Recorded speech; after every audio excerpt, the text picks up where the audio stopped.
Tantor Audio, a division of Recorded Books, presents His Millionaire Maid by Colleen Kwan. Narrated by Scarlett Everdeen. Chapter 1. My life sucks, Nina Beaumont declared, glaring at the road ahead of her, her hands clenched around the steering wheel of her BMW. A snort came from her cell phone mounted in its hands-free cradle. Yeah, right, her best friend Lindsay said.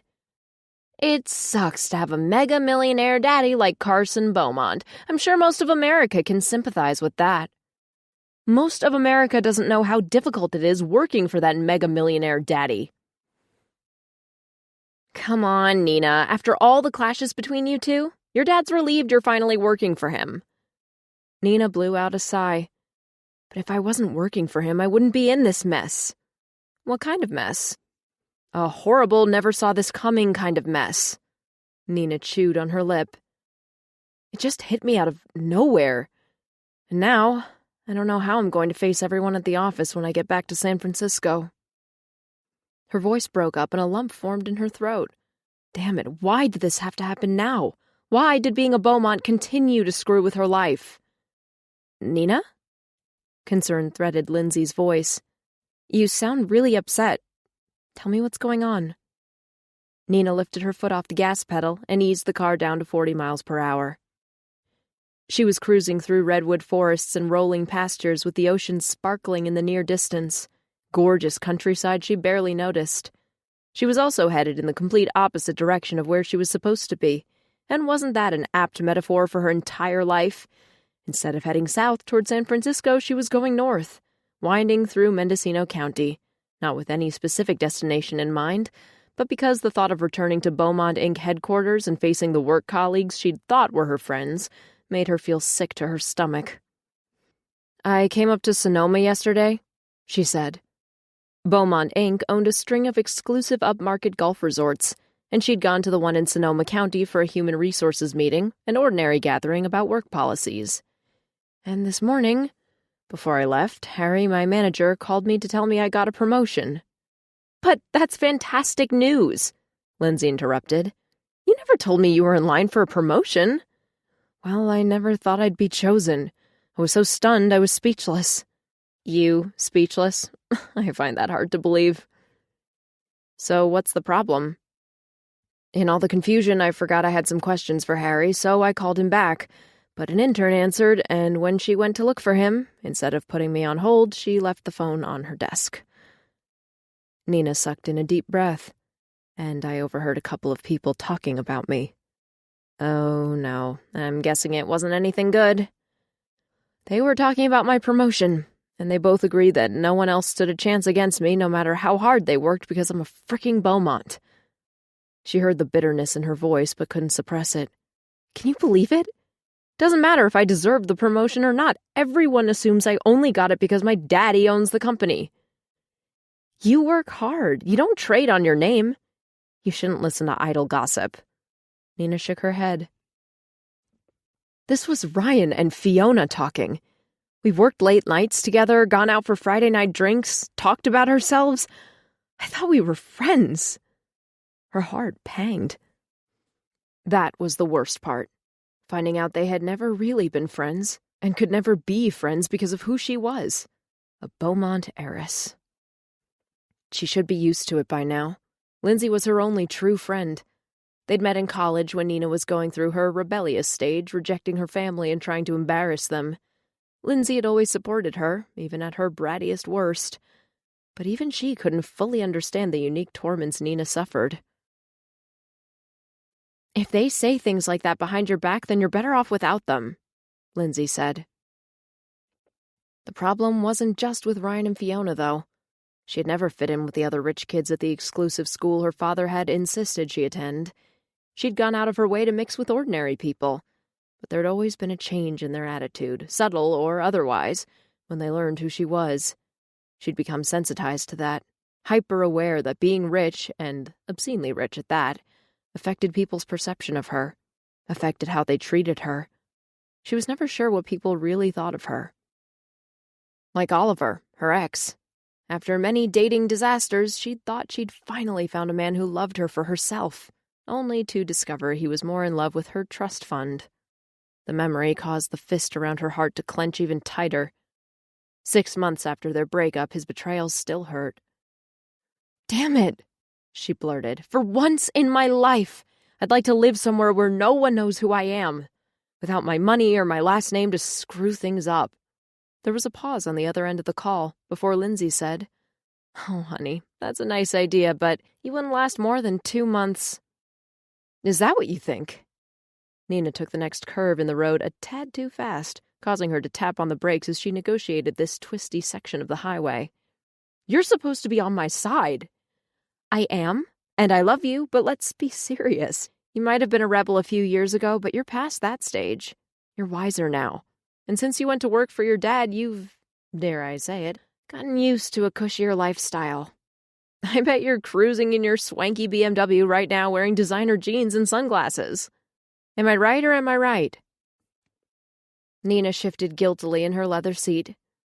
"Okay, yeah, but the BMW was a gift from my dad. I'd never have bought a car like this. And as for these jeans, you talked me into them and—" She let out a groan. "Oh, Lindsay, how did I end up like this? Where did I go wrong? Remember college? We used to shop at thrift stores and hitchhike and survive on ramen noodles." "You were trying to stick it to your father, but I had no choice," Lindsay pointed out. "And frankly, I don't miss those days. I'm doing great now, and I enjoy spending the money I've earned." Unlike Nina, Lindsay had graduated from college with honors, was a rising star at her publishing company, and had a nice, steady boyfriend. Lindsay's life was on the up and up, whereas Nina's seemed to hit one dead end after another. "I'm not trying to stick it to my dad anymore." A year and a half ago, she'd become mixed up with a group of hardcore radicals, but when their protest at an economic forum had turned violent, she'd realized she didn't share their nihilist views. But by then she'd already been arrested, caught up with the other glass-smashing thugs. Her father and his high-powered attorney had gotten her out of serious trouble, and she knew that she owed him. That was why she'd finally agreed to come on board at Beaumont Inc., to mend things between her and her dad. At the time, it had seemed like a good, sensible decision for once in her life, but now she wasn't sure about anything. "The thing is, I'm sick of how my life is panning out. I'm sick of being Nina Beaumont. I can never get away from her. In fact, I should just stop in the nearest town." She peered at a signpost indicating the next town was a place called Hartley, "and go incognito for a month or so." Lindsay chuckled. "Do it then. I dare you." "I'm serious." "Yeah, okay. I'll humor you for a little while. So if you did go incognito, what about your job? Are you just going to resign in a fit?" "No," Nina said, thinking rapidly. "But I'm due to take some vacation time starting next week anyway, so no one will miss me for at least 3 weeks. After that, I can arrange something with Dad, depending on how it goes." "You really shouldn't waste your vacation on a wacky scheme like this. Your dad has a house in Hawaii, doesn't he? Why don't you go there and catch some sun? You'll feel heaps better." "You don't think I can do this?" "Oh, I think you're capable of anything." There was no mistaking the amusement in Lindsay's voice. Nina pressed her lips together. If her best friend and biggest supporter didn't take her seriously, then how would she ever break free? She firmed her grip on the wheel as she approached another bend. Afternoon sunlight flashed through tall trees, temporarily blinding her. She eased the car around the corner, squinting against the glare, only to find herself barreling straight toward a fat brown duck waddling across the road. Shit! She slammed on the brakes, instinctively veering away from the bird. The duck squawked and took off across the windshield, blocking her view. Tires squealed and Nina screamed as the car skidded off the road before hurling down a steep embankment. For several heart-stopping seconds, everything was a blur of whipping greenery. And then she was out in the open, heading straight for a large pit filled with still black water. Holy crap on a cracker! There was no time to think, let alone scream. With a huge splash, the car torpedoed into the water, and the airbag exploded in her face. "Get out, get out, get out!"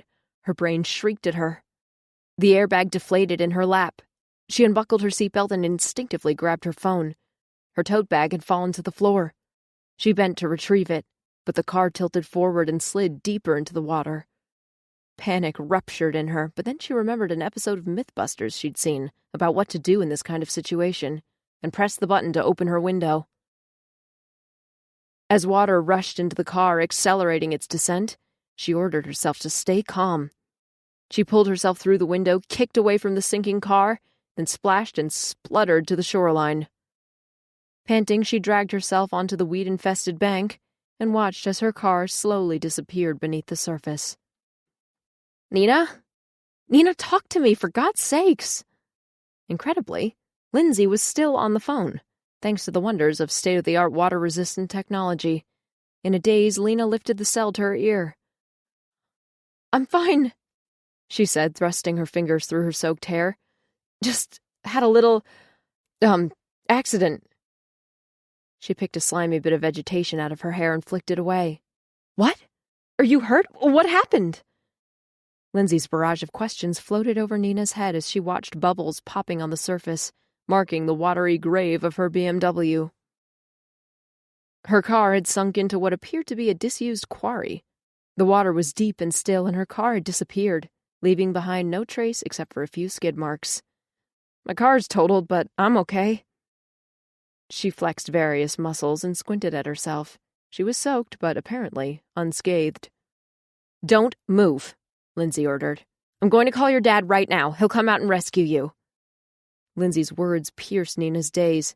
"No, don't do that. Don't tell him anything." "Why not? He'll be so worried about you. He won't care if you've wrecked the BMW. He'll just buy you another one." That was exactly what he'd do. And then she'd be right back where she started. She'd be rebellious little Nina again. But this time with a reputation for crashing expensive cars and wasting people's time. No, she couldn't stay on this hamster wheel for the rest of her life. She had to make a stand for herself, and right now was the perfect moment to start fresh. Her car had sunk, taking everything with it. All she had now was her phone, the soaked clothes on her back, and a few dollars in her jeans pocket. No BMW, no fancy wardrobe, no credit cards, and most important of all, no identity. She was Ms. Nobody from Nowheresville, just like she'd said she wanted not 5 minutes ago. Maybe fate had been listening to her after all. "I feel like there's a reason I crashed my car here," she said to Lindsay.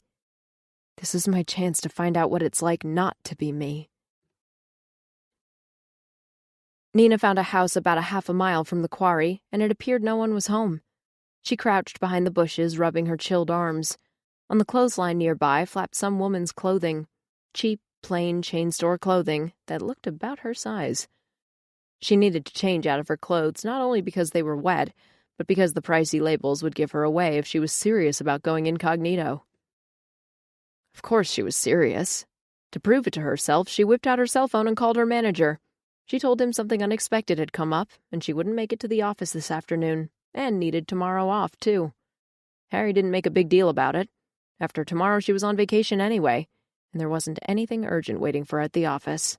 Then again, Harry never reprimanded her, even when she made mistakes, because she was Carson Beaumont's daughter.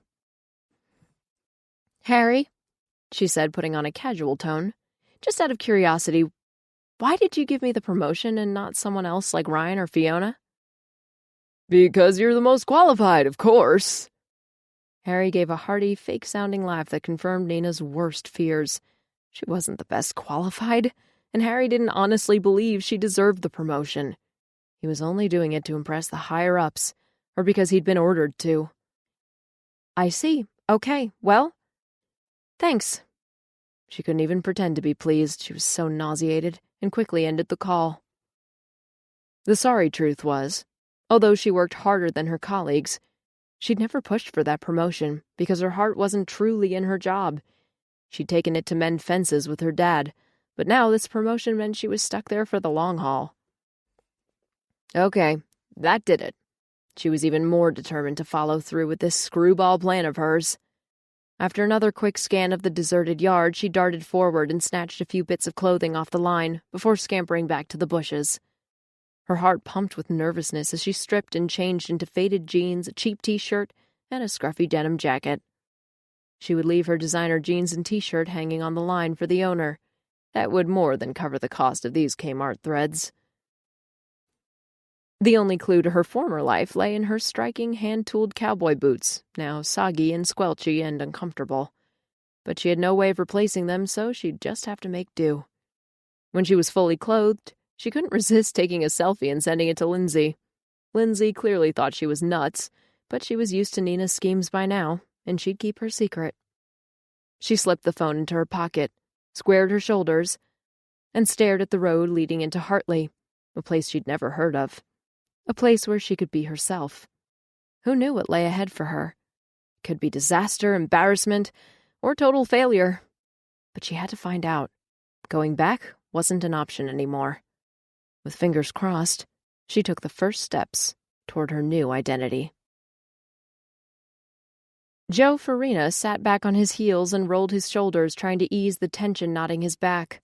Some days owning and running the Comet Inn was tough on a guy. And this was one of those days. One of the waitstaff had twisted an ankle.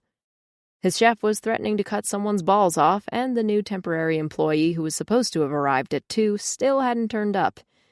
It was now after 5, and since he was short-staffed, he was on his hands and knees in the reception lobby cleaning up a bottle of lavender oil one of the guests had spilled. The front door jingled as someone entered the inn. Joe stood, and his gaze fell on a girl who didn't look a day over 18. She was small and slim, with short blonde hair and blue eyes almost too big for her face, like a doll. Judging by her faded jeans, cheap t-shirt, and scruffy denim jacket, she had to be the new temp.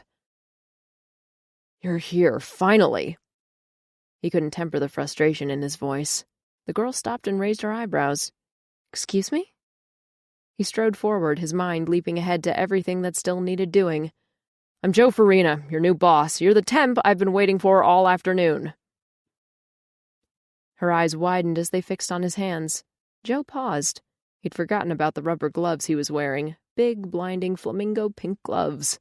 Damn. She bit her lip as if trying not to smile. "Cute. Pink suits you." He tore off the gloves and tossed them next to his bucket, feeling strangely flustered. "I'm allergic to lavender," he said stiffly, "and those were the only gloves I could find." Why did he need to explain himself to her? "You are my new maid, right?" She tugged at her jacket. Your new maid, yeah. Right." Joe bit back a groan. She wasn't slow-witted, was she? She didn't look slow-witted. Her eyes were a deep blue and curious as she glanced between him and the reception area. Her stance was wary, as if she wasn't sure she should be here. He waved a hand impatiently. "You were supposed to be here at 2. I can't have employees who turn up late, especially on their first day." She jutted her chin as if ready to argue with him. "I'm not—" She stopped abruptly, looking conflicted. A beat of silence passed as they sized each other up. At first glance, he thought she was a teenager, but now that she was closer, he revised his estimate to early 20s, no more than 25. Her hair was several shades of blonde, from ice to honey to caramel, and it was messy and slightly damp, as if she'd been swimming recently. Her mouth was wide and sensual, balancing out a stubborn chin. He liked what he saw, he realized, especially that bold curve to her jaw. His gaze caught on a weird bit of green stuff tangled in her hair. Was that a fancy barrette? No, it looked more like some kind of vegetation. "What?" She shifted uncomfortably. "Is there dirt on my face?" "No, something in your hair." He reached out impulsively and snapped the damp piece out of her hair. "What is this? It looks like duckweed?" Her cheeks turned bright pink, almost as pink as his embarrassing gloves, as she snatched the sliver from his fingers. "No, it must have fallen off a tree, but thanks." It was definitely duckweed, but clearly she wasn't going to tell him how it got in her hair, and he didn't have time for this. "Listen, I'm really busy. If you want the job, then come with me." He moved toward the hallway leading off the reception lobby, throwing a glance over his shoulder to see if she followed. When she did, his small twinge of relief surprised him. He was glad to get another pair of hands, but was he also glad it was her? He led the way into the linen room and grabbed a stack of clean sheets and towels. He dumped them into her arms. "Got that?" Her eyes widened above the stack of linen, but she didn't complain, just nodded like she knew he was testing her. Okay then, she'd passed. He walked into an adjoining utility room filled with cleaning equipment. There are 8 guest rooms that get dusted and cleaned every day, even when they're unoccupied. I like to keep them ready to use at all times. He picked up a bucket filled with cleaning products and a mop. The temp shifted the pile of linen in her arms and waggled one hand at him. I got that too. She had spunk. He'd give her that. Her sharp blue eyes dared him, so he handed the bucket and mop to her. She winced as she struggled to balance her load. Maybe I should... Joe began. No, I can manage. It's the least I can do, seeing as I'm late. This could be interesting. At the back of his mind, a warning buzzer sounded. He needed someone efficient, not interesting. But he couldn't resist gesturing at the hulking industrial-strength vacuum cleaner in the corner. Think you can manage that too? She gulped. I might have to come back for it. Well, since it's your first day, I'll carry it for you. He led the way upstairs and showed her into one of the vacant suites. The lily room was light and bright, with blue and white wallpaper, a queen-sized bed, a mirrored armoire, and a private balcony with stunning views of the Pacific coastline. The temp set down her load with a sigh of relief, before looking about her with interest. She ran her fingers over a maple dresser and nodded her approval, before opening the door to the balcony and surveying the view. Pretty, she said. Hartley wasn't a big town. From the balcony, they looked straight down the main street lined with stores and businesses. The street ended at the beach, and beyond that the ocean now splashed with orange from a spectacular sunset. Nice little town you've got here, she said, sounding surprised. She was acting more like a guest than a casual cleaner. Glad you approve, Joe retorted, not bothering to hide his sarcasm. She blushed and hurried on.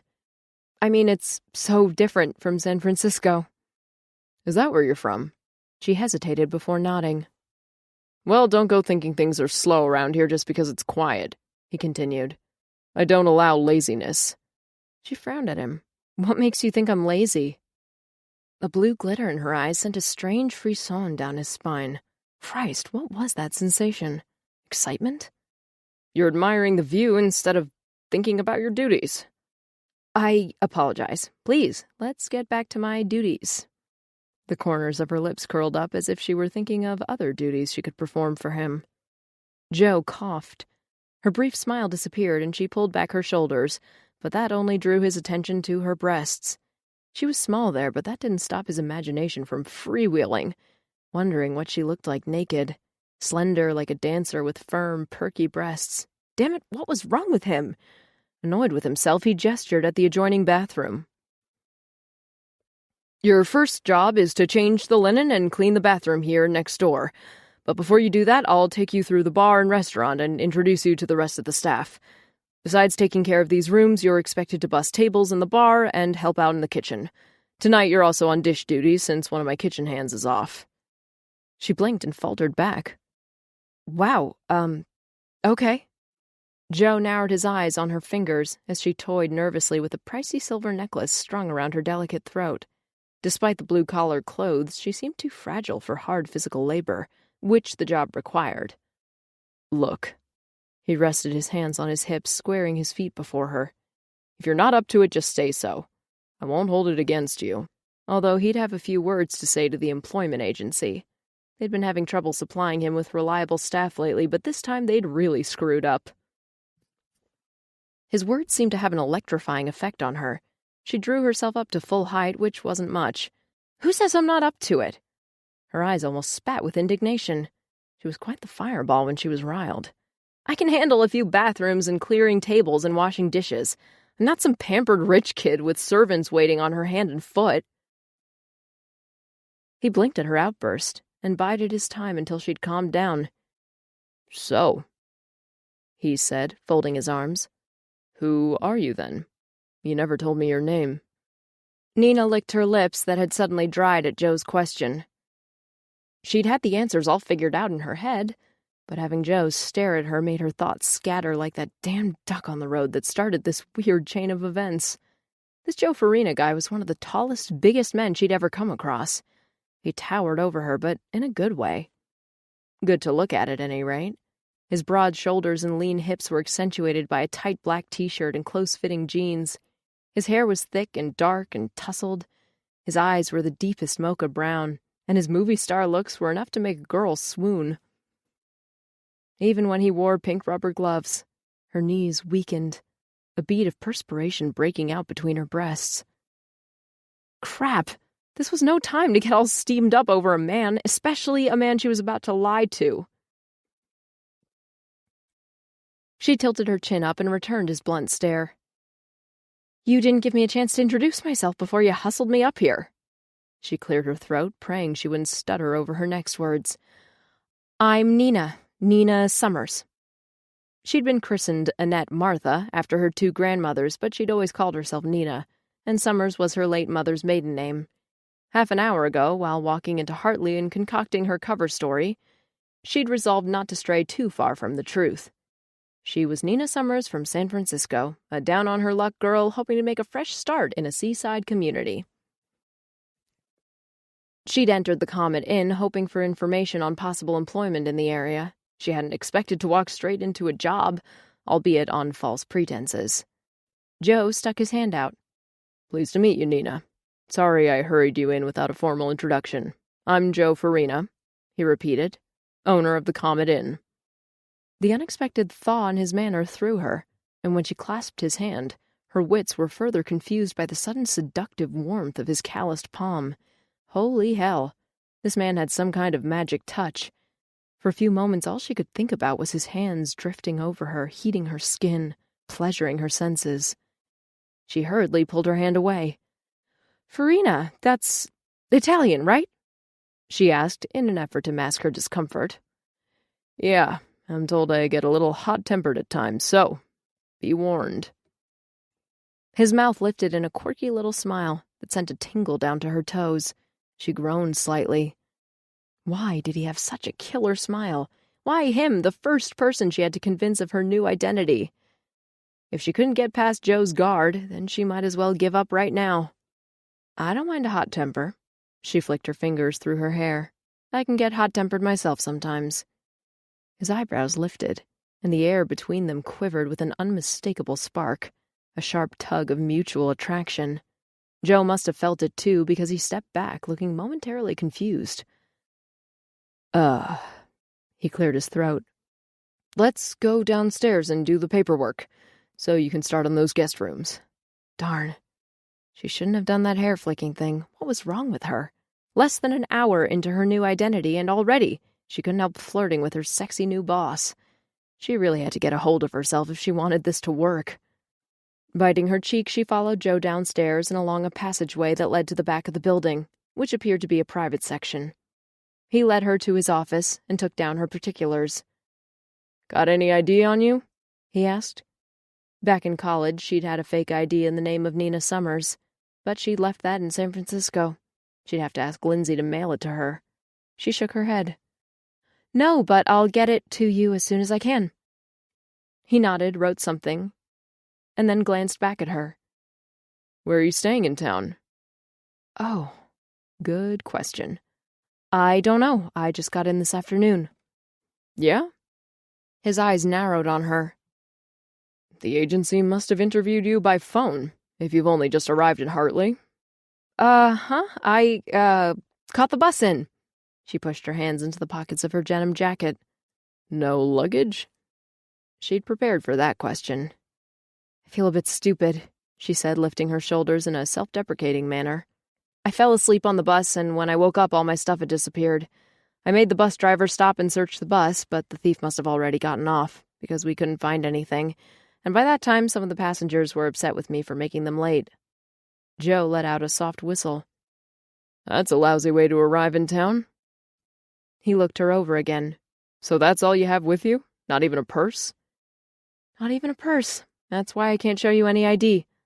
All I have is my phone and a few dollars in my back pocket. I don't suppose there's a youth hostel around here? Not in Hartley. He rifled his hair and sighed. Look, there's a room next door you can have. It's nothing fancy, but I won't charge you for it until you're back on your feet. She let up, surprised and touched by his offer. Oh, that would be fantastic, thank you. That's really generous of you. Good-looking and kind to strangers. Joe was pretty awesome. But more importantly, she now had a job and a place to stay. That wasn't so hard. Things were looking up. You don't happen to have a universal phone charger, too, do you? She asked. The jerk took everything. Sure, we keep a few spare for guests. He rummaged in his desk drawer and handed her a charger. Thanks, she sighed in gratitude. You're a lifesaver. He shrugged. Let me show you your room. Joe led her out of his office and back into the corridor. Like I said, it's nothing fancy, no ensuite, but there's a bathroom down the hall. Not renovated like the others, but usable. And you don't have to worry about guests here because this section of the inn isn't for public use. He opened the neighboring door and gestured her to go in. No one's used this room in a while. Nina walked into the room and stopped dead. God, he hadn't been kidding when he said it wasn't fancy. Dull gray walls, scuffed floorboards, a single bed, a scratched desk, and a sagging armchair. A narrow window looked out on the service yard where the trash bins were kept. No private balcony, no stunning beachfront view. The room was clean and habitable, but about as welcoming as a prison cell, and 1,000,000 miles away from her bright, comfy apartment back in the city. As she looked around, Joe's gaze zeroed in on her. He was waiting for her reaction. Maybe he expected her to complain. She took a breath, searching for something positive to say, but failed. Well, okay, she muttered. Joe stepped forward. She sensed him weighing her up. Is there a problem? No problem at all, except her car was at the bottom of a quarry, she had fewer friends than she'd assumed, and she was diving headfirst into her craziest scheme ever. A sense of loneliness hit her, making her shiver, but she pushed away the vulnerability. It's been a long day, she shrugged. He didn't speak for a while, and the silence crackled with tension. Are you in trouble with the law? He asked, his voice surprisingly gentle. What? No! She spluttered. He sensed something didn't add up, she realized, and she had to give him a plausible story.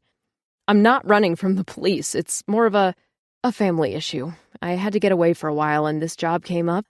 She silently prayed that whoever had really been sent to this job would never turn up. I'll admit, I don't have much experience cleaning or bussing tables, but I'm a fast learner. Please. I could use a break. And Joe was a good guy. Even though she'd only met him half an hour ago, there was something intrinsically trustworthy about him. He studied her a moment more, and then released a sigh. I might regret this later, but okay. I'll give you a chance. She grinned at him, unable to hold back her relief. Thank you, I won't let you down. You'd better not. I don't have time for games. Doesn't that depend on the game and who's playing? Her smile widened. Joe blinked at her, and that spark between them was back, flashing in the air, too obvious to miss. Yeah. He coughed, shifted on his feet. Well, you're welcome to this room for as long as you need it. Linen and blankets are in the supply room, and like I said, bathroom's down the hall. Come on, I'll show you around the bar and introduce you to the rest of the staff. He walked out, leaving Nina to stare after him. He really had the cutest ass in those tight jeans. She couldn't stop smiling. Joe had no idea who she was. She had flirted with him with impunity, and her name and wealth had nothing to do with his reaction. Not that she was purposefully going to flirt with him, though, because he was her employer and she wanted to make a good impression. But it didn't hurt that he was the hottest guy she'd come across in a long while. Not one bit. Chapter 2. Beggars can't be choosers, Joe told himself. He needed a maid, and Nina was here, so he would let her stay. It all made sense, but deep down he didn't feel sensible. He felt like an idiot. Because of her. Because of how she made him feel when she tipped those bright blue eyes and slanted that sexy, mischievous smile at him. After all these years, he hadn't thought it possible that a woman could get him so hot and bothered. But Nina did something to him. Got him going. Got him doing and thinking crazy things. And he wasn't sure he liked that. So tell me more about the Comet Inn, Nina said as she caught up with him. They were back in the reception lobby, and Joe paused to take in the cozy wood-paneled interior. No matter how many times he saw this place, he always felt a thrill from knowing he was the owner. When he was 15, he'd gotten his first job here as a lowly kitchen hand. Then 5 years ago, he'd bought the historic but dilapidated inn, and worked his butt off bringing it up to scratch. "As you can see, it's pretty old." He gestured at the timber beams and windows. "About 100 years. Originally built to accommodate sailors, but we get most of our trade on weekends and vacations. Accommodation upstairs for 8 couples. We don't do breakfast, but there's a good coffee shop on the corner. Nowadays, most of our revenue comes from the bar and restaurant. We're open for dinner 6 nights a week, and the kitchen does a bar menu too." He led her through stained glass doors into the bar, a spacious area with exposed brick walls, a long, polished counter, and French doors exposing the view to the courtyard. Vince, his bartender and friend, nodded at him from behind the counter. "Hey, how'd it go at the bank today?" Joe shook his head. "Not so great. I'll fill you in later." But Vince wasn't paying him much attention. His focus had slid past Joe and fastened on Nina. Joe gestured to her. "Vince, meet Nina Summers. She's new in town, and will be cleaning the rooms, bussing tables, and helping out in the kitchen. Nina, this is Vince Nucifora, the guy in charge of the bar." The bartender wiped his hand on a cloth before eagerly shaking hands with Nina. "Hey, Nina, welcome to Hartley and the Comet Inn." Vince winked at her. "You'll like it here, as long as you don't mind having a slave driver for a boss." "A slave driver, huh? I never would have guessed." Nina peeked impishly at Joe.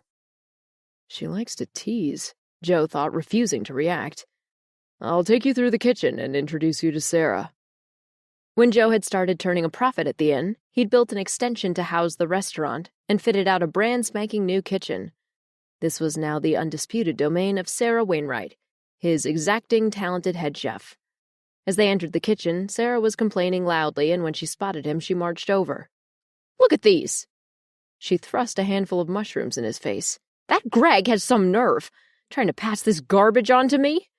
They're not even good enough for soup. I'm going to call him right now and give him hell." Joe didn't feel much sympathy for Greg. Every supplier to the restaurant knew Sarah's rigorous standards. "Go ahead and call him," he said. "But first I'd like to introduce you to a new employee." He made the introductions.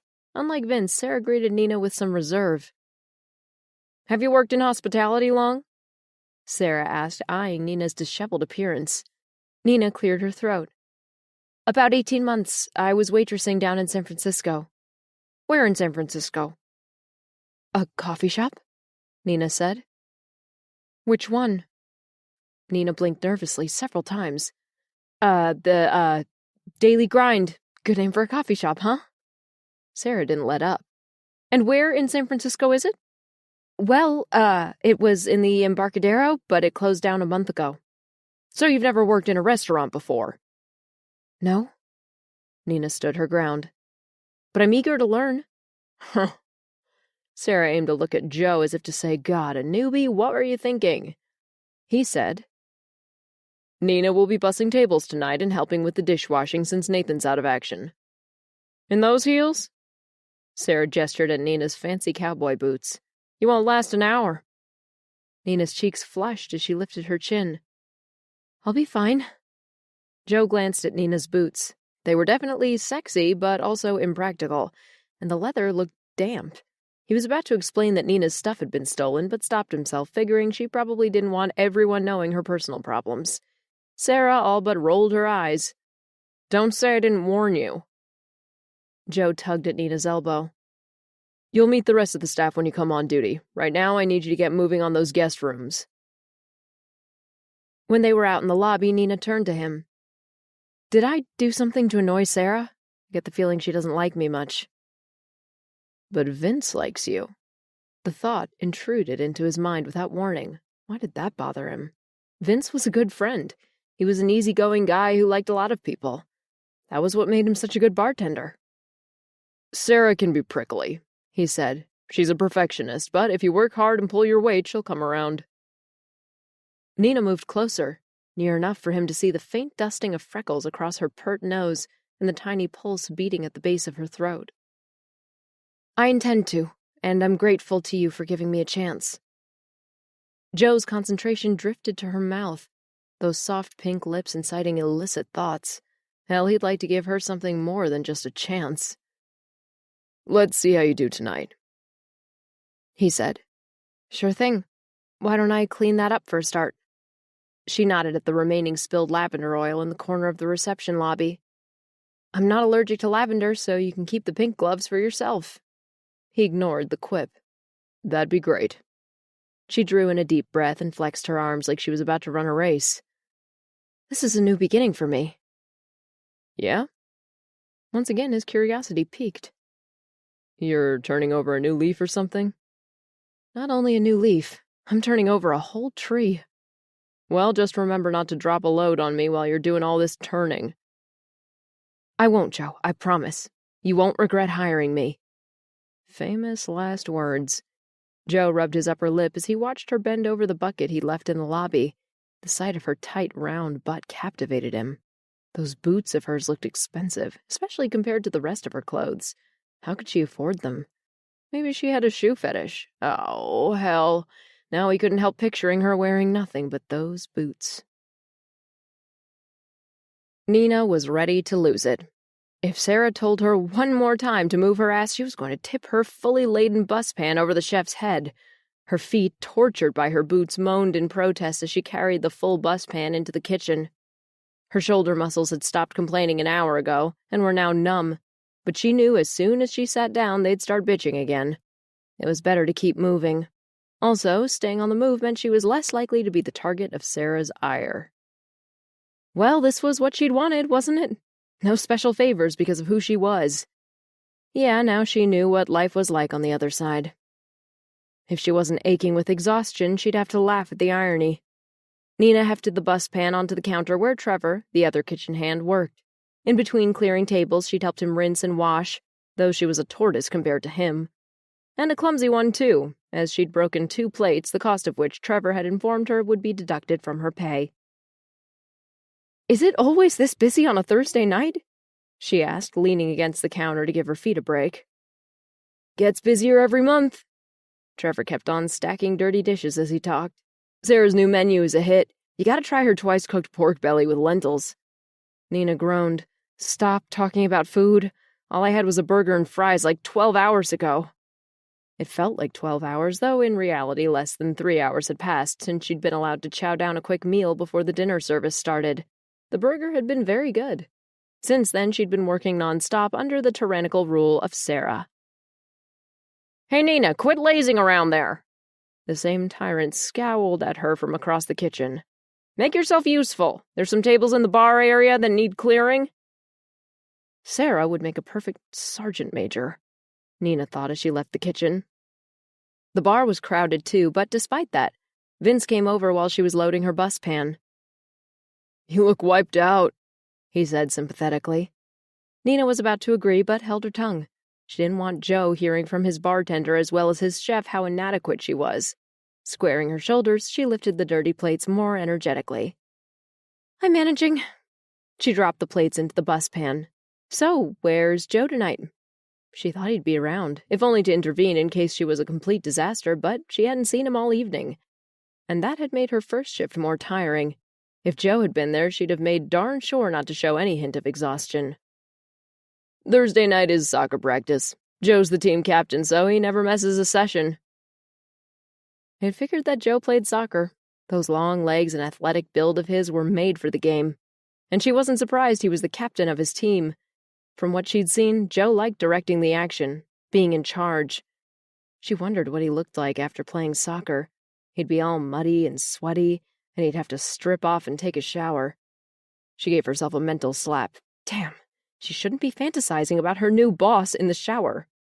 She grabbed her bottle of ammonia and sprayed the cleared table fiercely before attacking it with her cloth. You're enthusiastic, Vince said. When your shift's over, why don't you stop by for a drink? It should be a lot quieter by then.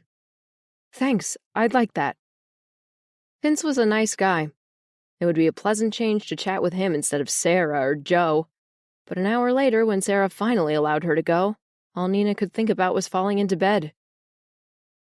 Her entire body ached, and if she sat down at the bar, she was sure she'd collapse headfirst into her drink. After struggling all night to keep up the pretense that she was an experienced worker, she couldn't let people see her fall to pieces. And that went for Joe especially. When she returned to the bar and saw him at the counter talking with Vince, She pinned back her aching shoulders and forced a spring to her step, ignoring her screaming arches. No way would she let him see how wiped out she was. "How'd your first shift go?" Joe gave her a thorough once-over. Those dark brown eyes didn't seem to miss a thing. Standing tall despite the spasm in her lower back, she smoothed away her hair. "I didn't injure anyone, and I only broke a couple of plates, if that's what you mean." He grinned, the corners of his eyes crinkling up. Next to Joe's spruced-up freshness, she felt even more frazzled. He'd showered, judging by the dampness of his hair, which gleamed like polished ebony. A lustrous lock curled across his forehead. His tanned skin glowed after his exercise, and his jaw was freshly shaven. Her stomach did a weird little flip. Joe looked fantastic and incredibly sexy. A sudden, inconvenient urge to stroke his jaw and smooth back that stray lock of hair ambushed her. "Great." He tilted his chin at her boots. "So your feet aren't killing you?" "Not at all." She stuck out one foot and wriggled it around. "I could go clubbing right now." "No clubs around here, but we do have alcohol." He gestured at the bar stool next to him. "Want a drink?" Oh boy, did she need a drink, and a seat. But if she sank into that stool, she'd never get up. Worse, she wouldn't be able to stop ogling or sniffing him. Bad idea. "I'll pass." She shook her head. "I think I'll just take a shower and go to bed." "Good idea. We're expecting a full house tomorrow, and there's a heap of cleaning still to be done. Can you start at 7:30? Guests sometimes arrive before noon, and I like their rooms to be ready." Nina's feet throbbed in protest. 7:30? No problem. I'll set my alarm." Joe studied her for a few moments, as if he knew that every muscle in her body was crying out for relief. He leaned a little closer. Vince had gone to the other end of the bar, leaving them temporarily isolated. "Sure you're coping?" Joe lowered his voice. "You look wrecked." For a second, she was almost taken in by his sympathy, before she wondered if this was a trap. If she admitted her total exhaustion, Joe might use it as an excuse to get rid of her. "Thank you for your concern," she said smoothly, "but I'm fine. I'll see you in the morning. Good night." She turned to go without waiting for his reply. "Night, Nina," he said after her. "Have a good rest. You'll be busy tomorrow." The warning note in his tone made her stiffen her aching back as she walked away. Joe Farina would not get the better of her. Later, it wasn't Joe but the shower that got the better of her. She'd returned to her dreary room, stripped off her clothes, wrapped herself in a bath towel, and walked down the long, drafty passage to the bathroom. There, under a harsh fluorescent light that made the white-tiled bathroom feel like a mortuary, she'd turned on the faucet, desperately looking forward to a hot shower to ease the kinks from her weary muscles. The pipes creaked as tepid water dribbled down her back. Impatient, she twisted the hot water tap another inch. The lukewarm trickle persisted. She spun the tap some more, and scalding hot water jetted over her, making her squeal. Joe hadn't been kidding when he warned her this bathroom wasn't renovated. She battled with the faucet some more until she had the temperature just right. She'd just massaged shampoo into her hair, and the ache in her back was beginning to ease when, without warning, the hot water cut out. One moment she was warm and relaxed, the next she was attacked by stinging cold water. Startled, she frantically twisted the tap, but freezing water continued to hammer her. Swearing a blue streak, she managed to turn off the water and staggered out of the shower. Shampoo stung her eyes. She was wet and chilly, and her muscles were once again tied up in knots. She wrapped her towel around her shivering body and sank down on the toilet seat. Her body shook. Her chin trembled, and a sob hiccuped out of her, followed by another, and another, and suddenly she couldn't stop the sobs bubbling out. Last night she'd slept at her dad's golf resort in an executive suite complete with spa bath and an open fireplace. Now she was shivering in a nightmare bathroom with no hot water and only a dreary bedroom and another day of hard labor ahead of her. Why on earth was she doing this? What was she trying to prove to herself? Or to Joe? It didn't matter if he thought she wasn't up to the job. She'd only met him today. She didn't need his approval. This whole going incognito stunt was insane and pointless, and she was suffering for no good reason. She pushed to her feet, exasperated at her own lunacy, and marched out of the bathroom. Her damp feet slapped on the floor as she tramped down the hall. Just as she reached her bedroom, the door to Joe's office opened and Joe stepped out. Instantly, her ribcage constricted. She'd assumed this part of the inn was deserted. He scrutinized her, his face expressionless. "Trouble with the shower?" She huffed at the wet, soapy strands of hair hanging over her eyes. "You didn't tell me the inn was haunted. That shower back there is possessed. First it scalded me, then it tried to drown me in ice water." The corners of his lips twitched. "That shower's only used by employees and not very often. You just need to jiggle the faucets." "No, I'm not jiggling anything because that's it. I've had it." His eyebrows shot up. "You're quitting already? I thought you'd at least make it through 24 hours. What happened to all that turning over a new leaf shit you were sprouting earlier?" The edge in his voice made her bristle. "Don't judge me until you've walked a mile in my shoes, buddy. You don't know what I've been through today." It had been a day from hell. She'd discovered no one appreciated her hard work or thought her capable of anything. And then she'd crashed her car, hatched a stupid scheme to prove herself, met a man hot enough to melt her bones, worked her ass off, and now she was wet, shivering, and half naked in front of that same hot, infuriating man. Joe's shoulders stiffened. "Oh yeah? Well, let me tell you about my day.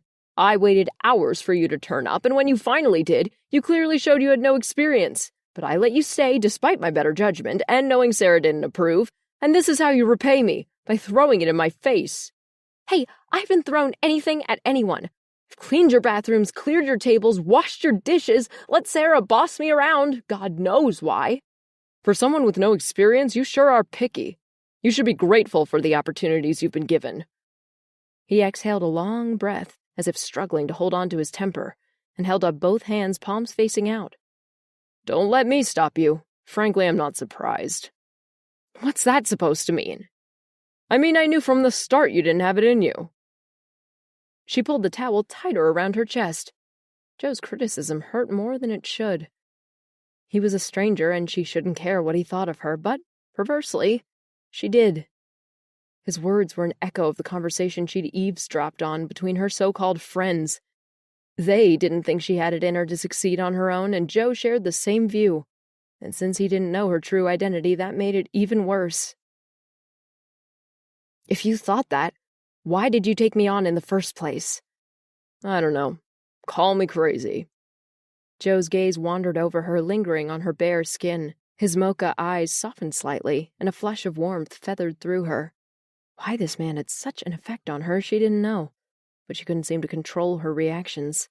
A second ago, he'd been telling her off, criticizing her, but suddenly the mood had shifted, and there was something wistful, almost seductive in his sweeping scan.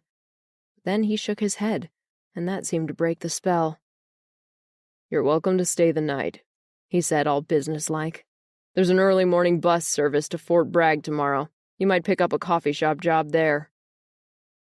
He dug into the pocket of his jeans and drew out his wallet. "And I'll pay you for the shift you've just worked." Nina recoiled from the money he offered her. "No, thank you. You're giving me a bed for the night, and I had a meal in the bar and I broke 2 plates. I'm sure that makes us even." She wasn't going to accept charity from anyone, especially not Joe. She might only have a few dollars on her, but she still had her cell phone. Tomorrow morning she'd call her dad. He'd organize help, probably send the company helicopter to pick her up. And then she'd arrange for her BMW to be hauled out of the quarry and transported to San Francisco. Her heart sank lower at the prospect of telling her dad what had happened, but it seemed the only sensible thing to do. Joe gave her an enigmatic look before pocketing the money. "Have it your way." He paused, then shrugged. "I might not see you in the morning, so good luck, and stay out of trouble, Nina." Not waiting for a response, he turned and strode away like he'd just completed a distasteful chore. Chapter 3. Joe spent a restless night, plagued by thoughts of Nina. He barely knew the woman, but she intrigued him and bothered him equally. His instincts had warned him she wasn't suitable for the job, that she was bound to cause trouble, and trouble was the last thing he needed in his busy life. But then he'd damn well let her stay, because his common sense had been overruled by other instincts. Base instincts he tried to ignore but couldn't. As he tossed under the sheets, He couldn't help remembering Nina standing in front of him, naked except for a bath towel. Even as they argued, his senses had been invaded by her moist, sudsy skin and her blue eyes glaring at him through her slick hair. A caveman urge had boiled in him to yank her into his arms and find out with his lips and fingers exactly how silky her skin was. She hadn't seemed to care that only a thin scrap of fabric stood between him and her lithe body. She taunted him, letting the towel slip an inch or two, revealing the tops of her breasts, and he'd fought the compulsion to silence her by bringing his mouth down on hers, hard and hot and demanding. Nina got his motor running in overdrive, but he didn't care for it. After Deanne, he'd vowed never to lose his head over a woman again. And for 4 whole years he'd kept that promise without breaking a sweat, until Nina arrived and jolted something alive in him, something that threatened his vow. Fortunately, he wouldn't have his resolve tested any further, because she was leaving as suddenly as she'd arrived, thank God. But he didn't feel as relieved as he should be. The sun was barely up by the time he'd finished his morning run and showered and changed and breakfasted. He had a busy day ahead. First, he had a meeting with the nurse manager at the nursing home, a 20-minute drive away where his Nana Lena now lived since her car accident. He never missed the monthly meetings. As far as he could tell, his grandmother was content enough at the home, but he liked to be aware of any changes to her routine. Then it was back to Hartley for a committee meeting at 10, which would take at least an hour, so by the time he got back to the Comet Inn, Nina would be gone. He wouldn't have to see her and become further aggravated, or stimulated. Just before 11, he walked into the inn and made straight for his office. Now that Nina had left, he'd have to scramble to find a replacement. Plus, there was all the cleaning she was supposed to do, work he'd probably end up doing himself. He was at his desk searching for the number of the employment agency when he heard a clattering noise down the hall, followed by a muffled curse. Poking his head out of his office door, he spotted Nina, battling with the industrial vacuum cleaner. The 2 coffees he'd drunk suddenly began burning a hole in his stomach. He walked out and stood in front of her. "What are you doing?" She dumped the vacuum cleaner on the floor, wiped the back of her forearm across her brow, and blinked at him. "Doing weights with oversized vacuum cleaners is a hobby of mine, didn't you know?" Her face was hot and flushed, and strands of her blonde hair stuck to her temples. She wore the same clothes as yesterday, the t-shirt more wrinkled, the leg of her jeans stained. She looked sweaty and grubby and scrappy. Something in his chest flipped over and squeezed the air from his lungs. "You've decided to stay?" He should have been annoyed, but instead couldn't help the corners of his mouth tweaking up. "Looks like it," she said. "Because you want to prove yourself to me." "I'm doing this for me, nothing to do with you." "Nothing at all? Not even a tiny bit?" Joe leaned his shoulder against the wall. He shouldn't be feeling this lighthearted just because she'd decided to stay. "Okay, you got me. Yeah, I admit it. I'm staying because I have a massive crush on you." She swept her blue gaze over him, assessing him, and a strange tingling raced across Joe's chest. Even his damn nipples were reacting to her. He managed not to swallow. "You do?" "Sure. I mean, no girl could resist all that Italian stallionness oozing out of you." She fluttered a hand at him. "So you'd better be ready to catch me in case I swoon at your feet." He hid his amusement. "And you're just assuming I'd be happy to let you stay on." The sass slipped from her expression and her mouth fell open. Uh-huh. She hadn't thought of that one. "Don't you want me to?" "Well, let's see now." He made a show of stroking his chin and pretending to ponder the matter. "Do I want someone who's inexperienced and has a conniption when the shower acts up?" Nina's cheeks grew pinker. "I had a bad day yesterday. The shower was the straw that broke this camel's back." "And I can guarantee you'll have another bad day in the future, probably not far off. Are you going to threaten to pack up again? Because I don't have the time or inclination to be your personal cheer squad every time you chip a fingernail or something." She swallowed, looking like she was battling to hold her tongue. "I hate to break it to you, but being a personal cheer squad is not your forte." Joe couldn't help grinning at that. "True. I don't go in for that managerial motivational speak." "If I promise to hunker down, can I keep the job?" She flashed him a winning smile that sent a powerful shaft of lust straight to his crotch. Oh boy. How was he going to maintain the hard-ass boss attitude if one smile from her could give him a semi-on? He never got involved with his staff. That was a hard and fast rule. Apart from it being unprofessional, a messy entanglement could sour the tight-knit team he'd built up, and, even worse, a lawsuit could ruin him, especially now, when his finances were stretched tight and he was struggling to get a bank loan. He cleared his throat. Well, let's say you're on probation for the next month. He scratched his head, waiting for his blood to return northward to his brain. What have you done so far this morning? Nina expelled a breath. I've changed the linen in the rooms where the guests checked out and cleaned the bathrooms. Now I'm about to do the carpets. His eyebrows shot up. You did all that on your own initiative? It's not that hard to figure out. She hefted up the vacuum cleaner. Now, if you'll excuse me, I have more cleaning to do. Let me carry that for you. He reached for the vacuum, but she shook her head. You don't usually do that for your maids, do you? No, but... It didn't seem right to let her lug that bulky piece of equipment up the stairs, not when he was imagining himself kissing her. I can manage. To prove her words, she shuffled past him and headed for the reception lobby. Joe watched her progress. As she reached the foot of the staircase, Vince rushed out of the bar and swooped the vacuum cleaner out of her hands before she could say anything. Let me give you a hand, Vince chirped. Joe waited for Nina to tell Vince she didn't need his help, but instead she gave him a brilliant beam and bounced after him. Joe scowled and turned back to his office. An hour later, Joe was outside the inn pinning up a poster for the upcoming Hartley Food and Wine Festival when Vince ambled up to him. So, you never told me how the bank meeting went yesterday, Vince said. Not good. The loan officer didn't like my numbers, so my application was rejected. Vince grimaced. That sucks. Yeah.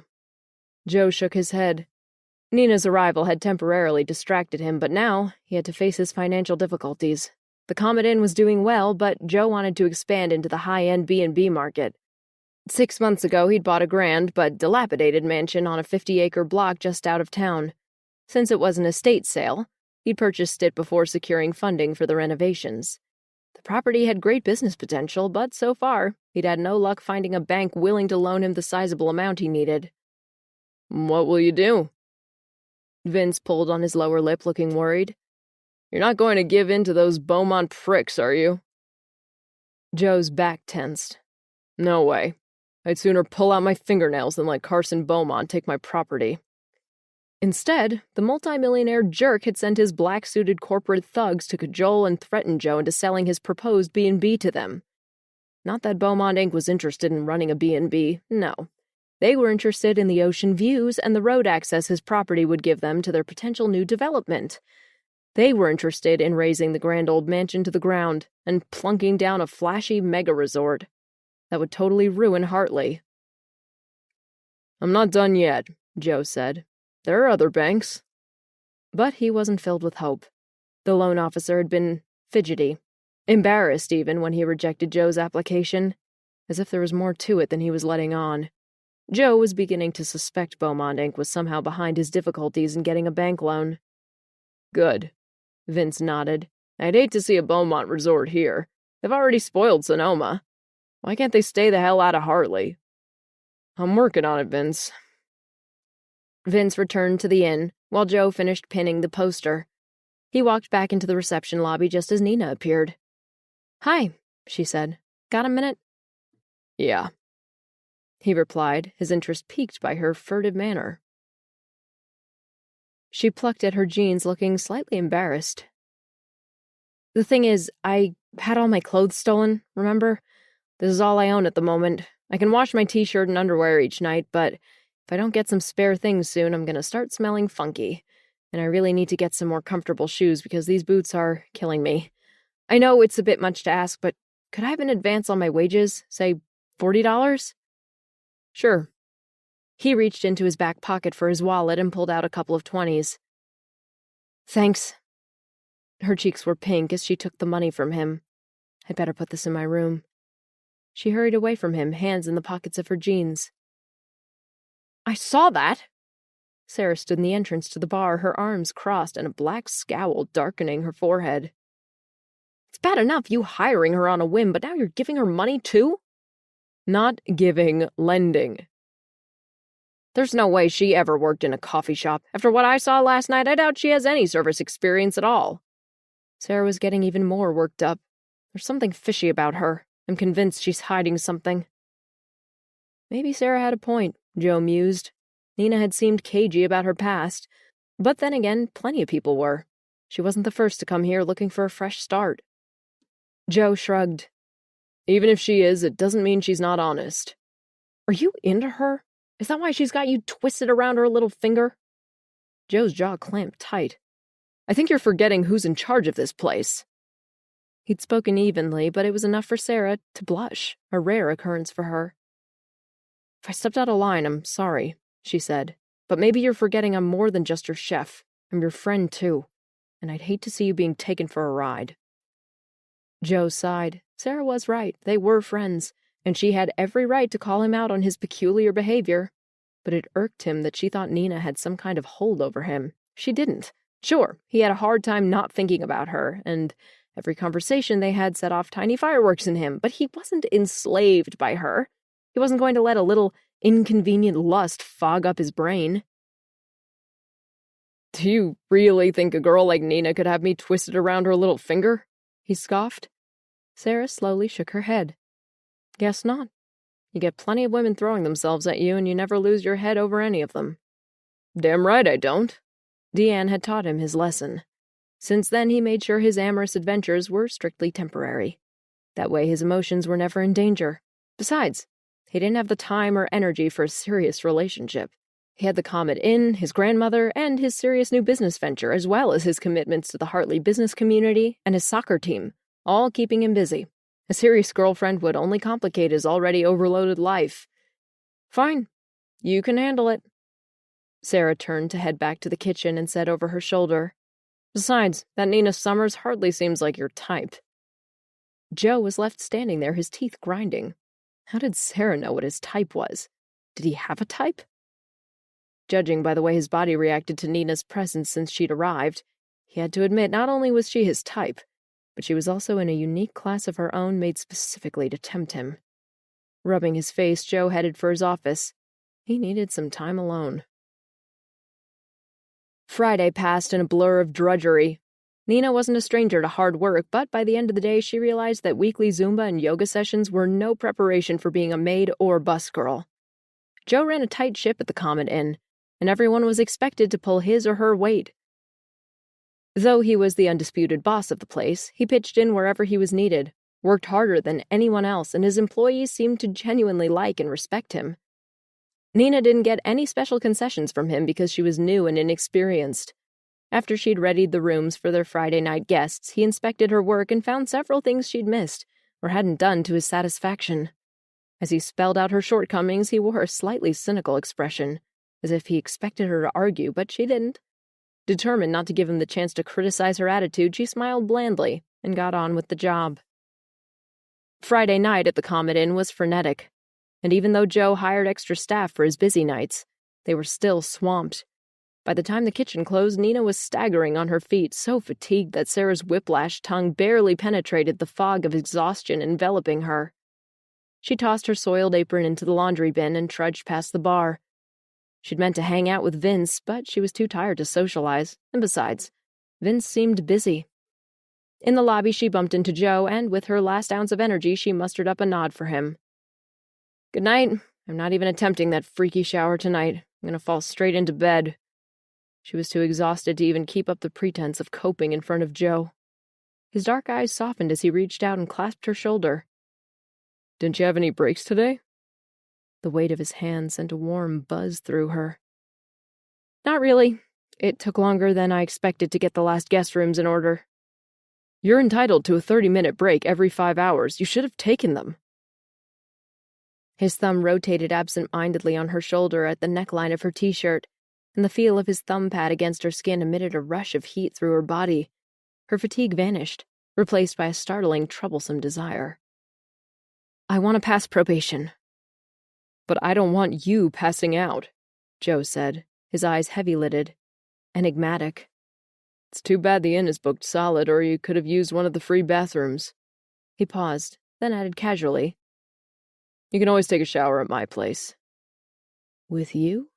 The question burst into her mind, accompanied by graphic images of showering with Joe.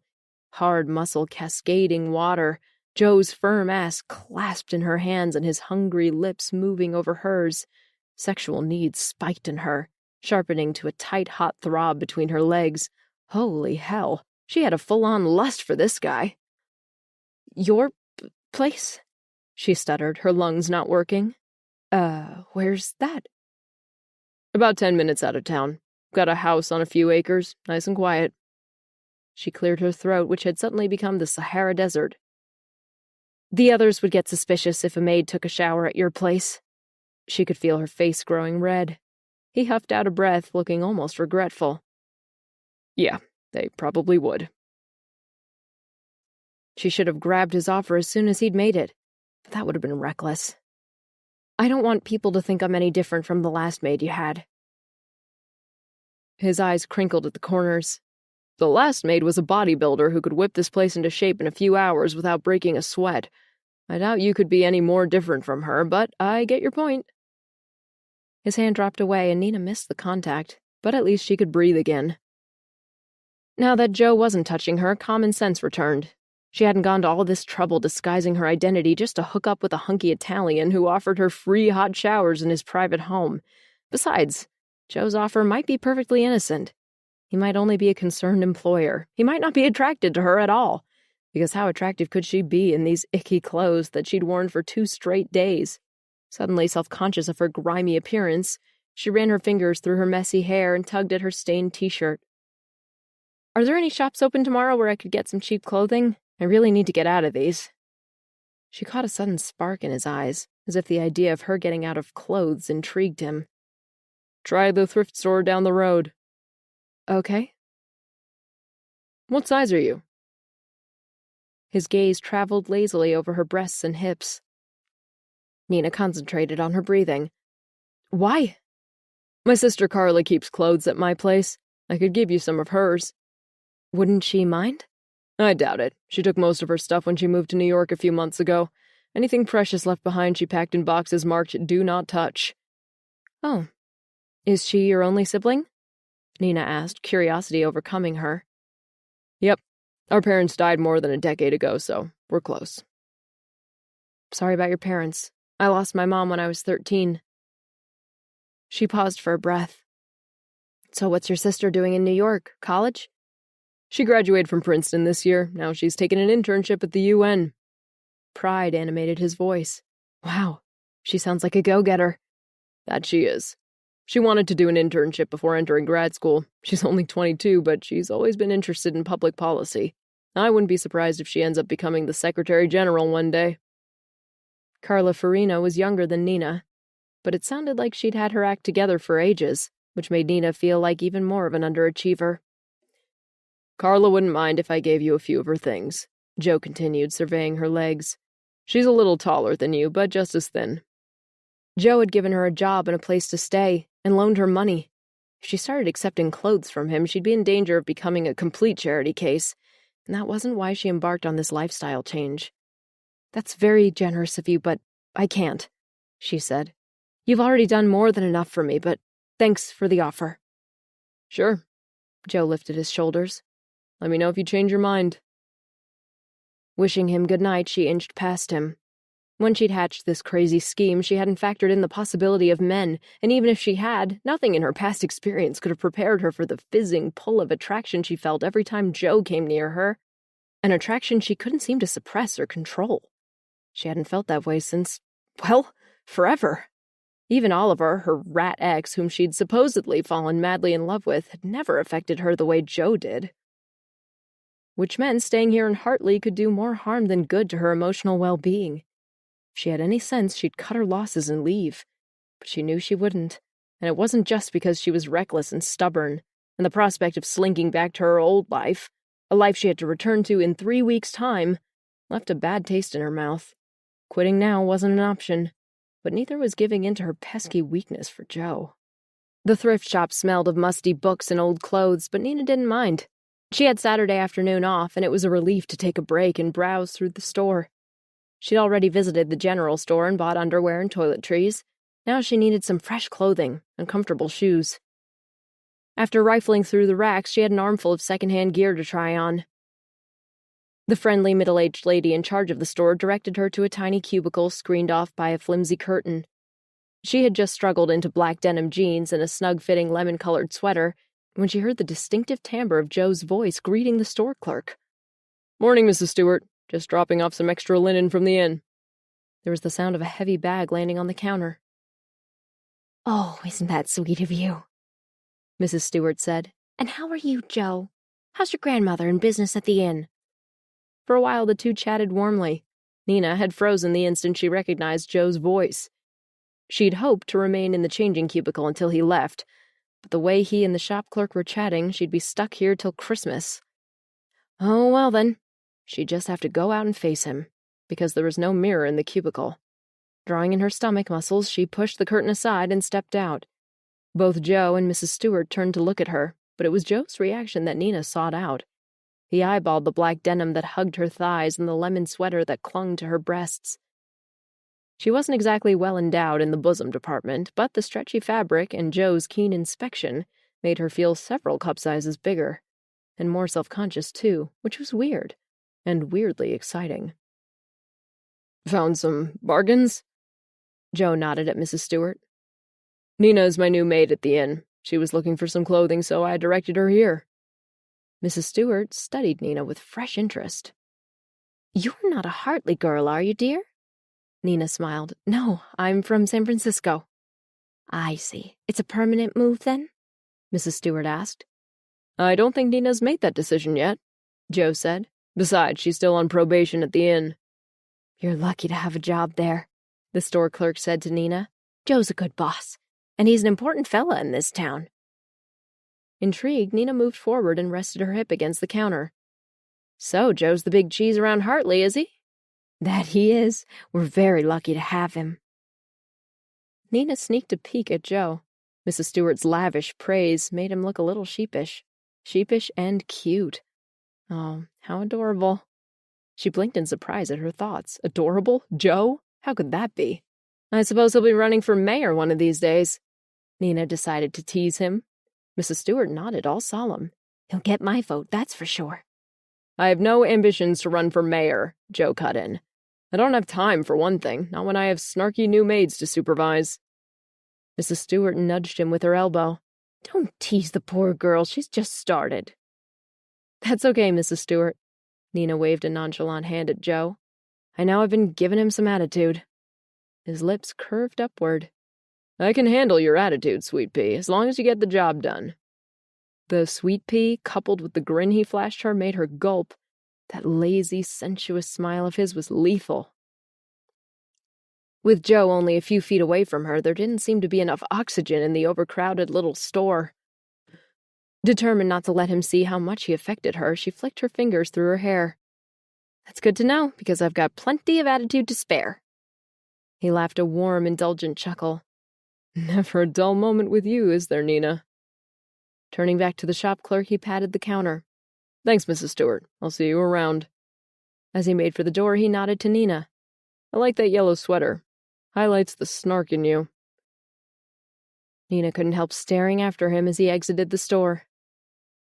She continued to peer out the window as he got into his pickup truck and drove off. Behind her, Mrs. Stewart made a little humming noise. "He's a nice boy, that Joe Farina, and so hard-working.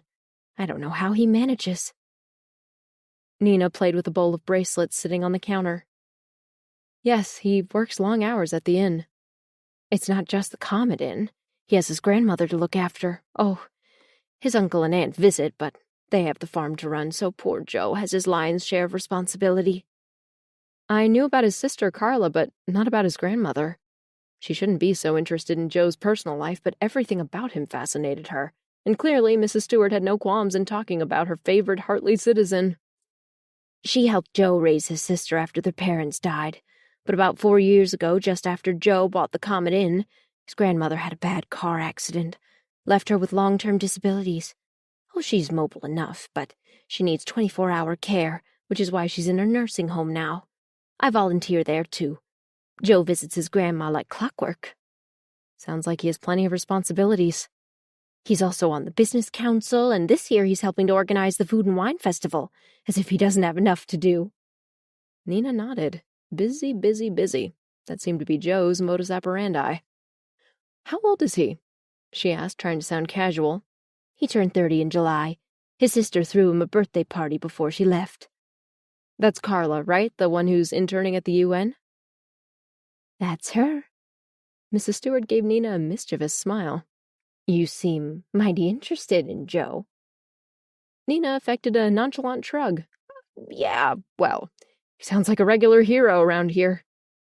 She had to admit she was impressed. Joe was only 5 years her senior, and yet he already owned a thriving business.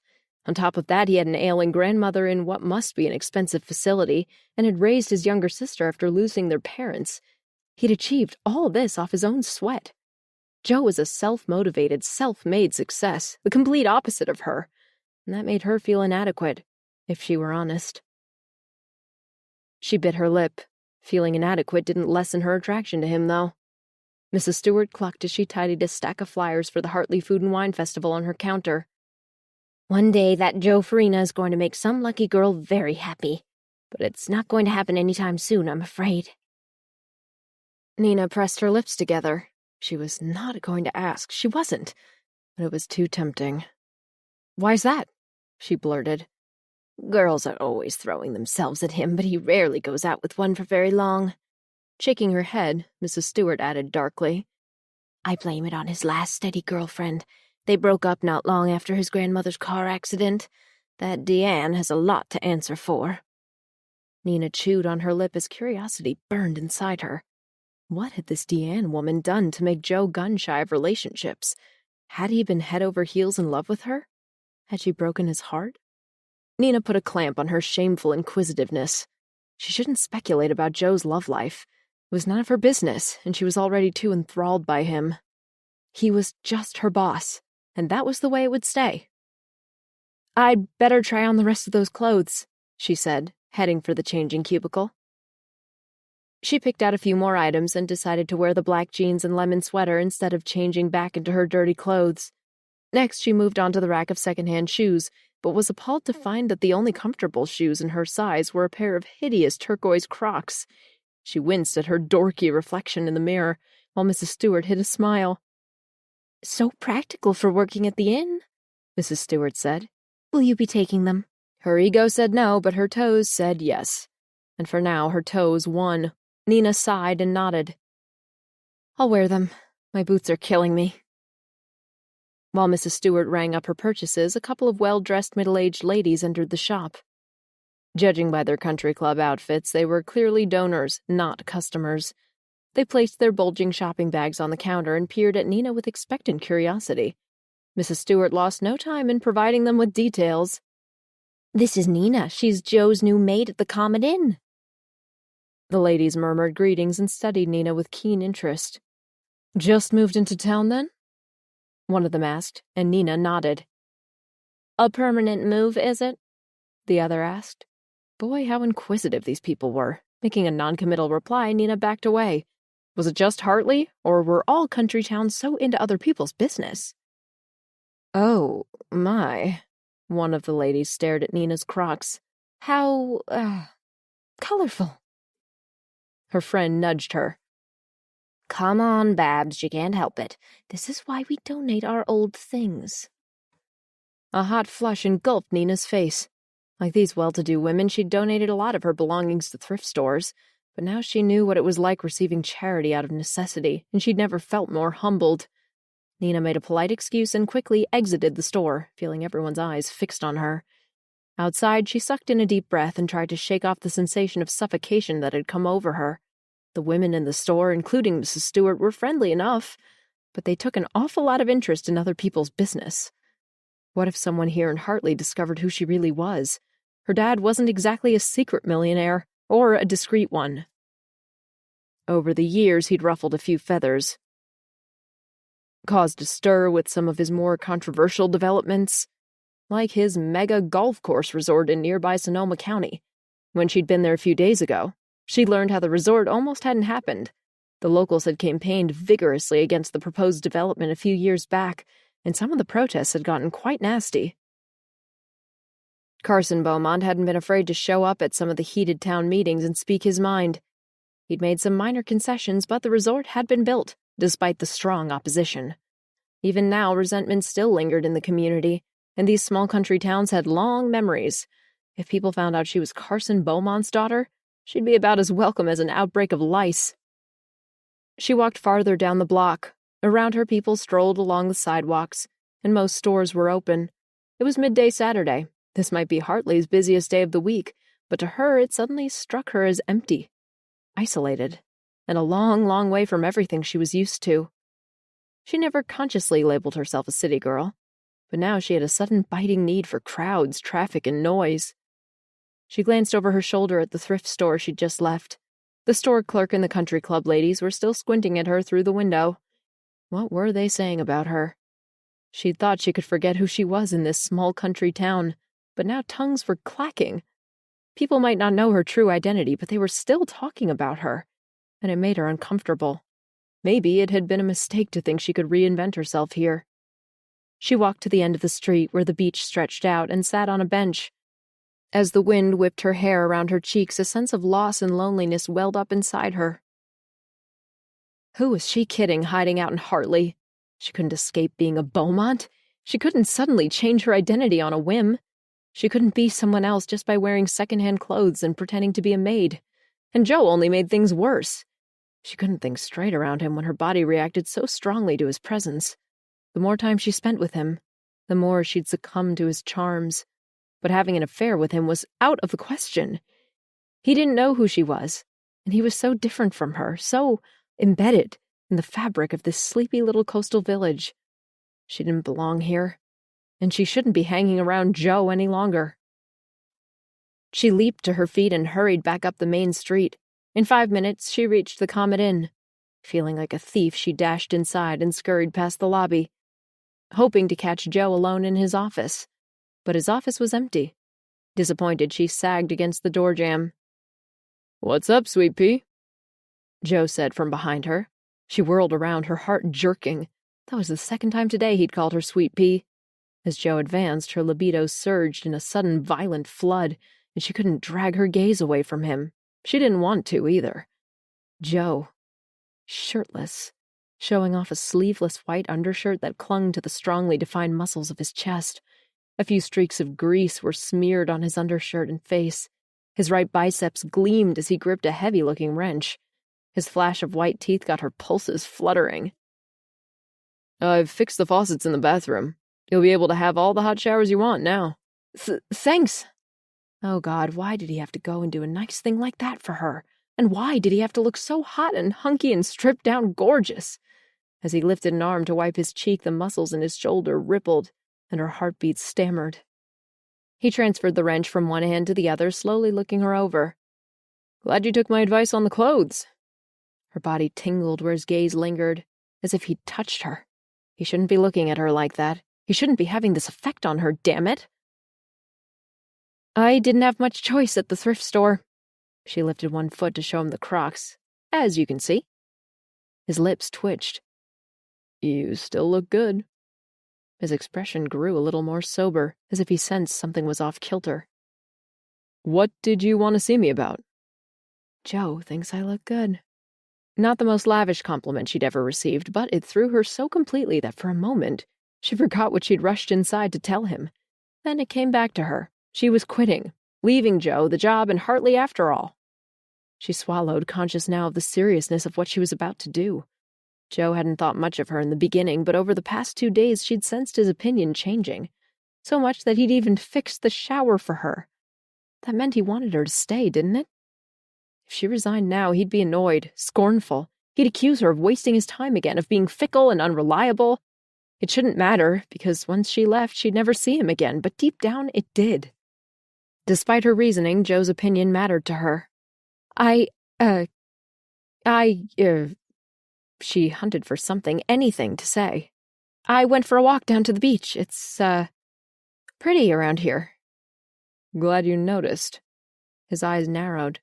"Is that what you came rushing in to tell me?" "I guess so." He watched her, the relaxation ebbing from his stance. You weren't by any chance coming here to tell me you were quitting? Again? Her heart thudded heavily.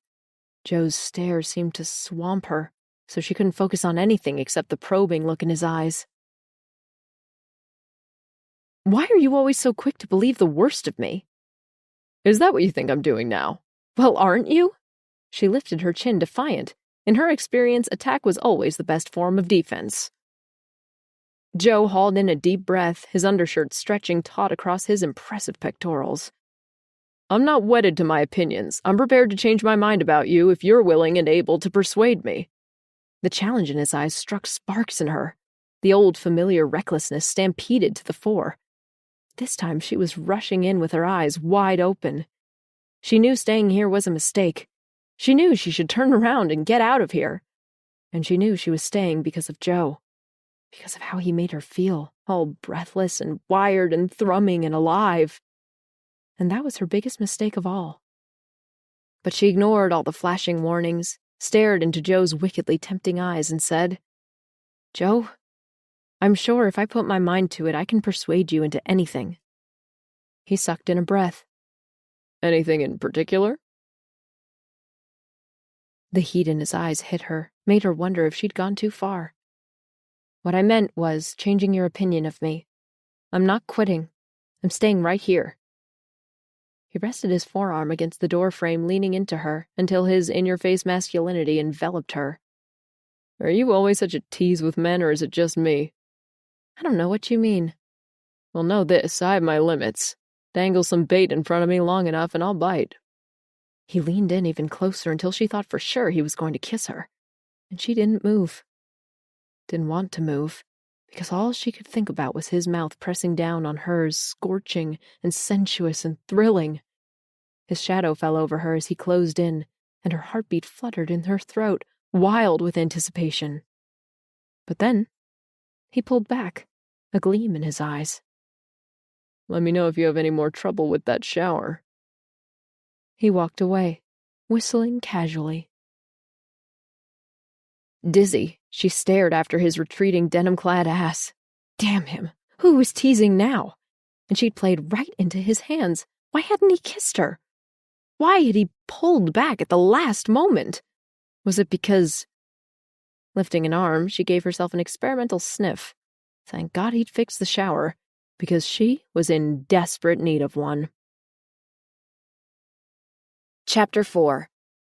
Nina stepped out of the shower and wrapped the towel around her body, securing it under her arms. The water had been blissfully hot. She felt clean and relaxed. As she padded down the hallway, her footsteps echoed in the hush. The Sunday night crowd at the restaurant and bar had dispersed a while ago. Upstairs, only a handful of guests were staying the night, and they seemed like a quiet bunch. As she entered her room, a cool breeze struck her damp skin. Earlier in the day, she'd opened the window to air out her room and had forgotten to close it. Now, brisk night air streamed in, raising goosebumps on her arms. She hurried to the sash window and grabbed the brass handles of the raised pane. It wouldn't move. She tugged and wrestled, but the window only screeched down a few inches before jamming again. Come on, you stupid thing, she muttered as she tried to wrench the window down. The air around her swirled as a warm presence materialized behind her. Here, let me get that for you. Joe's breath stirred the hairs on her nape. She spun around. Jesus, you scared me. Sorry, didn't mean to. He was mere inches away from her, too close for comfort, and once again he'd caught her with nothing but a towel on. She edged sideways, keeping her distance from him. I didn't realize you were still here. Joe gripped the stuck window pane and wriggled it from side to side. I had some paperwork to finish up. You seem to spend your whole life here at the inn. Don't you ever have some time off? He nudged the pane one more time and drew it closed. I have time off, he said. I visit my nana, sometimes my aunt and uncle, play soccer. But you're also here every day. He secured the window latch and turned back to her. I built this business up from nothing. I've poured all my time, money, and effort into this place. course I'm here every day. I can't afford not to be." Nina nodded. "I've only been here a few days, but I see how hard you work and how much you've accomplished. I've heard it from your staff, too, and people in town, and, well, I admire what you've achieved and how you've done it." He blinked, surprise showing in his expression. "Thanks. Didn't think I'd hear you say something like that." His gaze drifted over her. "Let alone do it with nothing but a towel on." A lick of fire curled in her stomach, sending heat through her veins. "Don't worry," she said. "I'm not trying to seduce you or anything." His eyes widened, and the corner of his lips twitched. "I'm not against a woman seducing me, per se, but in your case I would be worried." "Why?" Joe shook his head. "You know why." There was an edge to his voice, a warning in his eyes. Was this the same reason he hadn't kissed her yesterday? "No, I don't." She pinned him with a hard stare. "Come on, you can be honest with me. Am I not attractive enough for you? Is that it?" He made a kind of choking noise, his eyes flaring. "I wish I could say that, but no, that's not it." Exhilaration mixed with indignation coursed through her veins. You sure know how to make a compliment sound like an insult. Her mouth was running away from her again, and she couldn't seem to stop it. Joe was being too provocative to ignore. "Well then, what's your reason?" "You can't guess?" He paused a moment. "Getting personally involved with you would be unwise." His studied deliberation made her feel immature, and she'd had enough of that from her father. She scowled at him. "I see. I'm not mature enough for you." "I didn't say that." "Well, you implied it." He stared back at her for a few moments, his eyes black and inscrutable, before he rifled his fingers through his hair. He groaned. "Why the hell are we even discussing this? No one is going to seduce anyone. Got that?" "What about yesterday? You almost kissed me, and don't even try to deny it." "In case you didn't notice, I stopped myself. I have self-control." His high-handed attitude only made her more reckless. "I see. So, the mature and self-controlled Joe Farina has spoken, and that's it. End of discussion, huh?" His mouth flattened into a tight line. "Pretty much." Wildness ran through her, a fierce longing to shake him up and jolt him from his moorings. "So I guess if I do this—" She ripped off her towel and flung it aside to stand naked in front of Joe. "It wouldn't affect you then."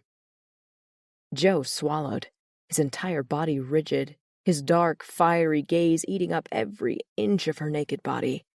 Oh God, what had she done? This was total madness. What if he reached for her, called her dare?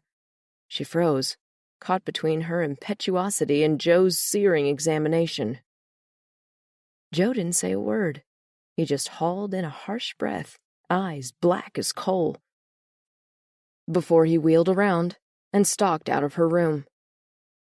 Alone and naked, she felt her insides shrivel to ashes. She'd exposed herself, and Joe had reacted like she was a tantrum-throwing toddler. Yet Joe was right. She was immature for mistaking the strength of his interest in her and thinking he might be overwhelmed with lust for her. She'd been too cocky and full of herself.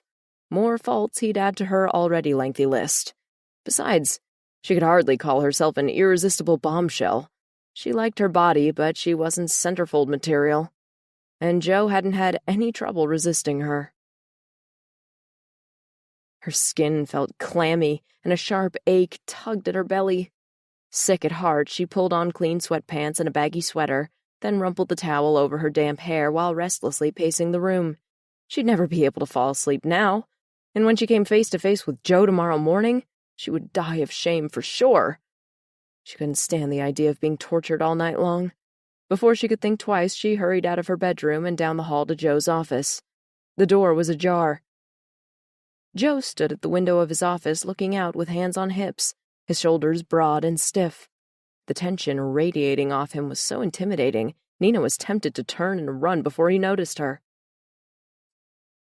But one thing she'd never lacked was nerve. Better to face him now and get the worst of this messy embarrassment over with. It would still be awkward as hell working with Joe, but at least the initial mortification would be past. She pushed through the door and walked up to him, her bare feet muffled by the carpet. She was only 2 feet away when he spun around, his expression freezing as he caught sight of her. Whatever she was going to say expired in her brain. She spread her arms in a supplicating gesture. "Joe, I, wanted to apologize." Her words were cut off as he closed the gap between them in one stride and yanked her into his arms. As she landed against his chest, she gasped, all the air knocked out of her by his unexpected move. Joe? Nina barely got the syllable out before his head lowered and his mouth covered hers in a hard, bruising kiss that rocked her foundations.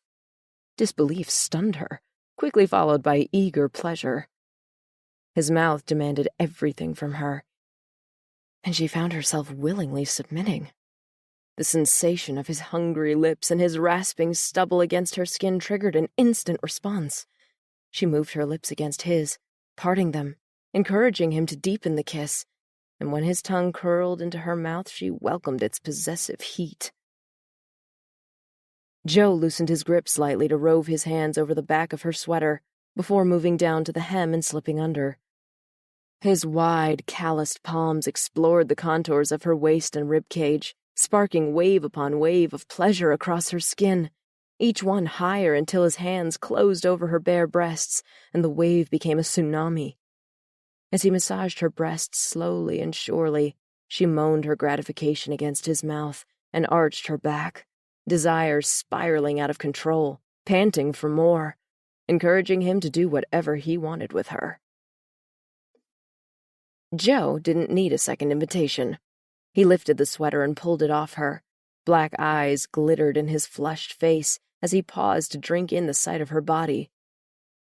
"I can't fight this," he murmured, seemingly to himself, before he lifted her onto his desk, shoving a stack of files to one side. He pushed her legs apart to fit his body against hers and leaned in to claim her mouth again. His kisses were less frenzied but more demanding, more commanding, and she gave herself up, circling her arms around his neck to pull him closer. While he feasted on her mouth and neck, he cupped her breasts and teased her nipples with his dexterous fingers, making her shudder with excitement and lust. Heat surged through her. Nothing in the world mattered except this. Joe and his rough kisses and gentle hands. Joe devouring her mouth and teasing her breasts. He transferred his lips from her mouth to her breast, and when he sucked hard, she couldn't breathe for the exquisite pleasure he gave her. How could he know so perfectly how to turn her on? He grazed the edge of his teeth against her nipple, and a line of fire streaked from her breast straight to the throbbing ache between her thighs. She was already wet for him. If he kept on sucking her breasts, she would orgasm right there and then. But, as if he knew and wanted to torment her, he released her nipple and began to lick the valley between her breasts. The sensation was novel to her, and she clutched his shoulder for support. Joe's thick black hair tickled her breasts as he slowly inched his way down toward her belly button. Instinctively, she wrapped her legs around his hips and pulled him into her. As his groin made contact with her, the unmistakable bulge in his pants pressed up between her thighs, perfectly poised at her entrance. Holy Mother! Her brain almost fried as she registered his size and hardness and position. Just 2 layers of fabric lay between them. The image of Joe's erection triggered the first stirrings of panic. Any moment now, Joe would slide his hand inside her pants, and once he touched her down there, she'd be lost. She'd agree to everything and anything he wanted. Anything. There wasn't anything she couldn't imagine doing with Joe, and that was pretty damn exciting. But at the same time, it was out of this world scary. Alarmed, she pushed an arm out and knocked over a mug filled with pens. It thudded to the ground, the noise breaking the spell. Joe's head lifted from her stomach, his hazy eyes fixed on her. She could almost see his rationality returning. Blinking, he slowly straightened, his hands falling away from her, and chilly air cooled the fire that burned in her. She pushed herself off the desk and, with a belated rush of modesty, crossed her arms over her breasts. Talk about shutting the stable door after the horse had bolted. Without a word, Jo retrieved her sweater from the floor and carefully pulled it over her head, helping her arms into the sleeves like she was a 3-year-old. "I'm sorry," he said, his voice wooden. "I shouldn't have done that." He was still treating her as if she were an immature child, and he the responsible adult. That wasn't fair. She grimaced at him. Why not? I enjoyed it. His hands curled into fists. As usual, you're not considering the big picture. You're my employee. I never, ever cross the line with my employees. It's unprofessional and unethical, and it can lead to messy, expensive sexual harassment claims, which I really don't need. I don't see the problem. She'd been alarmed at how quickly things had heated up between them, but now that he'd drawn back, perversely she wished he hadn't. It's not like I'm going to sue you. How do I know that for sure? Because... She didn't need the money or the bad publicity, but Jo didn't know that. Because I wouldn't. That's so reassuring, he snapped sarcastically. But besides that, it's also bad for my other employees. If they see me fooling around with you. No one saw us. Jo's face darkened. And you're forgetting the biggest reason of all. You're bad for my concentration, and I never, ever repeat the same mistake. She scowled back at him. I'm getting sick of your never-ever rules. Why can't we have some fun? We're not hurting anyone. And that's all this is? Some harmless fun? Sure. She widened her eyes at him. He wasn't the only one who could be sarcastic. I'm not expecting you to fall in love with me.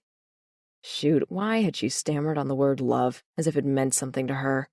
A wary look shadowed Jo's face. You can't say it, can you? Can you? Instantly, she was back on the offense. I have no intentions of saying that word. He backed away as if she were a live grenade. Christ, how did this conversation end up here? You kissed me, and we both liked it, but you don't want to take it any further. God, Nina, you're such a minx. It's too hard to think straight around you. But you need to know I mean what I say. Jo pushed his fingers through his hair, making it even more tousled and sexy. Nina's heart contracted in an odd spasm. Why did every little thing about Jo affect her so much? She gave herself a shake and straightened her sweater. Fine, if you say so. I'm not that hot at seduction anyway. He blinked, as if he hadn't expected her cooperation, and gave her a lopsided, sexy smile. I wouldn't say that, but I'm glad we agree on something. She ignored the melting sensation his smile invoked. We won't do it again. This was a one-time incident that won't be repeated. Remember that the next time you feel like dropping your towel and parading naked in front of me. He paused, a smile tugging at the corners of his mouth. There's only so much temptation a man can take, you know. Well, I only did that because you were being so annoying. He raised his eyebrows. Is that how you normally deal with annoying men? You're a special case. I'm glad I'm special. Her stomach tingled again. Uh-oh. The buzz Jo was giving her was bad news. Just moments ago, they'd agreed not to act on the attraction between them. But then immediately she couldn't help flirting with him. And he was flirting with her, too, no mistaking that. I'm going to bed, she said, backing away from him. Jo nodded. Good night, then. You should have an easier day tomorrow.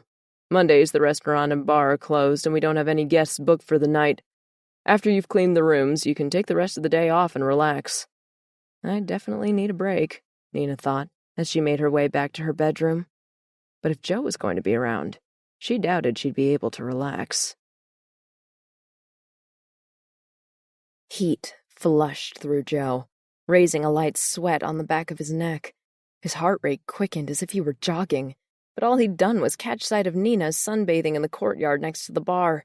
The weather was unexpectedly warm, and she wore a loose orange t-shirt and tight black leggings.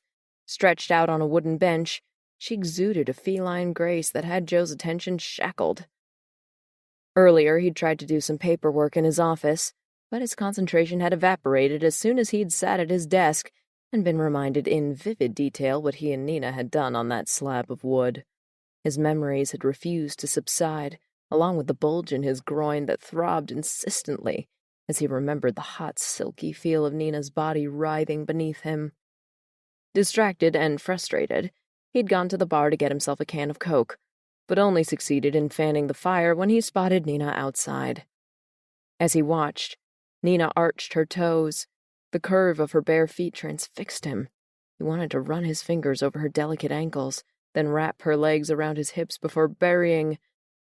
His palm burned against the cool Coke can. Before he could reconsider, he grabbed a second soda can from behind the bar and walked out into the courtyard. Nina sat up, her expression edgy as he approached.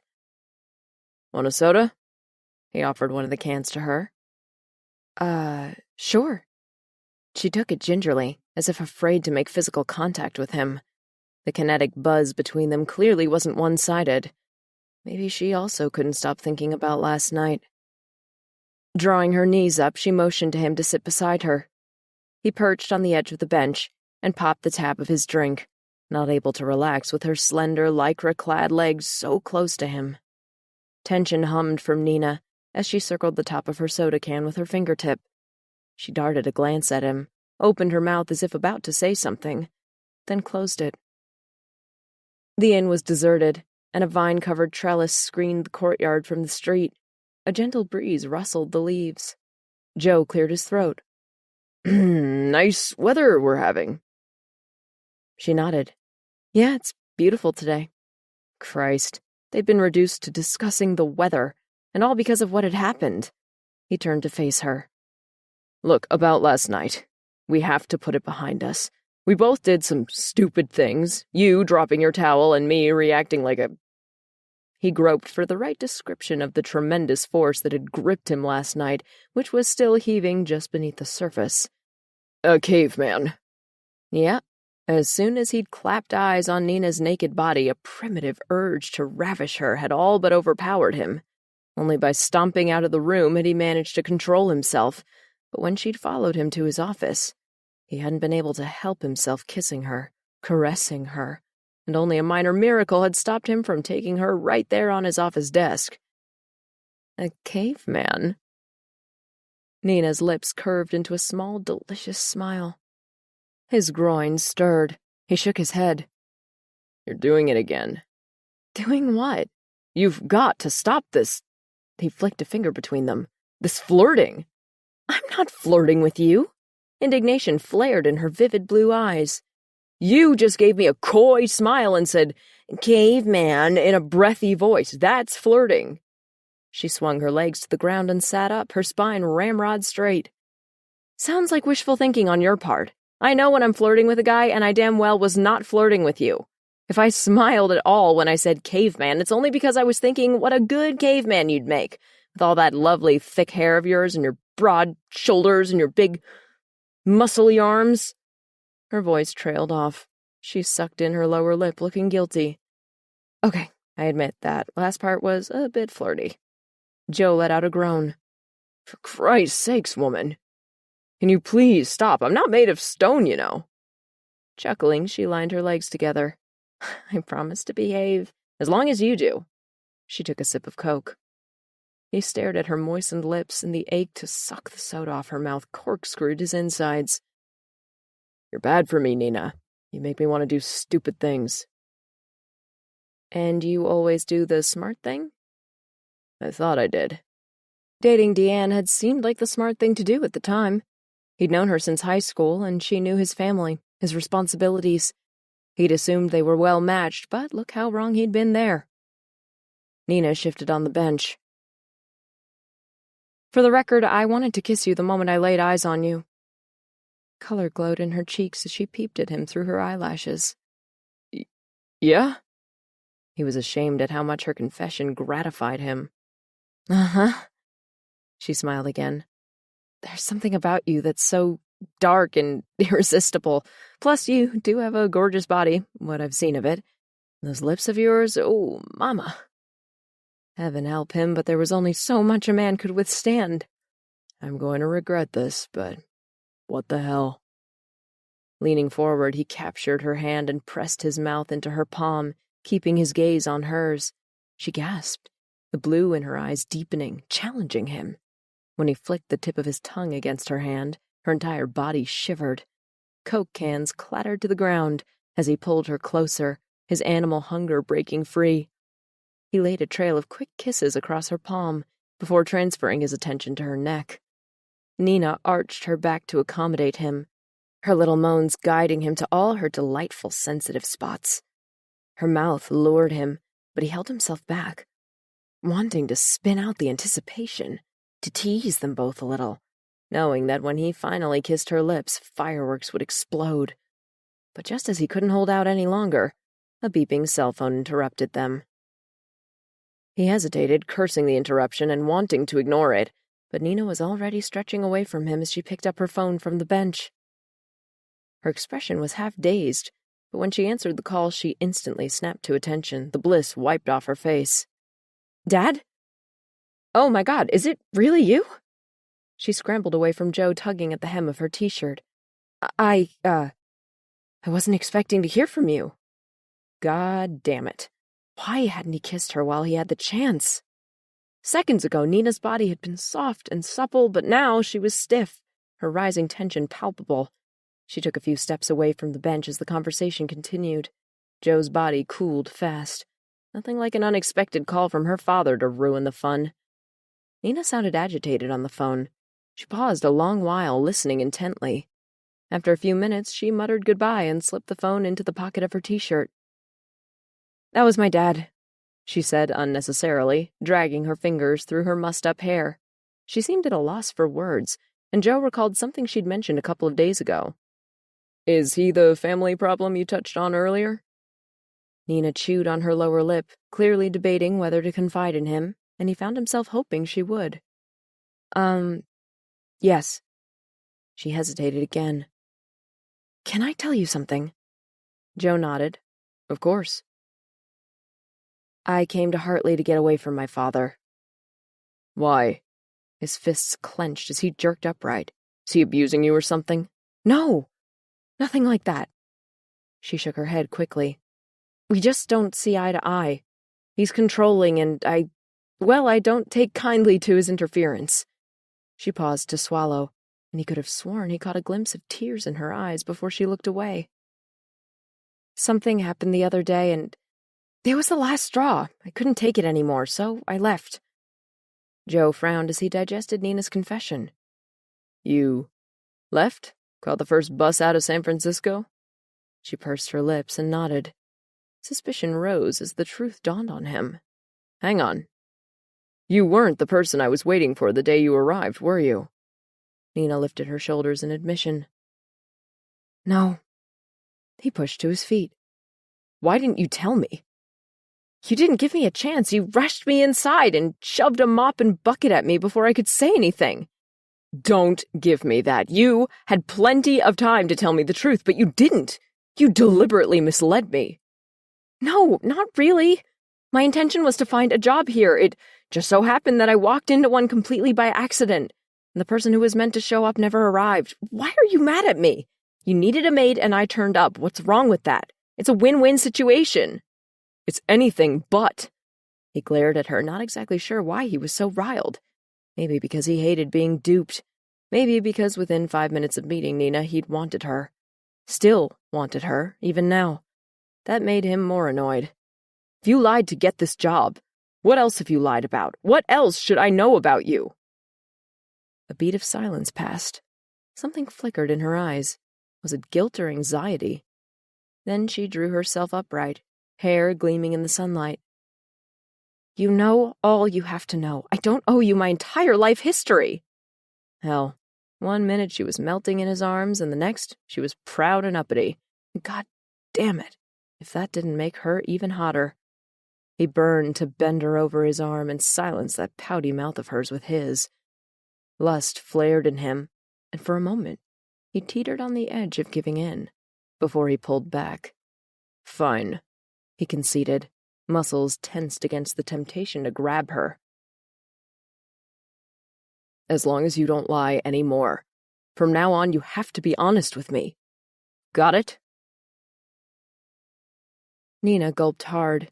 Joe's gaze was so penetrating. She had an irrational fear he could see what was milling in her head. Should she tell him who her dad was and what he'd done? But if she did, then that would negate her whole reason for being here. She couldn't tell him she was Carson Beaumont's daughter, that on her recent 25th birthday she'd come into a trust fund worth millions, and that, despite all her privileges and advantages, she couldn't command the respect of her colleagues. She couldn't tell him. Not until she'd achieved what she'd come here to prove to herself. The minute Joe knew her true identity, this life experiment of hers would bust. She needed to see it through, even if that meant lying about not lying. "Got it," she said. They looked at each other, and the heat between them began to build again. Her lips quivered as she relived how close Joe had come to kissing her before her dad's call had interrupted them. God, how she wanted to feel his mouth on hers again. Even when they were arguing, she couldn't stop wanting him. Joe's brand of aggravation was somehow arousing. His mocha eyes reflected the fire leaping between them, his lids dropping to half-mast as he focused on her lips. But then, he seemed to come to his senses and took a step back, his stance relaxing. He angled his head in the direction of the street. "Want to go for a drive?" She started at his non sequitur. "Excuse me?" "There's some beautiful spots around these parts. You haven't seen much since you arrived." "You honestly want to take me sightseeing?" He let out a small sigh, his lips quirking at the corners. "Don't overthink it, Nina." What was there to think about? He wasn't pushing her away. He still wanted to be with her. "I'd love to," she smiled back at him. A short while later, she was sitting in Joe's blue pickup truck while he drove them along a narrow road that hugged the coastline. Sunshine glinted on the nearby ocean and lifted Nina's spirits. It was a beautiful day, and she was spending it with a gorgeous man. What could be better? Joe eased back in his seat, hands relaxed on the steering wheel, and glanced at her. "So, care to tell me about that phone call from your father?" Tension flowed back. But she did owe Joe some sort of explanation. Preferably one as close to the truth as possible. He was checking up on me, as usual. Her father had wanted to talk about her promotion, but she'd stalled him. He and that promotion weren't subjects dear to her heart. "He's probably just being protective," Joe said. "There's more. He reminded me that my stepsister's wedding is coming up in 3 weeks. "I see. And you're going to be a bridesmaid?" Nina choked. "Hell no. I look awful in frilly dresses, and Brooke wouldn't want me in her bridal party." "So, no love lost between you two, huh?" "Nope. Brooke and I are complete opposites." Meaning Brooke was the spotless, perfect daughter her dad had always wanted. Nina was 15 when her dad had married Ellen, a well-connected socialite who never had a hair out of place, and brought her and her daughter Brooke to live with him and Nina. Ellen had lost no time waving her decorating wand over the entire house, eradicating every sign of Nina's late mother.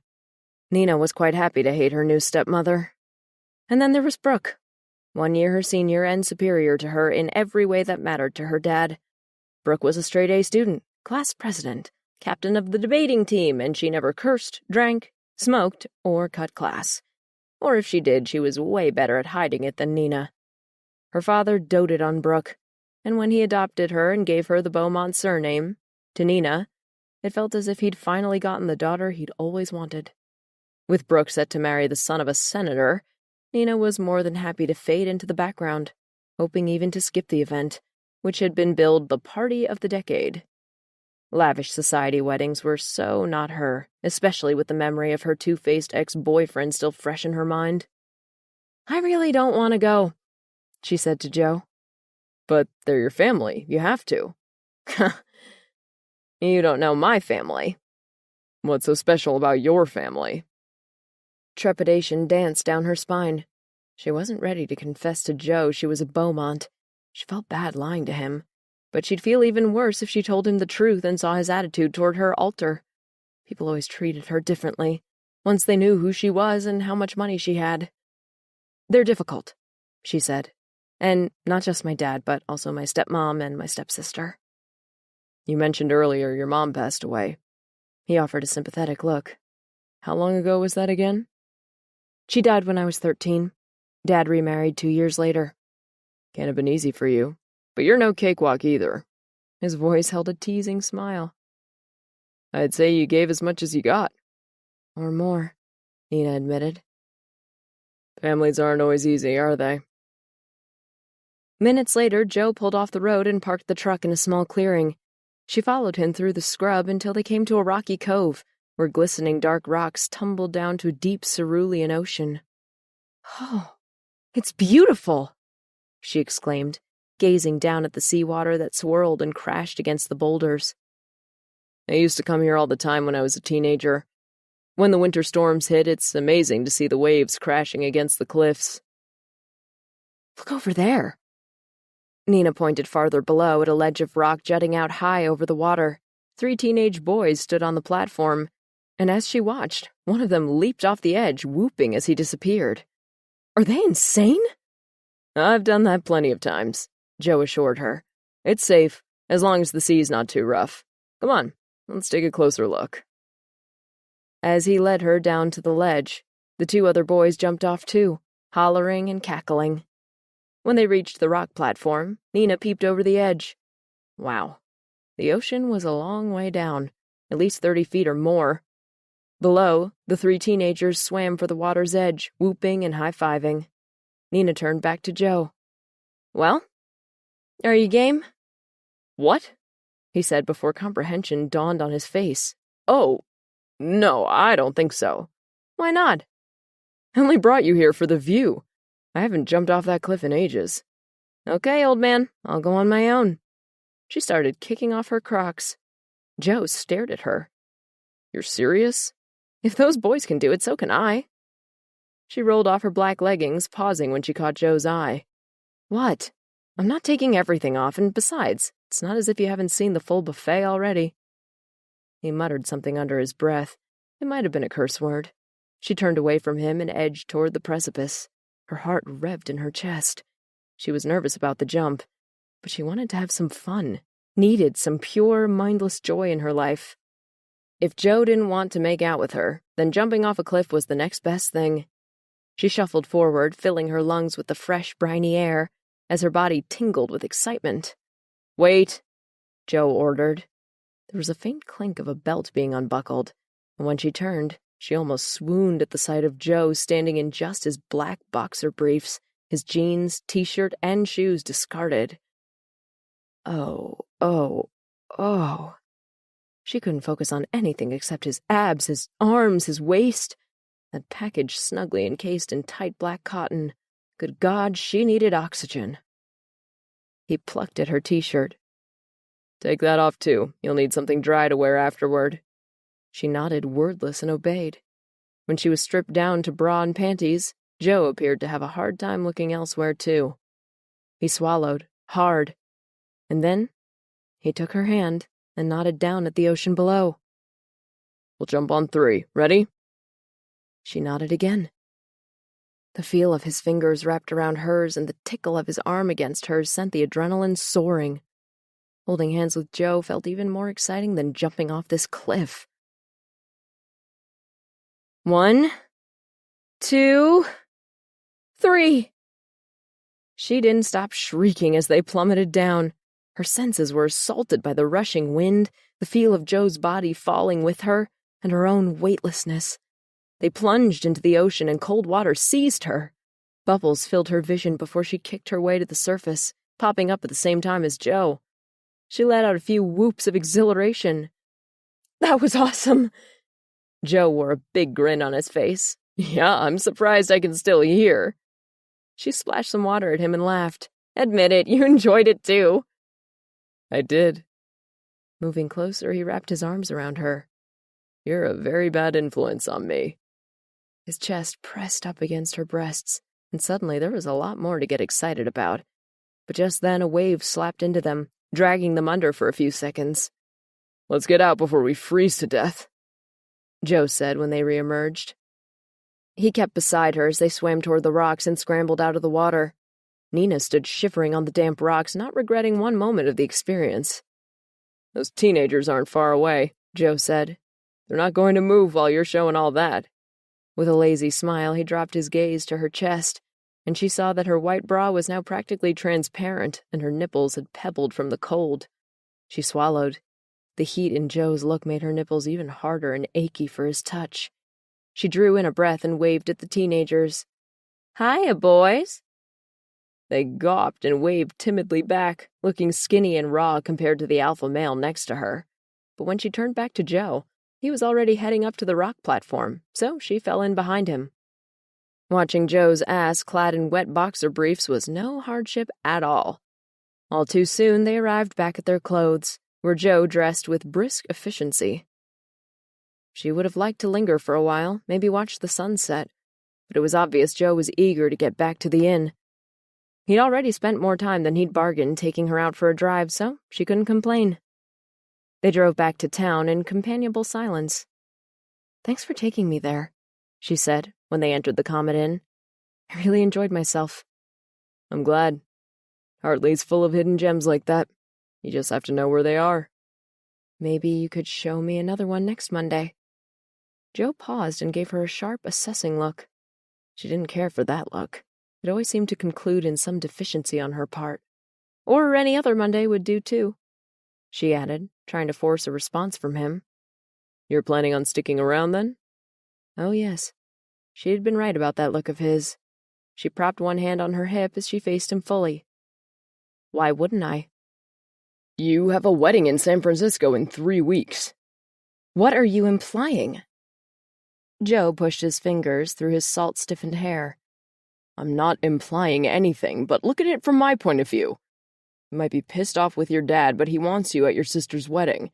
Add to that the fact you're not used to small-town living, and you're not exactly thrilled with your job here, and, well, I'd be a fool to assume you'd stick out your probation period."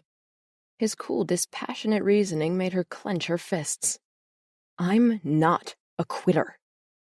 I might have to go to my step-sister's wedding, but it's just one weekend. It's not going to change my plan. I'll be back." But that was impossible, she realized with a pang. She had to be in San Francisco before Brooke's wedding. With her vacation time used up, she'd have to return to her job at Beaumont Inc. She was returning, wasn't she? This whole working as a maid thing was strictly temporary. But if she told Joe that, why would he keep her on? "You're sure?" he said. "One weekend in the big city might remind you of everything you've been missing." "I said I'll be back," she reiterated through gritted teeth. "Why? Because of this?" He waggled his finger. "This thing between us?" She drew herself up. "It's not just the URST. I have things to prove to myself, too." "The URST?" "Unresolved sexual tension. What you call this thing." He blinked, and then a rueful smile spread across his face. "It's true. I've been URSTing after you something bad." "Well, what are you going to do about it?" Silence hung over the deserted lobby. He cupped her cheek in one hand, concentrating on her mouth for so long she felt breathless. "There are so many things I want to do." He brushed his thumb across her lower lip, and she was held captive like a bee in nectar. "You like to keep a girl in suspense, don't you?"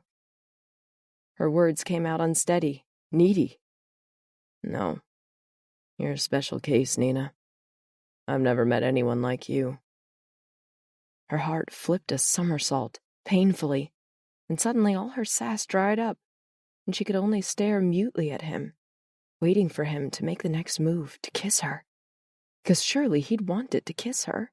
Surely he'd wanted to finish what he'd started before that ill-timed call from her dad. But instead of kissing her, he lowered his hand from her. She was left wondering, aching. "I have to get back to my bookkeeping," he said. "What?" "I still have a lot of receipts to get through." Bookkeeping? Receipts? He'd rather do bookkeeping and receipts than kiss her? Oh. What little confidence she had left whooshed out of her like a leaking balloon. "We'll talk later." What did that mean? Was talk code for make out? She wished she knew. She wished she had the guts to ask him. Oh, okay. She pressed her lips together as she watched Joe cross the lobby and head back to his office. If she were Nina Summers without a dime to her name, she would have run after him, crash-tackled him to the floor if necessary. But underneath it all, she was still Annette Beaumont, and there seemed to be no getting away from that. Chapter 5. The wicker chair on the balcony looked so inviting, and Nina's muscles were crying for a break after her lengthy stint of cleaning made even harder by the fitful sleep she'd endured last night, tortured by dreams of Joe naked, except for those black boxer briefs. Nina pressed a hand into the aching small of her back and uttered a groan. Just 5 minutes, she told herself, as she eased down on the cushions of the wicker chair. It was so comfy here, with the gentle mid-morning sun bathing her, and a view of Hartley and the ocean spread out in front of her. Just 5 minutes rest, and she'd feel like new again. Her limbs relaxed, and her eyelids drooped. Someone tapped her on the shoulder, and she jackknifed up, surprised and disoriented. What's going on? She squinted up to see Joe towering over her, looking displeased. Her heart dropped as she scrambled to her feet. I was just, taking care of a few cobwebs. She grabbed the broom that had fallen to the floor. Oh, yeah? Looked more like taking a few Z's. A guilty blush heated her cheeks. Shoot. Just yesterday she'd insisted she was staying put, and now he'd caught her napping on the job. I'm sorry. She edged back from him and leaned against the balcony railing. It won't happen again. It's just that I didn't get much sleep last night. Still worrying about your dad? The unexpected concern in his voice made her pause. Not really. I mean, we have issues, but it's nothing new. So if it's not that, then what's been keeping you up at night? Memories of yesterday danced through her mind. Joe's suntan body brushing against hers on that stone ledge, the thrill of jumping with him, his fingers interlaced with hers, and earlier, that kiss that had almost happened, that she still wanted so badly. That was what had kept her up last night. You, she blurted. I can't stop thinking about you. Oh my God, what is wrong with my mouth? It seemed like it had a will of its own. Joe's eyes widened. Me? You and the URST, it's driving me crazy. Yes, she had officially lost control of her mouth. Ah, the URST, yeah. There's a lot of that going around at the moment. She could have sworn there was a glint in his eyes. Her pulse was racing, her fingers twitching. Nervous, she licked her lips, and Joe seemed to be riveted by her action. She stepped closer to him, and there was no mistaking the increase in his breathing rate. You too? She asked, emboldened by his reaction to her. She was close enough to feel his body heat and inhale his clean, masculine scent. Even in the pitch dark, she'd be able to pick him out. She closed her eyes, imagining herself blindfolded in a bedroom with Joe, and the potency of her fantasy made her sway. Nina? Joe's gruff voice made her open her eyes. The pent-up hunger in his expression made her lungs constrict. A look like that could melt a girl's panties off. Yeah? She swayed closer, the need to touch him overwhelming. She rested a hand against his chest, and it was like touching a live generator. He pressed his palm over hers, his grip hard and urgent. Sunshine glinted off his dark, wavy hair, picked out the faint lines at the corners of his fierce eyes. Her heart leaped in her throat. God, he's so gorgeous. Yoo-hoo! A voice from below trilled, bursting the bubble that had enclosed them. Good morning, Joe. Good morning, Nina. Isn't it a lovely day? Mrs. Stewart, standing on the sidewalk and gazing up at them, and calling out for everyone in the street to know that Joe and Nina were together. Joe pulled away from Nina as he returned Mrs. Stewart's greeting. Nina wasn't capable of speech, so she waved instead. Mrs. Stewart nodded and smiled, before trotting on down the street. We need to talk. His clipped tone felt like a jab to the stomach. Joe shut the balcony doors firmly behind Nina, cursing his weakness. Christ, what had Mrs. Stewart seen from the street below? Had she noticed the dangerous hunger in him as he held Nina's hand and imagined all the ways he wanted to rip her clothes off? He should have been mad at her for sleeping on the job, but all he'd wanted to do was kiss those soft strawberry lips. And that was another reason why he had to resist temptation. It wasn't professional or fair to his other employees if he gave her preferential treatment, just because he was desperate to sleep with her. He had to be firm, or she made him look like a complete sap. And that might have happened already, since Mrs. Stewart had caught them holding hands, him probably looking moonstruck and idiotic.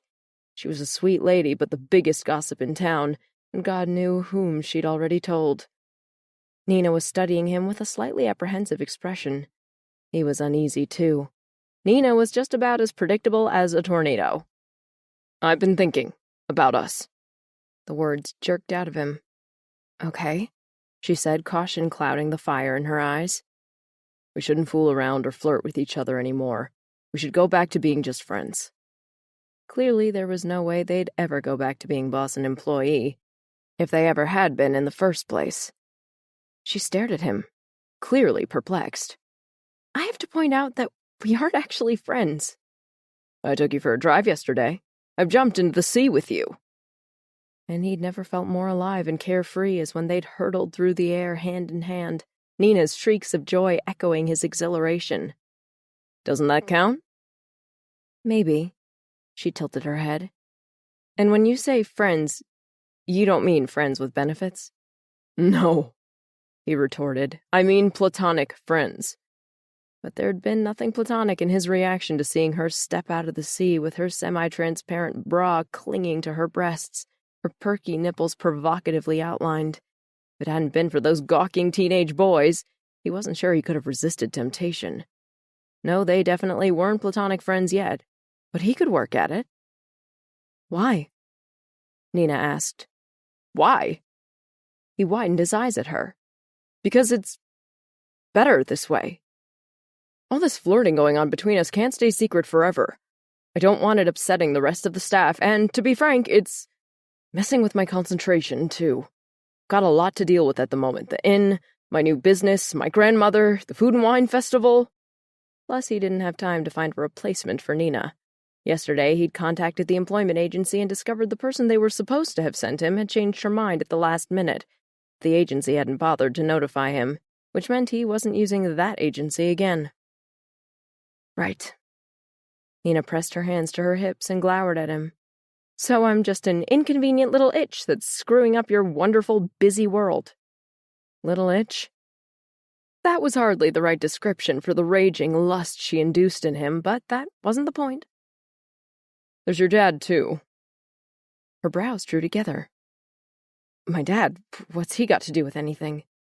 "You obviously have problems with him. Your life is complicated enough without adding a secret—" He waved his hand impatiently. "Affair!" "That's bull. You're reaching for excuses. I'm sorry, I shouldn't have led you on, but it's better this way." She glared at him, eyes blazing, and despite the situation, couldn't help admiring the obstinate line of her jaw and the feisty set of her lips. Even when she was angry with him, she was such a turn-on. "Right," she said. "It's so much better now that you've toyed with me and dropped me without any discussion." "I'm discussing it right now." "No, you're not. You've already made up your mind, and now you want to deliver the bad news pronto and scuttle off like a cockroach." Shit.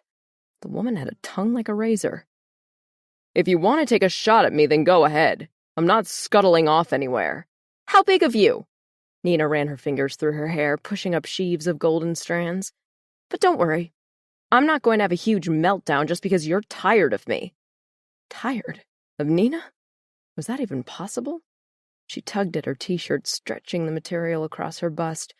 For a moment he was blinded by the memory of her breasts, sweet and delicate, with delicious nipples that responded so well to his licking. Need roiled in him to grasp her and make a mockery of everything he'd just said. He shut his eyes and growled as he strove for willpower. "I'll be as nice as pie to everyone." Her glower singed him, taunting him as it fueled his hunger. "Even you." The air between them beat with prickling silence. Then she straightened her shoulders and walked away, leaving him alone, aroused, and uneasy. Joe was restless. It was Wednesday night, and the local wine club was having its monthly meeting in the restaurant. Normally, Joe enjoyed chatting with the members, but tonight he couldn't settle, and instead prowled back and forth between the bar and the restaurant. If he'd thought reining in his lust for Nina would restore normality to his life, then he was sorely disappointed. Ever since yesterday morning, Nina had treated him with a shiny brightness that grated, because he knew it was meant to irritate him. When she'd turned that friendliness on others, whether it was the guests, the staff, or anyone else who'd turned up at the inn, he'd been forced to watch them bask in her warmth. He'd grit his teeth until he had a permanent ache in his jawbone. Tonight she was bussing tables in the restaurant, and because he didn't want her thinking that he was checking up on her, he ducked in and out from the bar next door. As the evening wore on, he walked into the restaurant one more time to see Nina standing by the counter that displayed the club's featured bottles of wine. "There are some good wines you have here," Joe heard Nina say to the president of the wine club. The guy went pink with pleasure. "We try to get a good variety." "That 1997 Barbaresco is very nice." She pointed to one of the bottles. The president raised his eyebrows. "Yes, isn't it?" He coughed, clearly taken aback. "A wine for special occasions." Joe was just as surprised as the president. How is a lowly coffee shop waitress familiar with wine that cost more than $150 a bottle? Nina caught Joe's eye and flushed as if she'd been caught. "Oh, maybe I was mistaken." She picked up her tray and rushed off, glasses clinking dangerously. Joe followed her into the wash area of the kitchen. "So you're a wine aficionado, huh?" Sarah, who'd been walking past, stopped. "Who's a wine aficionado?" "Nina." Joe nodded in her direction. "Apparently she likes a drop of the 1997 Barbaresco." "What?" Sarah eyed Nina suspiciously. "How can you afford a wine like that?" Nina noisily rinsed the glasses. "I never said I'd bought it. I just know how to, sound knowledgeable about it." She waved a hand, scattering water droplets over them. "It's all about the elegant palate and the raspberry notes and the abundant tannin and—" "Okay, I've heard enough." Sarah walked off. Joe continued to study Nina. Couldn't figure her out. Had she been flirting with the president of the wine club just to get a rise out of him? Or did she really drink expensive wine? "When you're done here, there's some tables in the bar that need clearing," he said. He left and returned to the bar, where he vowed not to let Nina affect him any more. But that didn't stop his neck muscles from bunching up when she entered the bar and went to clear a table where a group of men were sitting. The men started chatting with her, and she responded, looking so relaxed and friendly that Joe found himself gritting his teeth. Again. With a final smile, Nina picked up her tray, and as she walked off, all the guys at the table swiveled, as one, to check out her ass. Joe clenched his fists until they felt like boulders hanging at his sides. How dare those tickwads stare at her like that? Still simmering dangerously, he marched over to the bar where Nina was sliding her tray across to Vince. "Having fun?" he bit out. She spun around at his sharp tone. Vince raised his eyebrows at him, but all Joe's attention was focused on the maddening woman in front of him. "I am," she smoothly replied. Nina was in the black denim jeans and lemon sweater he'd seen her in many times before, but despite that, and the fact she'd been working several hours, she never seemed more luscious and irresistible. Why was it so hard to stick to his guns? "Things are winding down," he said. "Why don't you quit early?" She raised her eyebrows. "But my shift doesn't end for another hour." Another hour of watching her strut around the place, giving all the male customers something to pant over? His blood vessels wouldn't survive that. "I'll cover for you. You can have an early night. Don't worry, I'll still pay you for the full shift." She tapped her fingernails on the bar counter. "I'm not worried." "No, nothing's worrying you today, apparently." A muscle twitched in her cheek. "That's right. I'm peachy keen. I can see that. So can everyone else. Especially that group of guys you were just batting your eyelashes at. Blue fire sparked in her eyes as she leaned toward him. Jealous? Would you prefer I bat my eyelashes at you? Her scent filled his nostrils. She smelled of honeysuckle and hand-cut potato wedges and a hint of beer, a knockout combination that made him want to pull her to his chest. The force of his urges made him dizzy. He glanced about, wondering if anyone was witnessing his turmoil, and saw Vince had retreated to the other end of the bar counter, where he busied himself polishing a glass, as if his life depended on it. Look, Joe jerked his chin. We scared Vince away. You've scared him away. I haven't done anything. The hell you haven't. Ever since yesterday you've been flouncing around in front of me, wiggling your ass in my face. Wiggling? Several people looked up. Nina flung down her dishcloth, lowering her voice as she said, Why would I wiggle and flounce at you? You've made it clear you don't want my ass anywhere near your face. Blood thudded in his ears. Maybe holding back wasn't such a good idea after all.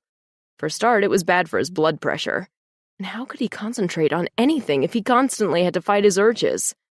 And battle his raging jealousy every time Nina so much as smiled at another guy? If this frustration continued for much longer, he'd explode, and probably at the worst possible time. Better to find a safety valve and release some pressure, right? He butted in and shoved his elbow on the counter next to her, pushing his forearm against hers. She let out a little gasp as her flesh quivered against his. He was quivering too. The contact with her skin firing every brain synapse. Her blue eyes, big as saucers, sucked him in. Yeah, he needed that safety valve real bad right now. Joe bent his head toward Nina's. Meet me out back in half an hour, he whispered, and I'll show you where to put your ass. A pulse fluttered in her throat as she swallowed. She moistened her lips, her face flushed and fierce. You'd better show up, she huffed, her voice low and hoarse, or I'll never speak to you again, Joe Farina. He gave her a brash grin. Now that's the kind of win-win proposition I like. This could be a disaster in so many ways. As Nina headed for the door that led to the rear of the inn, she considered running back to her room, but her body had a will of its own, and her feet continued down the hallway. She was setting herself up for humiliation. If she waited out back and Joe didn't show, she'd be mortified. Joe's reasons why they shouldn't fraternize made sense, and deep down she couldn't help agreeing with him. But she just couldn't fight the attraction anymore, and if he stood her up, she'd be so furious and embarrassed, she'd hitchhike out of town, even this late at night, all the way back to San Francisco, and maybe put a hit out on Joe. Just kidding. Maybe. Hauling in a deep breath, she barged through the back door. The big spotlight above the door shone on a deserted yard. The pit of her stomach gave way. Then 2 piercing lights flashed on and off, headlights from a vehicle parked across the entrance to the yard. Joe's pickup truck. Her ribcage drew tight, and her heart began to pummel. She scampered across the concrete and jumped into the passenger seat, panting as though she'd just held up a bank. Joe faced her, teeth gleaming white in the dimness. Evening, Sweet Pea. Okay, no hitman required, but this could still be a disaster. He put the truck into gear and pulled off. For a minute or so, they didn't speak, though the silence between them pulsated with surging pheromones and unsteady breathing. Finally, the tension got to be too much for Nina. Did anyone see you leave? Lots of people saw me leave, but I doubt they suspect anything. You and I seemed to have a convincing argument at the bar. Vince even muttered something to me about easing up on you. Oh. Just so you know, I've no intention of easing up on you. He took one of her hands and raised it to his lips. Especially not tonight. Promise in his voice sent anticipation streaking through her.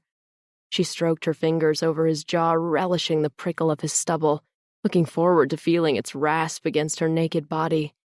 He changed his grip on her hand and eased the tip of her middle finger into his mouth. She caught her breath. The suck of his hot, moist mouth tugged at her stomach, unleashing a wave of heat.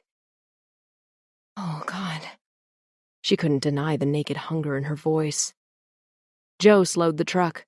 They were a few miles out of town. She had no clue where. The headlights picked out a narrow road, trees, fences. Still holding her hand, he guided it to his thigh. Beneath his pants, the muscled heft of his thighs hinted at the virility about to unleash. Her mouth watered. She squeezed his leg. So, what position do you play? You mean soccer? Center midfielder. He reached over and clasped her thigh. In bed, I'm up for any position. His big, confident grasp on her leg made her laugh, breathy. I don't know why I asked. I don't have a clue about soccer. His eyes grew hot. Don't worry, I'll teach you. He wasn't talking about soccer, she was sure. His hand shifted down to the hem of her plaid skirt. You changed for me? I'm honored. I didn't want to smell like fries and beer. Men like fries and beer. He reached the bare flesh above her knee and slipped his hand under her skirt. I like this even better. His husky murmur coupled with his sure touch had her blood pumping. The truck bumped slowly over a rough section of road. She clung onto the armrest, transfixed as Joe stroked her in her thigh, his fingers creating a trail of pleasure across her skin. Her breath came out in fervid puffs. She pressed her booted feet against the floor of the cab, tense with excitement as she silently willed Joe's fingers to move higher and discover the wet craving between her thighs. But each time he extended his reach, his fingers stopped short of her panties, tantalizing her, provoking and intensifying her need. Joe! She finally gasped out, writhing against his hand.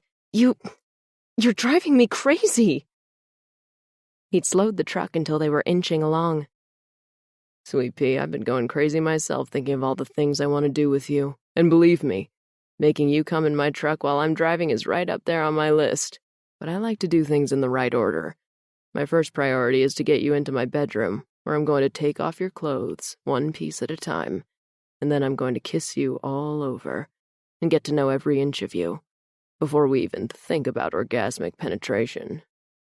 His words, uttered in that sexy timbre of his, almost sent her over the edge. Perspiration prickled in her cleavage, her breasts feeling heavy and straining against her bra. What was it about Joe that worked her into such a frenzy? She'd never considered herself sexually aggressive, but now she was ready to tear the clothes off him. Before she could think, she'd moved her hand from his thigh to cup his groin. The heat and size of his bulge dried her throat. He hissed at her, surprise flashing in his chocolate eyes. And this? She asked. Is this anywhere on your list? She kneaded her palm back and forth across his swollen crotch, excited by his reaction. The truck jerked and bunny-hopped. Groaning, Joe grabbed her hand and forced it away. Christ almighty, if you don't stop now, I'm going to tie you up. She laughed from sheer exhilaration. Tie her up? Joe was giving her wicked ideas. I'll behave, as long as we get to your place quick. We're almost there. He swung the wheel and stepped on the accelerator. The truck roared down a long driveway, headlights bouncing off trees and grass. Before the glare picked out a long ranch-style house with a wide veranda. Joe brought the truck to an abrupt halt. They got out, and Joe grabbed her hand and led her into the house. As he flicked on a few lights, she saw a large sitting room with a stone fireplace and raked ceilings. So, this is where you live. The comfy armchairs, rugs, and rustic bric-a-brac gave the room a homey atmosphere. Joe's house looked like a cozy, unpretentious place, where a person could relax. Have you been here long? About 3 years. I'll give you a guided tour later. Right now, there's only one room I want to show you. Joe swung her into his arms and strode down the hallway. He kicked open a door, walked in, and set her slowly to her feet. His bedroom. The lights were off, but through the window faint moonlight spilled across the king-sized bed that dominated the room. In the silence, Joe's breathing sounded deep and uneven. Joe? She pressed a hand to his chest. This is just for fun, right? Before they went any further, she needed to know they still agreed on this. Of course, he murmured. No fuss, just pure fun. He reached for her, and the night swelled and soared around her. Chapter 6. Nina heard the little gasping noises escaping her lips. A small part of her marveled at how shameless she sounded, but most of her was too high on the pleasure of Joe's mouth on her to notice. He branded sizzling hot kisses over her throat, ears, and cheeks before moving back to her lips. Lust unfurled in her as she twined her arms around his neck and returned his kisses, leaving nothing in reserve, showing him just how turned on she was. As his tongue penetrated past her lips, the heat engulfing her arrowed straight for her center, and she wrapped one leg around him, eager to get closer to him. Pushing his hand under her skirt, Joe pulled her thigh tight around him and ground his hips against hers, the hard hump in his trousers fitting perfectly into the apex of her legs. Darkness swirled about her, heady with the scent of their musk. She ran her hands down his back and began to tug his shirt from his pants. Joe's shoulders bunched up as his fingers got busy with her shirt. It had a tight fit and a long row of buttons. "Don't want to tear your shirt," he said as he wrestled with the buttons. Oh, that was sweet of him, trying to preserve her cheap shirt because he was under the impression she was poor. Her breasts ached for his touch, but she waited until he was done. Finally, he pulled off her shirt along with her jacket and tossed them to the ground. The sight of her black bra made him pause. "Oh, yeah, I like this." He ran a finger lightly over the lace trim, leaving her flesh burning. Lava heat pounded in her breasts, gathering in a liquid pool between her legs. "Why are you waiting?" she breathed, legs trembling.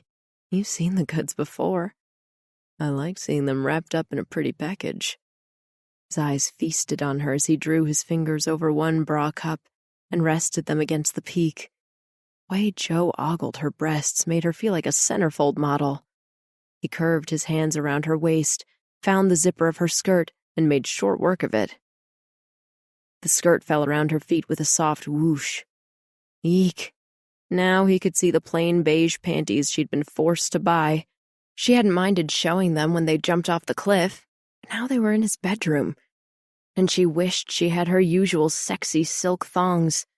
Suddenly self-conscious, she crossed her hands over the bargain basement panties. "Hey, what are you trying to hide?" Joe tugged at her hands, grinning. The general store was fresh out of Victoria's Secret." She reluctantly allowed him to lift her hands away. "It was either this or great big granny panties." Joe stared greedily at her panties, and then he brushed his palm over them, making her squirm. He chuckled low in his throat. "I can't believe you're embarrassed over this." Shoot, she was in danger of giving herself away.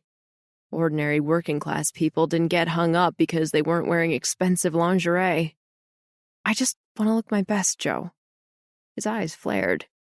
"Sweet pea, you could make even granny panties look sexy." "I'll have to test you out on that," she said, snickering. He groaned. "You're testing me right now." Taking hold of both her hands, he eased them behind her back and lowered his head to her neck. "And I can't resist." His lips worked their magic on her, and she became boneless with desire as his wide chest rubbed against hers. Holding her wrists with one hand, he used his free hand to unfasten her bra and cast it aside. He cupped one breast and lowered his head to the other, his lips closing over her nipple. Taking his time, he sucked and stroked and played until she thought she might pass out with sheer pleasure. Moaning, she pushed her leg between his to get to his pulsing heat, and he responded by pressing his upper thigh hard against her mound. Sexual heat inundated her. Her flesh quivered, rippled, engorged, and before she knew it, she was on the edge of a climax. But Joe, seeming to sense this, drew his leg away. She was so jelly-like she would have collapsed if he hadn't been holding her. "Joe," she whispered faintly, "you're testing my limits too, you know." His rich chuckle ruffled her hair. "But I haven't kissed you all over yet." He returned his attention to her breasts, while his hands nudged inside her panties to knead her tight butt. It wasn't fair that he still had his clothes on. She tried to tear off his shirt, but the darn thing was too stubborn. Eventually, Joe laughed at her impatience and pulled it off. Nina gulped in admiration as she ate up the sight of his muscled pectorals. "You're gorgeous," she said as she coasted her hands across his chest, the dark hairs soft against her palm. She nuzzled his nipples and licked a path over his six-pack, breathing in the heady scent of Joe. That was all vigorous, lusty male. As she gorged herself on him, she heard his sharp intake of air before he took charge again and lifted her face up to devour her mouth. Taking charge in the bedroom was his thing, she guessed, and she liked it. A whole lot. Somehow his autocratic behavior didn't rile her. Instead, it turned her on, right up to 11. While he was kissing her, he got rid of her panties. Now she was naked except for her cowboy boots. She went to pull them off, but Joe halted her. "No, keep them on." He traced his hands over her thighs. "You look like a pinup for sexiest cowgirl of the year." His husky drawl had her reaching for him, but he held her off. "Stay there." His eyes never left hers as he rid himself of his shoes, unbuckled his belt, and shucked off his pants. His boxer briefs stretched taut over an impressive-sized package, and she didn't even pretend to look elsewhere. He stripped them off, and heat saturated the folds between her thighs. My goodness, he's packing some serious equipment there. Then he wrapped her in his arms, exploring and kissing every inch of her just like he'd promised, and soon she didn't know whether she was standing or floating upside down. The haze lifted a little when Joe knelt in front of her, skimming his palms down her legs while his thick black hair nestled against her belly. He nibbled his way down her stomach until he reached the patch of blonde curls covering her mound. He breathed in deeply, hands cupping her ass, before his tongue snaked between her folds and flickered against her slit. Wet heat drenched her in an instant. She arched her back for more. His lick was measured, erotic, explosive. He controlled her, his lapping first greedy, then delicate, always sure, extending her exquisite pleasure to the point of torture. His control grew as her restraint crumbled until she couldn't wait any longer, and she raked her fingers through his hair, urging him on as she sought release. But he denied her the screaming orgasm she wanted so badly, and rose to his feet, his face flushed, his lips wet from her moisture. He leisurely fondled her breast. "My hot little cowgirl." "Joe, I swear."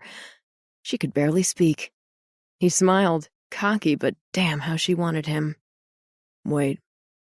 He turned to rummage in the drawer of his nightstand, leaving her to bite her lip as she stared at his taut backside. The urge to hurl herself at him rose, but, as much as she hated admitting it, she was hooked on his domineering lovemaking.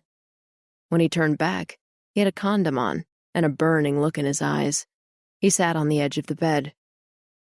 "Come here," he ordered. She moved toward him, lungs aching with anticipation. When she was within arm's length, he grasped her waist and pushed his knees between hers until she stood above him, her legs straddled over his thighs. She met his searing gaze, and when his hands pressed her down, she knew what he wanted, what she wanted, so desperately. As she bent her knees, the tip of his erection found her entrance. Burning hot and hard, it teased her, parting her slick folds. He paused, holding her still. She was ready to collapse, her leg muscles quivering, but he held her up, his biceps bulging from the strain. He eased an inch into her, his heat and strength arousing her further.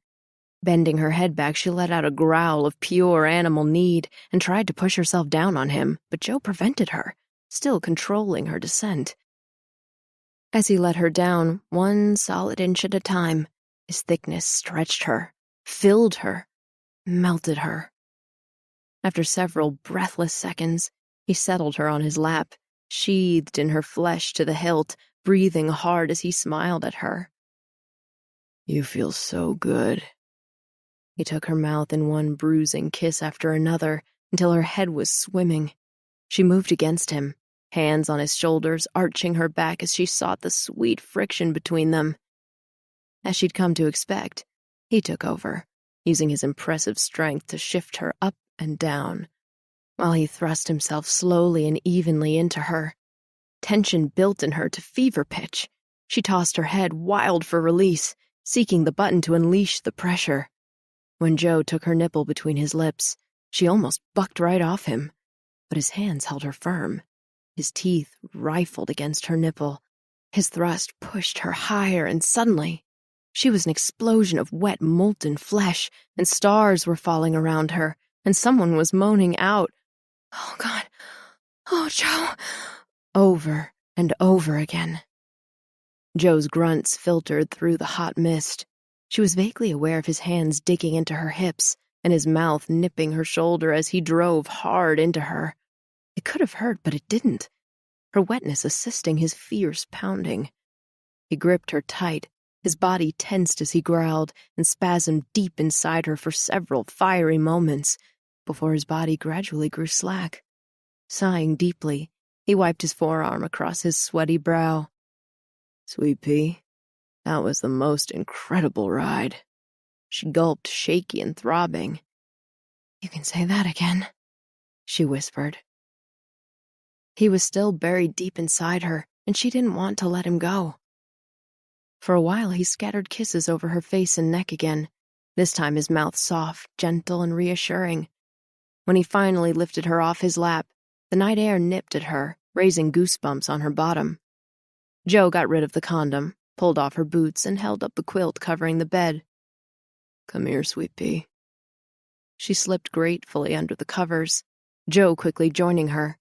The sheets were cool, but Joe pulled her into his arms, his warmth surrounding her. She turned to him surprised and a little dismayed at how eagerly she sought him out. Was it simply because Joe had given her the best sex of her life? Or was there something more to it? Joe didn't seem to be troubled by such worries. He kissed her hair and wrapped his arms around her. "Just a heads up, I'm going to let you rest for a little while, but in about 10 minutes, I have another activity planned for us." Anticipation stirred in her loins. She shifted her legs against his. "What kind of activity?" "It's a surprise." "Can't you give me a clue?" His lips curled into a lazy, teasing smile.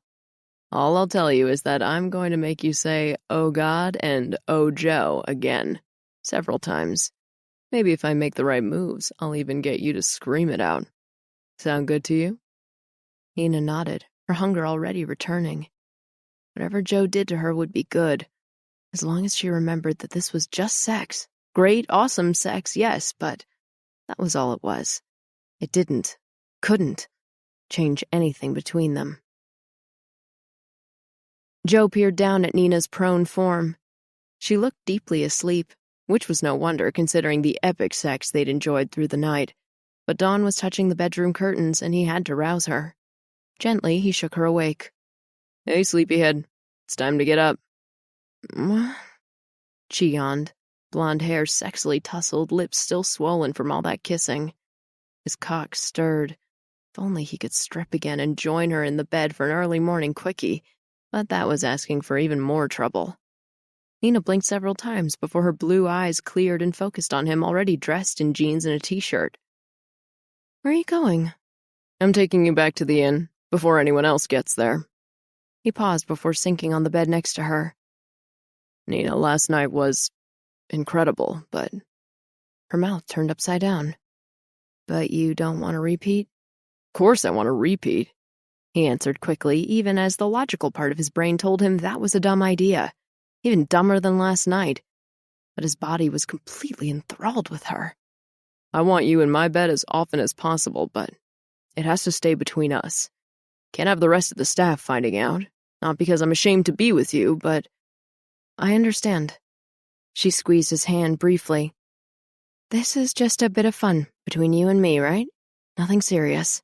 We don't need the whole town sticking their noses into our private business." He breathed out a sigh of relief. Nina understood his dilemma. She wasn't fussed about keeping this a secret. It wasn't how he usually conducted his brief affairs, but then again, he'd never had an affair with an employee. Again, his logical brain sent out a warning, but he ignored it. Nina was in his bloodstream, and for however long this crazy fever lasted, he was her captive. Nina yawned as she scraped and rinsed plates. The bustle in the kitchen was dying down after the dinner rush, but she still had plenty of clearing up to do. It didn't help that she'd barely caught a few hours' sleep last night. She closed her eyes, and for a moment she was transported back to the heady sweetness of being with Joe. All day the memories of him had teased her. Tonight he'd gone to his usual soccer practice, which was just as well. She didn't need him distracting her again in front of staff and customers. "Glad you've got time to daydream." Sarah's bark sounded just inches from her ear. Nina jerked, and the plate she'd been holding slipped and crashed to the floor. Oh, crap. Sarah's lips thinned as others paused to see the cause of the commotion. "Well, that's one way of doing the dishes. I'll tell Joe to dock your pay again. What's that, like your fourth since you started?" "Only my third." Nina grabbed a brush and pan and began cleaning up the broken plate. "And I don't mind Joe docking my pay." "I thought you were desperate for a job." Sarah continued to face over her, and when Nina straightened, the head chef's face was filled with suspicion. "I already know you lied about working in a coffee shop, and now you're acting like you don't even care about the money you're losing, so why are you really here in Hartley?" Nina tossed the ceramic shards into the garbage bin, making as much clatter as she could. She'd been too quick to shrug off her docked pay. She should have acted more concerned. "I'm here to make a fresh start," she said as calmly as possible. "Yeah?" Sarah didn't seem convinced. Nina was saved from having to say more by Mrs. Stewart appearing in the kitchen. She and her friend had dined at the restaurant earlier, and when Nina served them, Mrs. Stewart had made some coy remarks about Joe. Now, as the smiling woman advanced on them, Nina prayed she wouldn't say anything embarrassing in front of Sarah. "That chicken was delicious," Mrs. Stewart beamed at Sarah. "You must keep that on the menu permanently." "Thanks, Mrs. Stewart." The head chef grinned. If there was one thing that softened her up, it was compliments on her cooking. "Is there anything else I can get you?" "No, thank you. I really came back here to talk to Nina." Sarah's frown returned. "Sure," she replied, but instead of leaving, she stood right there looking suspicious. "How can I help you?" Nina asked Mrs. Stewart, hoping she wouldn't mention Joe again. "It's about the Food and Wine Festival. You know about it, right?" Nina nodded. She'd seen all the posters around town and knew Joe was on the organizing committee. "The thrift store will have a stall at the festival," Mrs. Stewart continued. "We're accepting all kinds of donations to sell. My niece usually helps me, but she's broken her leg, poor thing, so I was hoping you'd volunteer." The festival was in 2 weeks, and by the end of that weekend, Nina's 3-week vacation from Beaumont, Inc. would be over, and she'd have to return to San Francisco. The dreaded reminder, coupled with Mrs. Stewart's request, threw Nina into confusion. "Oh, yeah, well, of course she'd love to help you." Sarah broke in with a smirk at Nina. "She wants to make a fresh start in Hartley. And what better way is there than getting involved in our local charity?" Nina coughed. "Well, sure." She hesitated a second before nodding firmly. She'd still be here for the festival anyway. "Yes, I'd love to help you, Mrs. Stewart." "Oh, good. I'm so pleased. I'll talk to you later when you're not so busy. Good night, dears." She waved a general goodbye before trotting out of the kitchen, leaving Nina and Sarah alone. "I'm happy to help Mrs. Stewart." Nina stuck her chin out. "She's nice, and she gives people the benefit of the doubt." Sarah looked down at her. "Just remember to keep your volunteering to your off hours. You're paid to work here." Nina bit back a quick retort. No point aggravating the head chef. By the time Nina had finished her kitchen duties, the restaurant was closed, and only a few quiet drinkers were left. Nina looked about the bar expectantly, hoping that Joe had returned from soccer practice, but he was nowhere to be seen, and disappointment pinched her. "Hey, Nina!" Vince called from behind the counter, where he was carefully filling a glass from a beer bottle. She hitched her butt onto a stool at the counter. Even though her shift had ended, she didn't want to go to her bare, lonely room. Not when a part of her was still hoping for Joe to return, even though he'd never made any promises. "What's that?" she asked, glad for the distraction from Joe. She nodded at the unlabeled bottle, from which a rich golden-brown beer flowed steadily into the glass. "It's an IPA from a local microbrewery," Vince said. "IPA?" "India Pale Ale," he grinned. "Clearly you're not into beer." "Sorry, no." He slid the glass to her. "Try it. You might like it."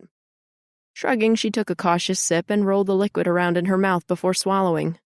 Hey, that's not your normal beer. It's kind of chewy and bitey. Hoppy, you mean? If you say so. It's really good. Where'd you get it from? The shed in my backyard? Vince retrieved the glass and took a satisfying swallow. It's a hobby of mine, brewing beer. Nina sat up. You have a brewery? Do you sell your beer here? He shook his head, wiping the back of his hand across his mouth. Nah, Joe doesn't know about it. But your friends, how does he not know? Well, he knows I brew beer, but he doesn't know I've upgraded my equipment to commercial grade. A diffident expression came over Vince's face. I've been meaning to ask him if I can stock some of it here, but, well, he has enough on his plate at the moment. What with his bank problems and those Beaumont shitheads who want his property, and... Nina's heart stopped for several seconds as Vince continued to talk. What did he just say? Those Beaumont shitheads? He can't mean... Hey, Joe! Vince's words broke through her whirling thoughts, and her heart stuttered to life, suddenly pounding like a runaway freight train. Hey, Vince. Hi, Nina. Joe stood right behind her. Every nerve ending in her body shrieked out his presence as she turned to face him. Hi! She sounded like a frightened mouse. She tried to take a breath, but it was difficult with Joe so close to her. He was freshly showered after his soccer game, his body giving off waves of clean masculinity that pulled her in. His warm, expressive gaze traveled over her, like he'd missed her. But then, as if becoming aware that Vince was still there, he glanced away, and she was able to breathe. Joe talked to Vince, but she barely listened as Vince's words whirred in her mind. Beaumont shitheads? Beaumont? What exactly did he mean by that?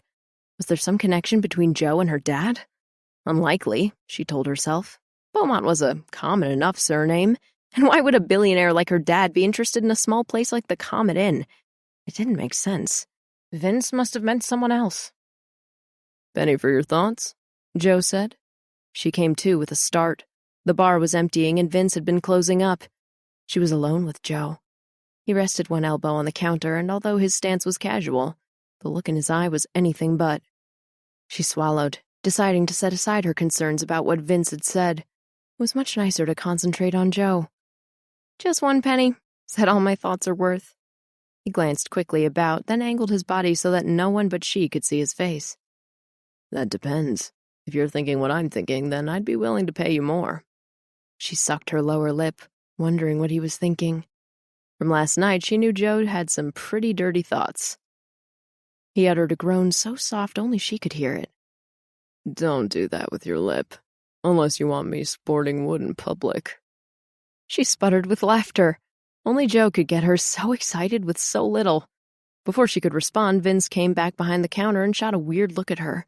Afraid he would recognize the lust in her face, she pushed to her feet. I'm exhausted. I'm going to bed.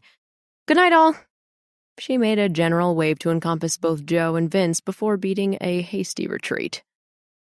If Joe wanted a repeat of last night, then he'd have to come and get her, she decided, as she made her way to the room. Even if she couldn't stop thinking about him, she didn't want to appear too eager. Taking a shower didn't stop her thinking of him either. In fact, it made it worse. By the time she returned to her room, she was wondering how she'd ever get to sleep. She let out a shriek as she spotted Joe lying fully clothed on her bed. Oh, sweet Jesus, you scared me. Why didn't you warn me? He heaved himself up to a sitting position. Do you always walk around in nothing but a towel after your shower? I'll have to buy you a bathrobe. Excitement shivered through her. She walked up to him until they were almost touching. Why? She licked her lips. Are you planning to surprise me in my room on a regular basis? He reached up and placed his hands on her hips, his fingers anchoring her towel. That depends. On what? On whether you give me what I want. His grip on her towel firmed. She swayed and allowed the towel to slip away until it crumpled to the floor. Joe's hands remained on her hips, his expression almost reverential as he took in her nakedness. Oh, sweet pea. He breathed. You're perfect. She was far from perfect, but Joe's reaction filled her with a strange, heady sensation. What if she was perfect for him? Heat swept over her, plumping her breasts, making her nipples harden.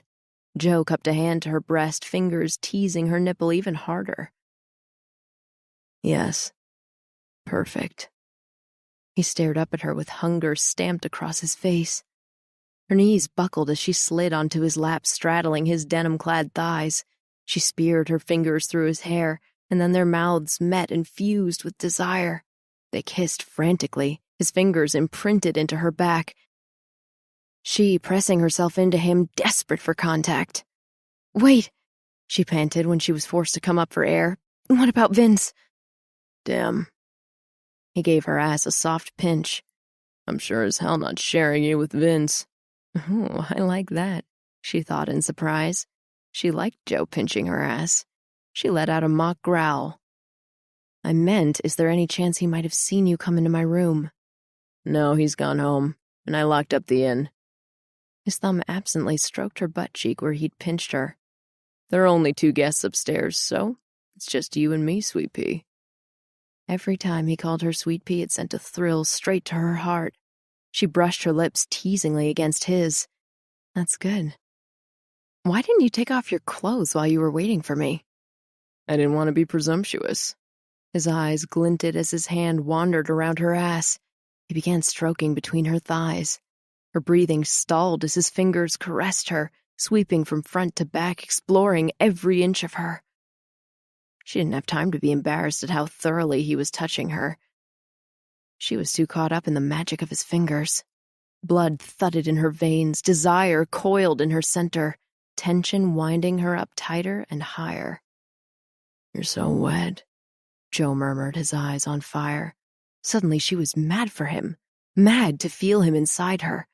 She grabbed at his belt buckle. "Get this off," she growled in frustration. "Quick, now." "But you're so close." His fingers circled her entrance as she shuddered, almost climaxing but holding herself back. "I want you in me," she practically snarled, tugging his belt free. Joe's eyes widened. "Yes, ma'am." He grabbed a condom from his pocket, then, with her help, he unzipped his jeans and shoved them and his boxers down to his knees. He had barely sheathed himself before Nina leaped back onto his lap, positioning herself over his rigid erection. He didn't wait. Grabbing her by the hips, he drove her down onto him without finesse, with just plain, raw, sexual need. And that excited her more than she'd anticipated. Joe was in her, around her. He filled her up and surrounded her until there was nothing in her world but him. He rolled her onto her back and shifted the angle of his body so he could thrust even harder into her. She felt herself spiraling up, caught in the sensations of his body pumping into hers. And then his mouth found hers again, and he was kissing her like he could never sate his appetite. His fingers found her aching nipple, and his other hand slid between their heaving bodies and pressed against her clit. All erogenous zones on fire, she gripped her knees against him and came in a roaring climax that shook her to her hair roots. So she was only barely aware when, short seconds later, Joe erupted inside her. He let out a long, deep groan before collapsing onto her. He lay there panting for a moment, then rolled off her, wrapping his arms around her so that she lay half on top of him. "Yeah, perfect," he said, as he planted a clumsy kiss on her hair. Nina didn't say anything as she curled closer to him. Yes, sex with Joe was perfect. It was just everything else that was not so perfect. Chapter 7. As Nina approached Joe's office, she couldn't stop her imagination from running wild. Had Joe summoned her there just so he could kiss her, even though it was Friday at noon and the inn was bustling with preparations for the busy weekend? But her anticipation died as soon as she stepped inside and saw Joe sitting behind the desk squinting at his laptop. His smile of greeting was warm, but he waved her to the chair on the opposite side of the desk. Clearly, he hadn't called her in for a makeout session. Too bad. "Your pay?" He slid a check with an attached pay stub across the desk toward her. Oh. Felt wrong to accept money from Joe. He worked so hard for it while she had millions of dollars doing nothing in her bank account. But she reminded herself, she had come here to prove to herself that she could survive without her trust fund or her name. She was entitled to her wages. She inspected the figures on the paycheck and frowned. You forgot to deduct breakages. He shrugged. Everyone breaks a few things when they first start. But you don't sleep with every new employee. What's your point? My point is, I don't want any special treatment for whatever reason. They stared at each other for a beat before Joe sighed. Fine. He took the paycheck from her. And don't forget the $40 you loaned me. He wrote out a new check and handed it to her. Happy now? Yep. She smiled at the meager figure on the check. Joe grinned back at her, and as always, his smile infected her with happiness. But the moment was broken as a sharp gust of wind blew in from the open window. Joe got up and walked to the window, his expression suddenly somber.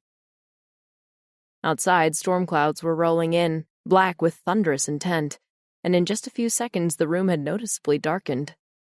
Damn. I was hoping we'd miss this storm. Joe scanned the leaden sky. But it looks like we're going to get hammered. He'd barely spoken before a fork of lightning lit up the sky and they both flinched. Thunder was quick to follow, rumbling ominously. The storm was closing in fast on Hartley. Shit, I have to go. Joe turned to Nina, his brow creased with concern. This storm might tear my place apart. Your place? But your house seems solid enough. Not my house, He blinked at her, as if he'd only just realized what he was saying. My other investment property. It's run down, and I don't know how it'll hold up against this storm. He grabbed the jacket slung over his desk chair and strode toward the door. His concerned expression made her worried on his behalf. Wait for me. Nina hurried after him. I can help you. Joe hesitated in mid-stride. You? Yes, me. I've finished my morning chores. Just give me a second to get a sweater or something and I'll go with you. He scratched his chin, but then another flash of lightning appeared to make up his mind. He nodded. Make it quick. Nina dashed next door to her room where she tucked away her paycheck and grabbed the gray hoodie she'd bought from the thrift store. Joe was waiting for her in the reception lobby. He tossed a yellow rain slicker at her and jerked his head in the direction of the door. Let's go. The air was thick and heavy as they drove out of Hartley and Joe's truck. Dark clouds curdled overhead, but the rain held off for the moment. The road seemed familiar. They were heading toward the cliffs where Joe had brought her earlier that week. Had it only been on Monday? But then he took a different turn down a narrow, rutted lane. 5 minutes later, they pulled up outside a rambling old house surrounded by several acres of weed-infested land. Despite its neglected air, the house was still grand and gracious. Its stone walls were weathered to the color of honey, and in the dilapidated grounds were traces of a once-manicured lawn. The best feature of the property was its location, situated on a rise overlooking the ocean, with stands of red oaks surrounding it, oaks that were buffeted by the rising winds. As they hurried to the house, gusts of wind heralded the arrival of the storm, and a few seconds later, the clouds dumped rain in giant bucketfuls. The interior of the house was cavernous and gloomy. Nina had a brief impression of soaring ceilings, arched windows, and carved timber, and over that, peeling paint, moldy walls, and rotting decay. Joe had brought some folded-up tarpaulins with him. He started for the once magnificent staircase. Follow me. The rat-a-tat of the rain grew louder as they dashed upward, and the stairs became narrower as they ascended to the third floor, where the attics crouched just beneath the roof. A door banged in the rising wind. Joe stepped into the closest attic and swore under his breath. Look at that. The window to the attic had blown out, leaving a gaping hole through which rain poured inside. The roof had sprung several leaks, some of them drips, others almost rivers. The wind howled and flurried about the house, rattling every nail, shaking every timber. Joe made a quick survey of the two other attics, Nina close behind him. Both of them had also sprung copious leaks.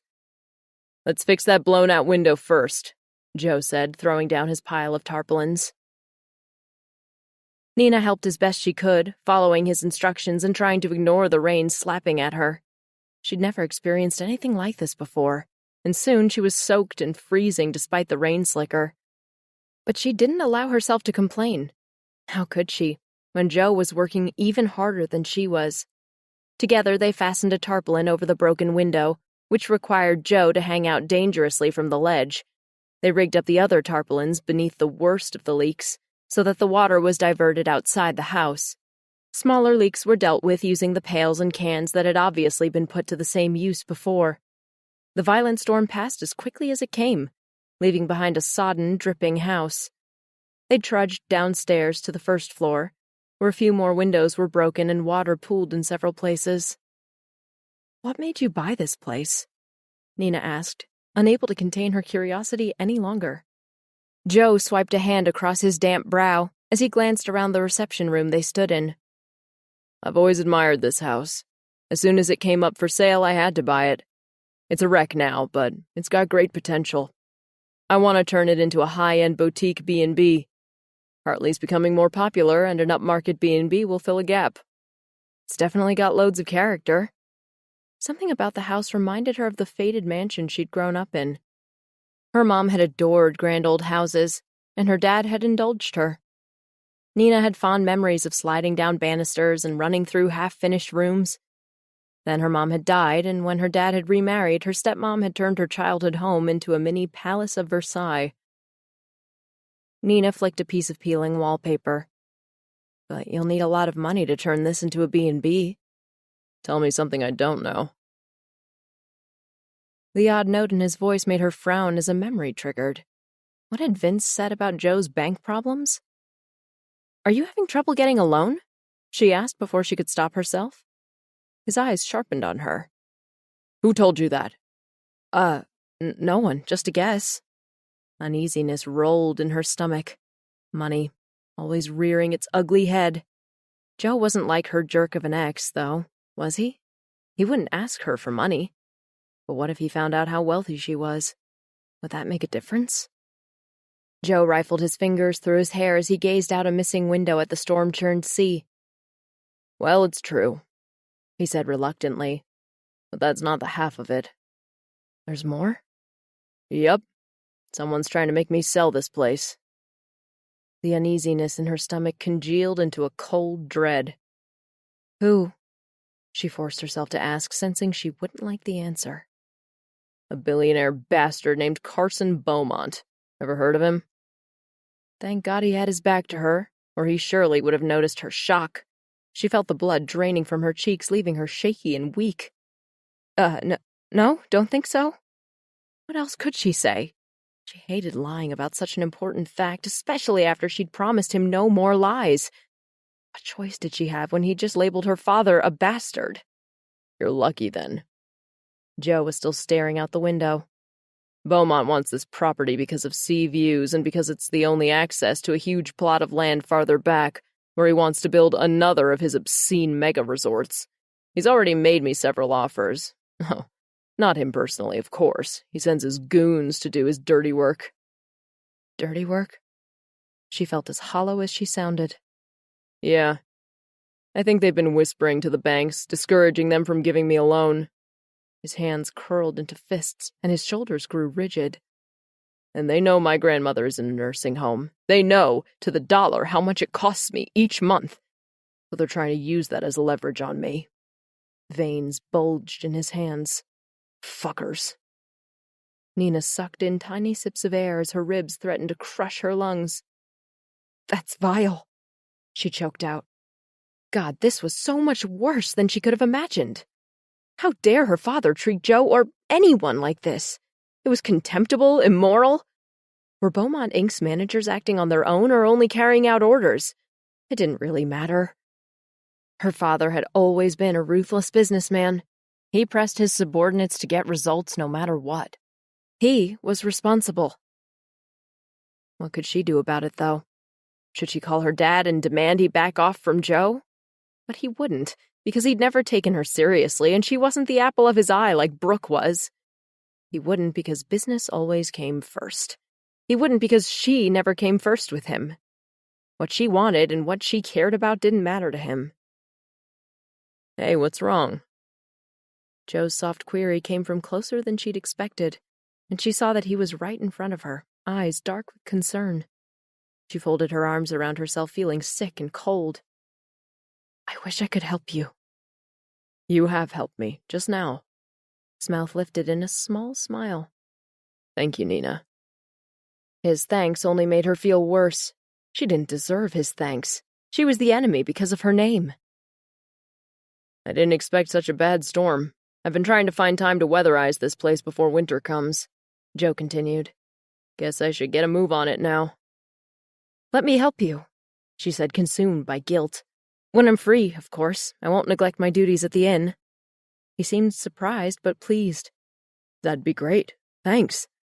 I'll see if I can get some of my buddies to help over the weekend, too. He shifted toward her, his hands gripping her elbows. He wanted to uncross her arms, she intuited, and by the look in his eyes, he wanted to kiss her. But this time her desire was no match for a guilty conscience. She kept her arms firmly locked. A frown touched Joe's brow, and some of the warmth ebbed from his eyes. Instead of embracing her, he brushed her cheek, briefly. You must be freezing. Let's get back to the inn. She followed him out, her heart as heavy as the clouds hanging overhead. Work was a welcome distraction from a troubled conscience. The inn was full that weekend, and Sarah was short in the kitchen again. Nina didn't mind being the target of Sarah's quick temper. She preferred being busy to dwelling on Joe's problem with Beaumont Inc., and how she was concealing her identity from him. When her shift on Friday night ended, Joe told her to get a good night's rest, and he'd see her in the morning. She was almost relieved not to spend the night with him, but in the small hours of the morning she woke up cold and lonely, and missing the heat of his body. Saturday was hectic, too. After finishing her morning chores, she discovered that Vince was preparing to go and help Joe weatherize his B&B mansion, and immediately she insisted on going with him. At the house were 3 men, all friends of Joe's. Joe was apparently up on the roof. The men eyed her curiously when Vince introduced her, but soon turned their attention back to work. Nina was doing her best to caulk a leaky window when Joe walked up to her. Hey, you're here, he said, surprise and pleasure on his face. As always, her heart flipped at his appearance. I said I would be.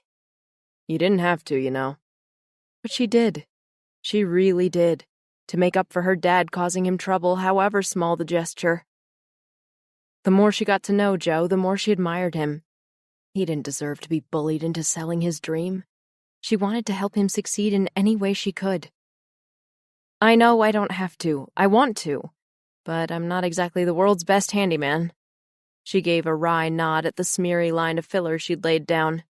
Here, let me teach you. Before she could blink, Joe had wrapped his hand around hers holding the caulking gun. There was no one else in the room. He leaned into her, his breath feathering her cheek. See? You just need a steady hand. Their bodies melded together, his groin nestled against her ass. His hand wasn't so steady, and neither was her heart. Joe, someone might come in. Reluctantly, he let her go. Maybe we can meet tonight? His voice was thick with the need. She nodded, her blood fevered. But before she could say anything, Joe's friend Paul walked into the room. Joe stepped away from her, and the moment was over. With a sigh, Nina returned to her task. She hadn't been at it 5 minutes before her cell phone rang. Hey, girlfriend, Lindsay chirped in her ear. Thought I'd better check on you since I haven't heard from you in more than a week. Oh, hi, Lindsay. Nina paused to check the room was empty. She didn't need anyone overhearing her conversation. Sorry I haven't called earlier. Things have been hectic. That was one way of putting it. Glad to hear you're still alive, at least. Can you tell me where you're staying in case I need to get a hold of you? Sure, I'm at the Comet Inn in Hartley. Uh-huh. So how's the whole incognito thing going? It's been interesting. Oh, yeah? What you doing right now? Nina held up a caulk-spattered hand and chuckled.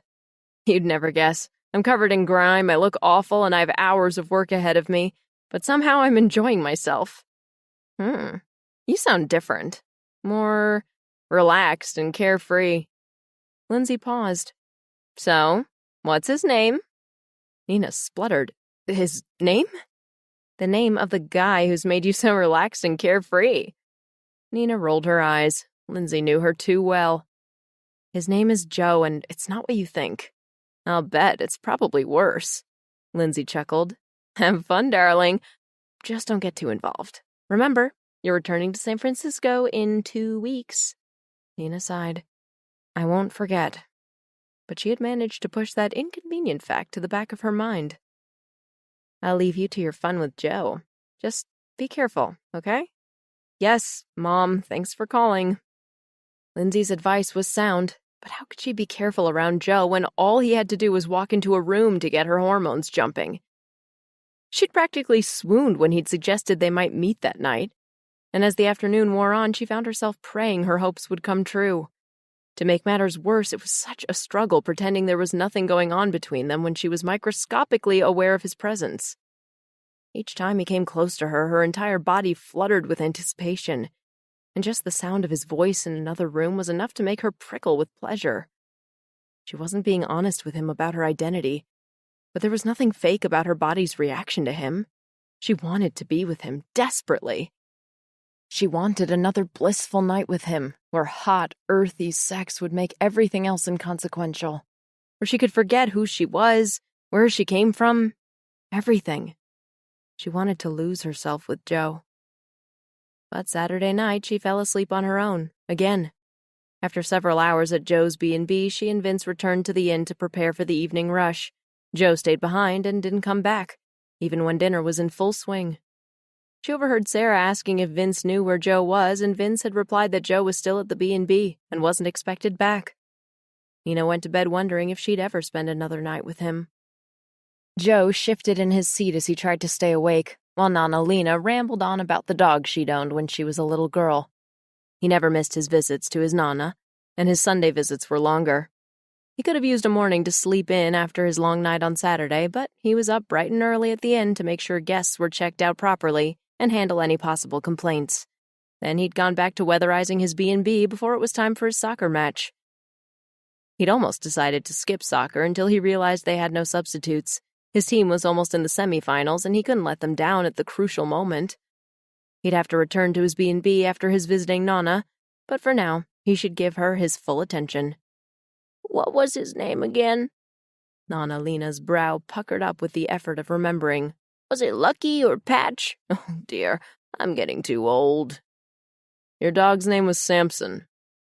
Joe had heard about her dog countless times before. He patted her hand. And you're not too old. You've got years and years left ahead of you. She gave him a fond smile. You always cheer me up, Joe. You're a good boy. But as Joe left a half hour later, his heart was heavy.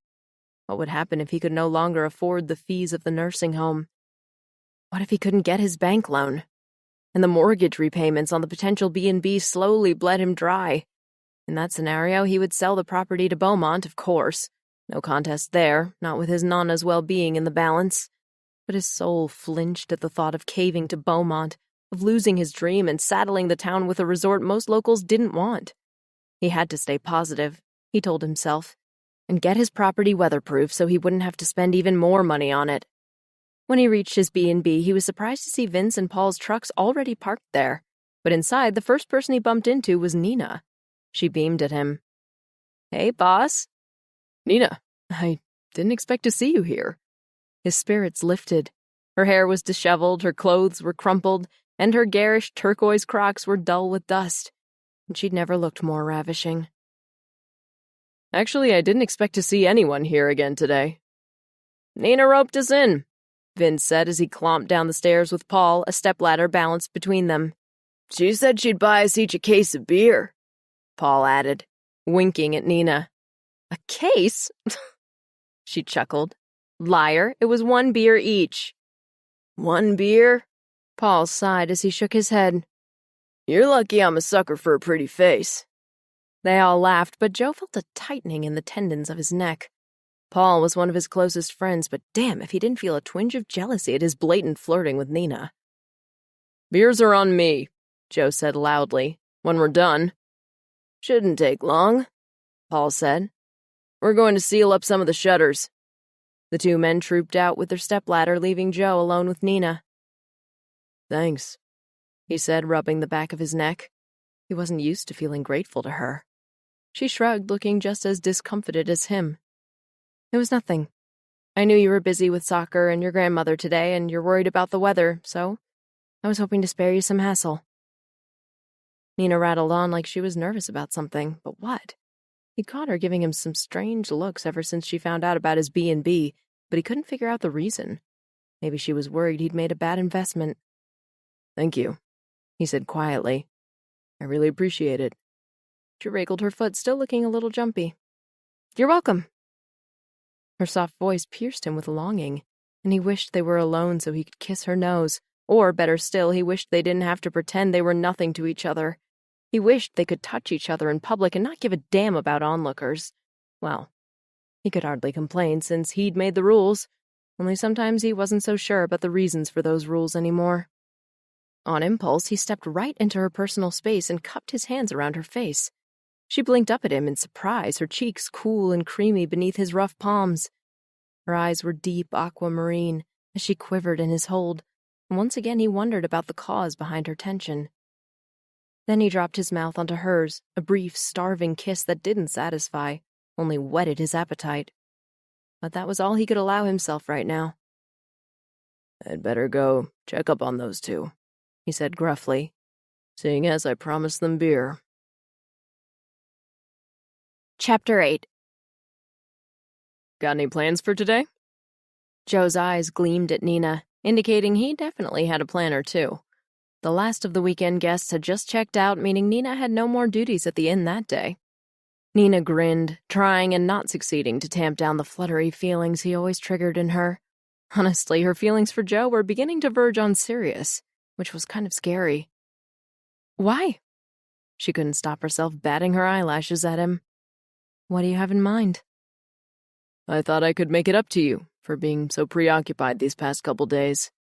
His admiring gaze slipped over her, lingering on her breasts. "I was going to start that last night, but it didn't turn out that way." She understood. Last night at the bar, Paul had drunk too much and got mushy about some girl who'd dumped him. Joe had to drive him home. "How is Paul?" she asked. Joe lifted a shoulder. "I called him this morning. He's hungover, but he'll survive." He leaned closer. "But I don't want to talk about Paul. What are you doing today?" The hunger in his eyes made her sigh. When Joe wanted something, he was irresistible. "I'm helping Mrs. Stewart with her charity stall this morning, but I should be free after that." His eyebrows shot up. "You're helping Mrs. Stewart?" "Yeah." She put a hand on her hip. "Why are you so surprised?" "I guess I wasn't expecting it." Feeling awkward, she huffed out a breath. "Well, I want to, okay?" "Okay." Joe chuckled. "I'll pick you up here around 3 then." "You seem very sure that I want to be picked up." Leaning in, he traced a finger along the line of her jaw, sending a quiver of pleasure through her. "Yes, sweet pea. I'm very sure about what you want." He ghosted his mouth over hers, hot with promise, but only for a second, before he stepped back. "Don't be late." And damn if he didn't pat her ass as he walked off. Donations for the charity stall had been coming in for days. Nina, Mrs. Stewart, and Patty Williams, another volunteer, set to work combing through them for any quality pieces they could sell at the festival. "People donate stuff like this?" Nina wrinkled her nose at a moth-eaten coat she pulled out of a black garbage bag. "No one will want this." "Don't be so hasty," Mrs. Stewart said. "It's not good enough for the festival, but we'll put it in the dollar bargain box here in the store. Winter's coming and some folks around here can't be too choosy." Nina instantly felt bad. What did she know about real poverty? You're right, and I should know better.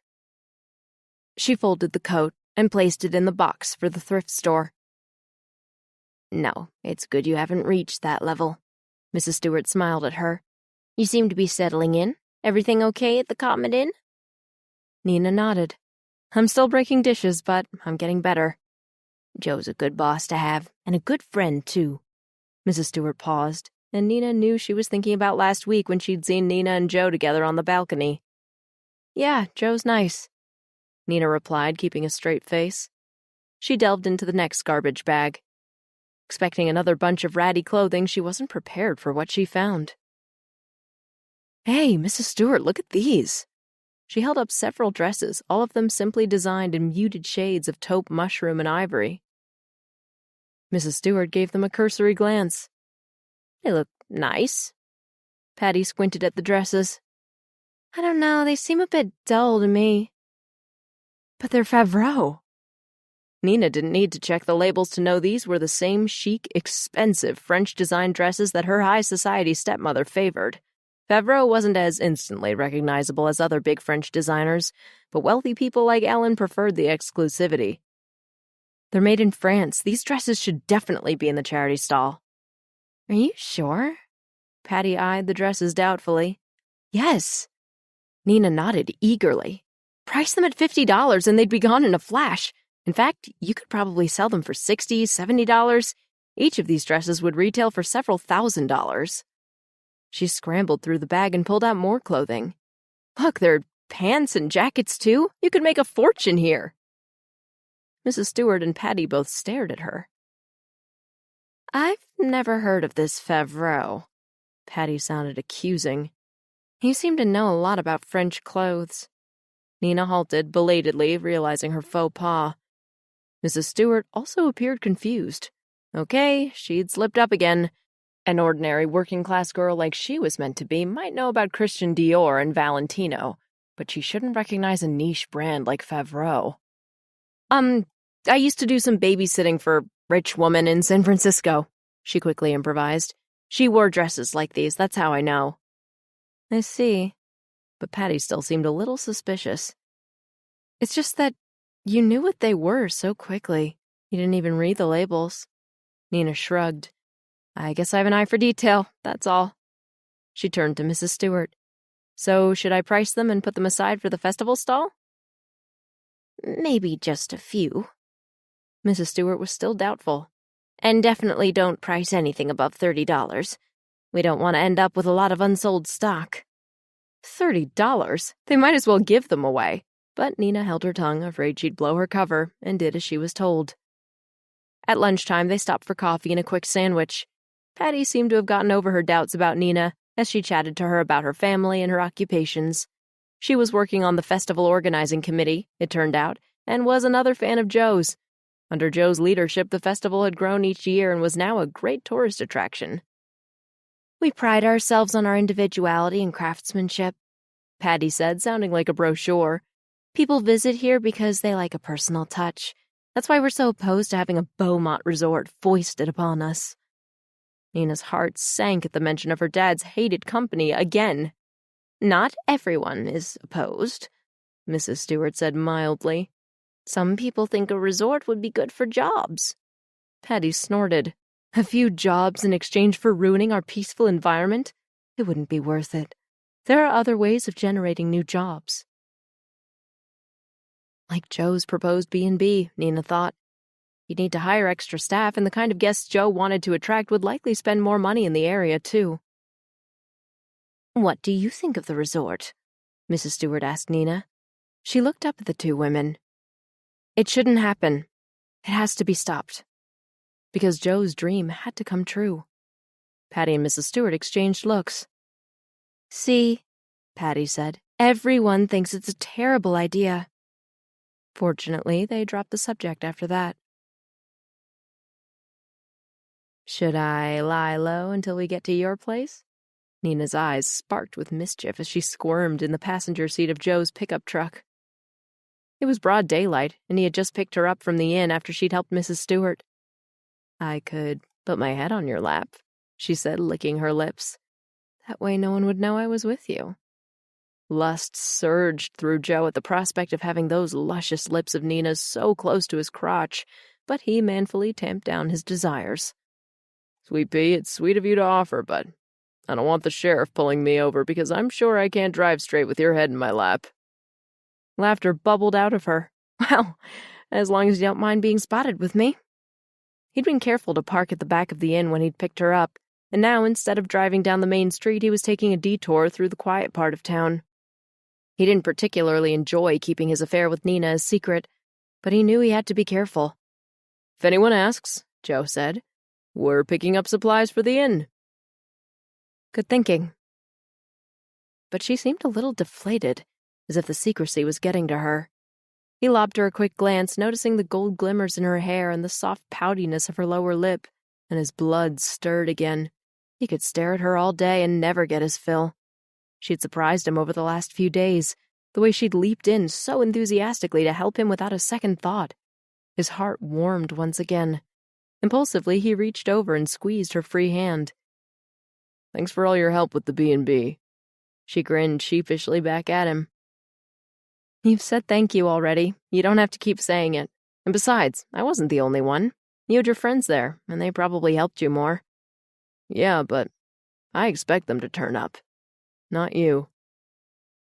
He thought of Deanne, the woman who had made him steer clear of any further relationships, and how different she was from Nina. Deanne would never have come out in a storm to help him. She wouldn't have supported his dream of opening a B&B at all. Nina was gazing at him rather penetratingly. "You keep yourself so busy all the time," she said, blue eyes trained on him. "Is that how you avoid having a girlfriend?" Startled by her question, Joe almost drove off the road. When he was back in control, he shook his head at her. "You know, you really shouldn't spring a question like that on a guy when he's driving." "Sorry," she said, clearly unapologetic. "I'm just curious." He clamped his hands around the steering wheel. "Clearly you're not helping the cause." She waved a hand. "I'm not auditioning for the part, but I'd like to know. A guy like you, stable, driven, knows what he wants and goes after it. You seem more like the type to be in a steady relationship, not bouncing around from affair to affair." She lifted her shoulders. "But you don't have to tell me. I know I'm too blunt sometimes." He had no reason not to tell her about Deanne now. He was over the hurt. Nothing but scar tissue left. "I broke up with my last girlfriend, Deanne, a few years back, just after my Nana's accident," he said calmly. "She'd cheated on me. When I confronted her, she said it was my fault because I spent too much time on my grandmother and my business." Nina gasped. "What a bitch! But you shouldn't let her ruin your whole life." "Who said she ruined my life? I'm very happy without a girlfriend." "Don't you want to get married one day and have kids?" He gave her a wry smile. "You really don't mind asking personal questions, do you?" "Hey, you and I are way past the polite stage, if we were ever there at all." "Agreed. The truth is I don't have time for a girlfriend, let alone a wife and kids. I'm busy enough as it is, and I'll be even more stretched when I get the loan for my B&B. The justification slipped from his tongue, glib and practiced. How often had he used these excuses? They sounded so plausible he almost believed them himself. But deep down, he knew he would move heaven and earth not to allow anything to get between him and his woman. If she was the right woman, that was. Nina rolled her shoulders, as if she wanted to shake off the somber mood that had come over them. "Well, seeing as you're such a busy beaver, we'd better make the most of this afternoon, huh?" Joe was more than happy to push aside his serious thoughts. He squeezed her thigh and left his hand there. "Beaver, hmm? You read my mind." She slapped his hand, feigning outrage. "Your mind is so dirty." "Yeah, but you like it." She walked her fingers up his forearm, making his skin tingle. "Yeah, I do." But when they reached his house, getting naked with her wasn't the first thing on his mind. "I've got something for you," he said as they walked into his living room. She reached for him and put her arms around his neck. "I know," she hummed, fitting his leg between her thighs and rubbing herself against him. "I've been looking forward to it." "Now who's got the dirty mind?" He pressed his thigh up against her tight-fitting jeans and contemplated shuffling his priorities before reluctantly straightening his leg. "Behave yourself." "You behave yourself," she pouted. He stared at her lips, momentarily distracted, then shook his head and moved over to the couch, where he picked up a large gift bag. He held it out to her. "Hope you like it," he said, feeling oddly self-conscious. She didn't grab the bag at once. "You bought me a gift?" She seemed stunned, as if she'd never received a present before. Accepting the gift bag, she continued to stare at him. Joe shifted on his feet. "Open it." Finally, she peeked into the bag and pulled out a box, which she opened. A delighted smile lit up her face as she drew out a pair of sturdy black and gray sneakers. "I don't believe it! This is just what I need!" She bounced on her toes like a kid on Christmas Day. Oh, thank you, Joe. I bought you some socks, too. Joe couldn't stop the smile cracking his face. He didn't think she'd be that pleased by his practical present. I can stop wearing my hideous Crocs. She was wearing her cowboy boots now, but she heeled them off and put on the sneakers. She pranced around his living room, leaping from one foot to the other. I've been meaning to buy a decent pair of shoes all week, but I never got the chance. When did you do this? I drove into Fort Bragg this morning. I got your shoe size from your Crocs. Hope you don't mind my sneaking into your room.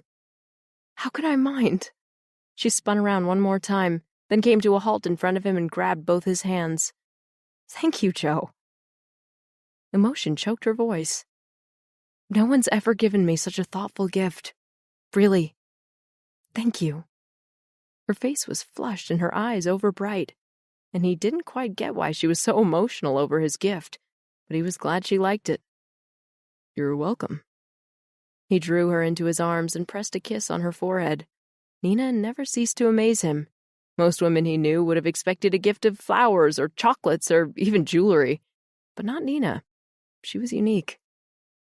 She snuggled into his embrace, her supple body sliding against his, and the shoes faded to the back of his mind as his trigger-happy libido surged to the fore. Now, he murmured into her ear, taking a quick nibble at her earlobe. I do have another package for you. A particularly large package. We'll have to unwrap it in the bedroom. He scooped her into his arms and headed toward his bedroom. And once you've got it unwrapped, I might even let you play with it. They had sex 3 times in 2 hours. Blissfully exhausted, Nina fell asleep tangled up in Joe's big arms. When she woke, the bed was empty and the sun was setting. She slipped on one of Joe's t-shirts, used the bathroom, and then went in search of Joe. She found him in the kitchen making a salad. When he saw her, his hands grew still and his mouth fell open. That shirt looks sexy on you, he said, eyes hungrily eating her up as if the last few hours hadn't happened. His t-shirt swamped her, reaching to her knees, but she did feel sexy in it, especially with his scent stamped into the fabric and onto her skin. Must be because I'm not wearing a bra. She sashayed over to him, then filched a cherry tomato from his salad bowl. What you doing? Making dinner. Using his thumb, he swiped a drop of tomato juice from her lips. Nothing fancy, just steak and salad. Sound okay? Sounds divine. She was famished. Anything I can do to help?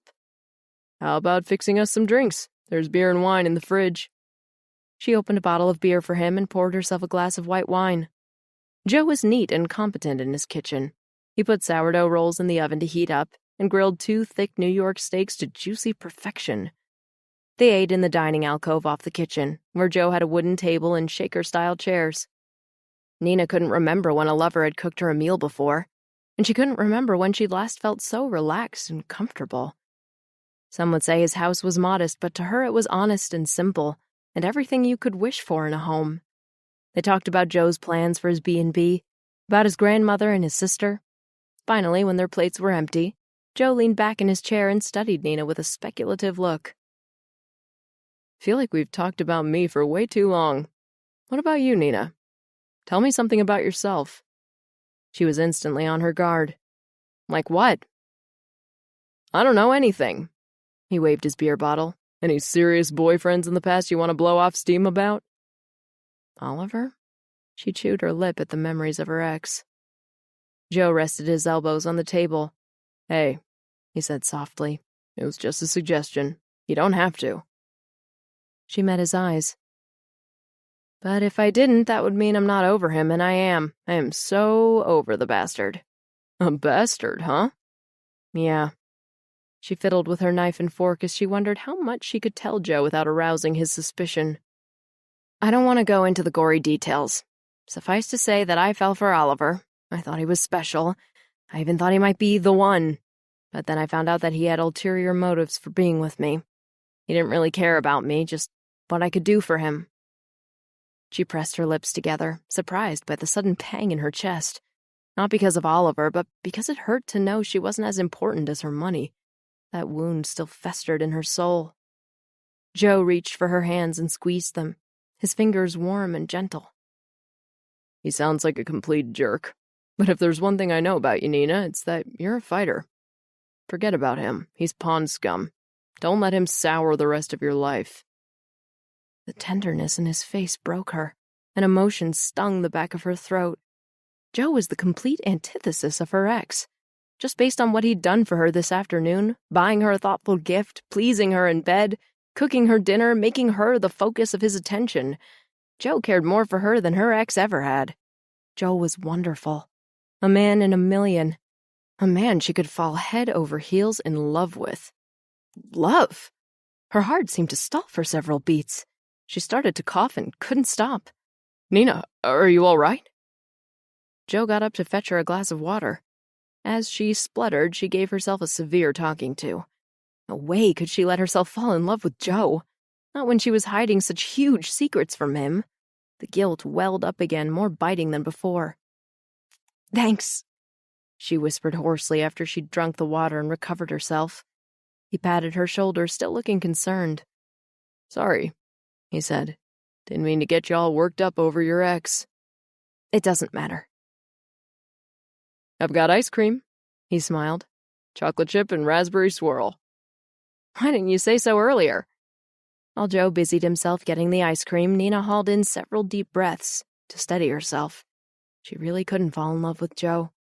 Not when she was concealing so much from him. In the brief time she had left, she would guard her heart. She would not let herself get hurt again.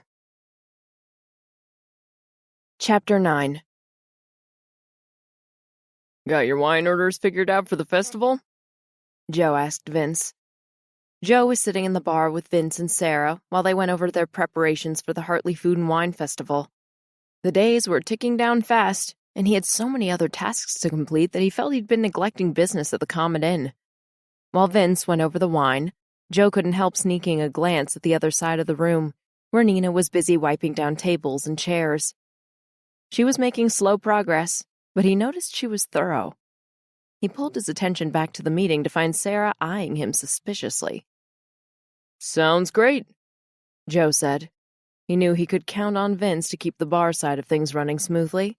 In fact, when he finally got his bank loan, he intended to ask Vince to be his manager at the inn, so that he could concentrate on getting his B&B up and running. Sarah began reading out the menu she had planned for the festival. They would be serving lunch and dinner over the 3-day weekend and would need plenty of fresh supplies. "Sorry to interrupt," Nina said as she walked toward them. "I couldn't help overhearing Sarah's menu." Sarah pursed her lips. "And what? You don't approve?" Her voice dripped frost. "No, it sounds delicious, but—" Nina darted a look at Vince, then Joe. "I was thinking maybe you could plan a menu around craft beer." "Plan a menu around craft beer?" Sarah sounded like Nina had suggested serving cow dung. "My food does not go around anything. My food is the reason why people come here to eat." Nina toyed with the cloth in her hand. "Sorry, I didn't word that correctly. I meant a menu that would be complemented by craft beer. It's something different, don't you think? So many people love their craft beer, and we have some great microbreweries right in the area. It would be another way of highlighting local producers. What do you think, Joe?" Sarah's expression was thunderous, but Joe knew that was partly because for some reason she disliked Nina. He rubbed his jaw as he mulled over Nina's suggestion. "We've never done something like that before," he said to Sarah and Vince. "Might be worth trying, yeah?" His head chef spluttered. "I've been working on my menu for days, and now you want to change it just because of her?" Joe's shoulders stiffened. Sarah was superbly talented, but her ego and mistrust sometimes got the better of her. Plus, he didn't care for the way she treated Nina so dismissively. He was about to say something stern to her when Nina broke in. "I don't think you'd have to change your menu that much," she said. "You're already planning curries and pheasant and pulled pork. They just need to be paired with the best beer. Right, Vince?" "Yeah, that shouldn't be too hard." Vince appeared enthusiastic. "Vince knows all about microbrewing." Nina grinned at him. "In fact, he has his own craft beer you could feature at the festival." Both Joe and Sarah looked at Vince. The bartender's ears turned red. "Nina, I don't think I—" "Of course you do." She turned to Joe. "Vince, has upgraded his backyard operation to commercial grade. You should taste his beer. It's really good. Commercial grade? Why didn't you tell me? Joe asked Vince. Vince shrugged. You're busy enough as it is, and I don't like tooting my own horn, but if you'd like to try some. Joe nodded, and Vince jumped to his feet. He hurried behind the bar counter and returned with a bottle and a couple of glasses. After carefully decanting the beer, he passed glasses to Joe and Sarah. The beer had a distinctive, chewy, hoppy flavor. It wasn't Joe's preference, but he knew it would appeal to the aficionados. That's really great, Vince. Sarah pursed her lips. Yeah, I could see it going with a spicy dish, she said almost reluctantly. It's decided then. Joe nodded at Vince and Sarah. Can you two thrash out the details and come up with a menu and supply list? Just me and Vince? Sure you don't want Nina to help us? Sarah snarked. Joe gave her a sharp stare conveying his disapproval until Sarah turned brick red. If you can't get it done by the end of today, then maybe you will need Nina's help. We'll get it done, Sarah muttered, looking crestfallen. Good. Joe pushed to his feet and gathered up his notes. I'll leave you guys to it then. He headed out the bar only to find Nina had followed behind. When he stopped and turned, she seemed apologetic. I'm sorry for causing friction, she said. I didn't realize Sarah would resent me that much. Joe shook his head. Don't be sorry. I appreciate your input. He tilted his head to study her more closely. How long has this idea been brewing inside that head of yours? Oh, a few days. You really think it's a good idea? It's a great idea, and I'm glad you forced Vince to fess up about his craft beer. He's too modest sometimes. Joe felt guilty that his busyness had prevented Vince from approaching him about his beers, so he was extra glad that Nina had pushed Vince. Nina was good to her friends, and she displayed a surprisingly entrepreneurial spirit. I'm really looking forward to this festival now, Nina said. I wish I had an extra week before it happens. There's so much stuff I still need to do. She glanced around the empty reception lobby before stepping closer and tracing a circle over his shirt, causing his heart to thump in anticipation. Will you be too busy to visit me tonight? She slanted him a flirty look from beneath her eyelashes. He swallowed as lust, so easily triggered when she was around, flooded his veins. Not too busy. He might have a million things to do, but nothing could stanch his thirst for her. Joe yawned as his beeping cell phone alarm woke him. A steely gray pre-dawn dimness filled Nina's room. Beside him, Nina stirred as he tried to extricate himself from the sheets.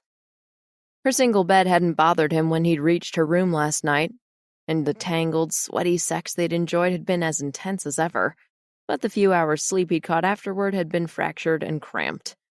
Now his lower back twinged as he carefully levered himself off the bed, trying not to wake Nina, but she was already blinking at him. Go back to sleep, he whispered, stroking her hair away from her forehead. It's still early. I need to get home. She yawned and stretched like a cat, the sheet twisted around her naked body. Ignoring his stirring cock, Joe reached for his clothes. What are you up to today? Extending her arms above her head, Nina arched her back. Her creamy breasts tempted him. I need to buy more hardware for the B&B. He tried not to stare at her pink nipples as he pulled on his jeans and t-shirt. And after lunch, I'm visiting my Nana. Do you always visit her on a Wednesday? Every Wednesday and Sunday, bar an emergency. He sat on the bed to lace up his shoes. Nina sat up too, curled behind him as she watched him do his shoelaces. Can I come with you? She asked. He turned to her in surprise. Why? She shrugged diffidently. She obviously means a lot to you, and I kind of miss my own grandmother. He was even more surprised. You do? Yes. She's the only one in my family who understands me. She drew her knees up to her chest, changing from siren to child. But you don't have to take me if you don't want. You can come, he said on impulse. He ruffled her hair, slightly confused by the sudden change in her. I'll see you later then. From her armchair by the window, Nana Lena looked at Nina with shy curiosity before she glanced at Joe sitting next to Nina. "She's a nice girl, your friend," she said to Joe, "but much too thin. She doesn't eat enough." Neither do you, Nina thought with concern. Joe's grandmother was painfully thin, though she seemed in good spirits. Joe had told her his Nana had always been a ball of energy, an active, typical Italian grandmother who doted on Joe and his sister, but the car accident had left her permanently altered.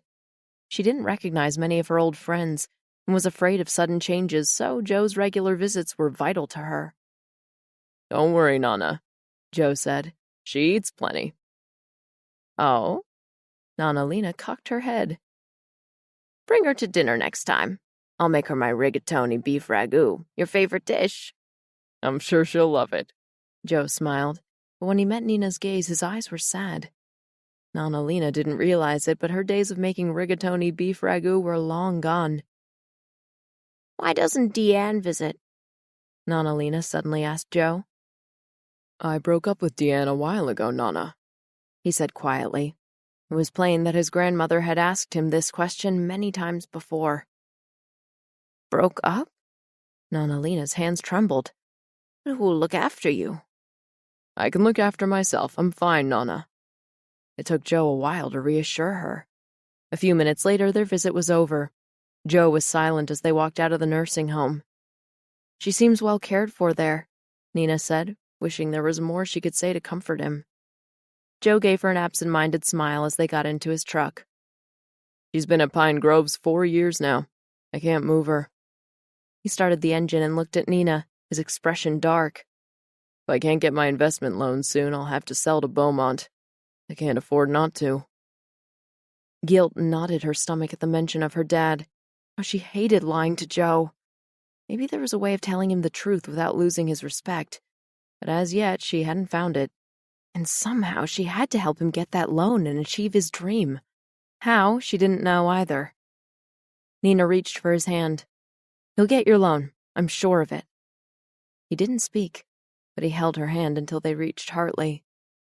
"Joe, what do you think?" Prying open his blurry eyes, Joe blinked at Patty Williams, one of the committee members, who was tapping him on the forearm. "Did you fall asleep?" The older woman frowned. Joe pushed himself upright in his chair and became aware of the others around the table staring at him in surprise. Damn, had he just nodded off during a meeting with the festival committee? He rubbed a hand over his face, suppressing a yawn. "Sorry, you were saying?" Patty cocked her head to one side. "Are you all right, Joe? I've never seen you drop off like that. Had a late night, did you?" He sure had. Last night he'd taken Nina home with him. His bed was definitely more comfortable to sleep in than hers, but they hadn't done much sleeping.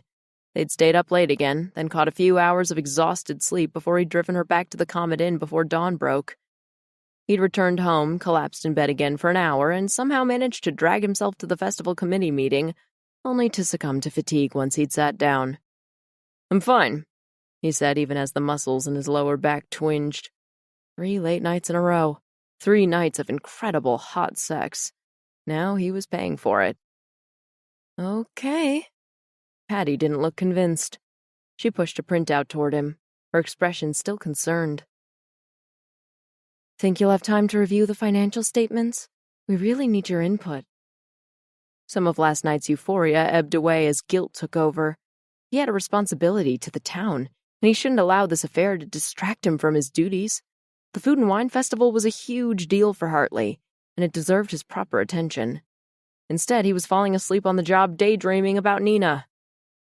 He took the printed spreadsheet from Patty and assured everyone that he would go over the numbers before the end of the day. Soon after, the meeting broke up, and Joe headed to the Comet Inn, determined to be his professional best. But his resolve was tested as soon as he encountered Nina in the hotel lobby chatting with Vince.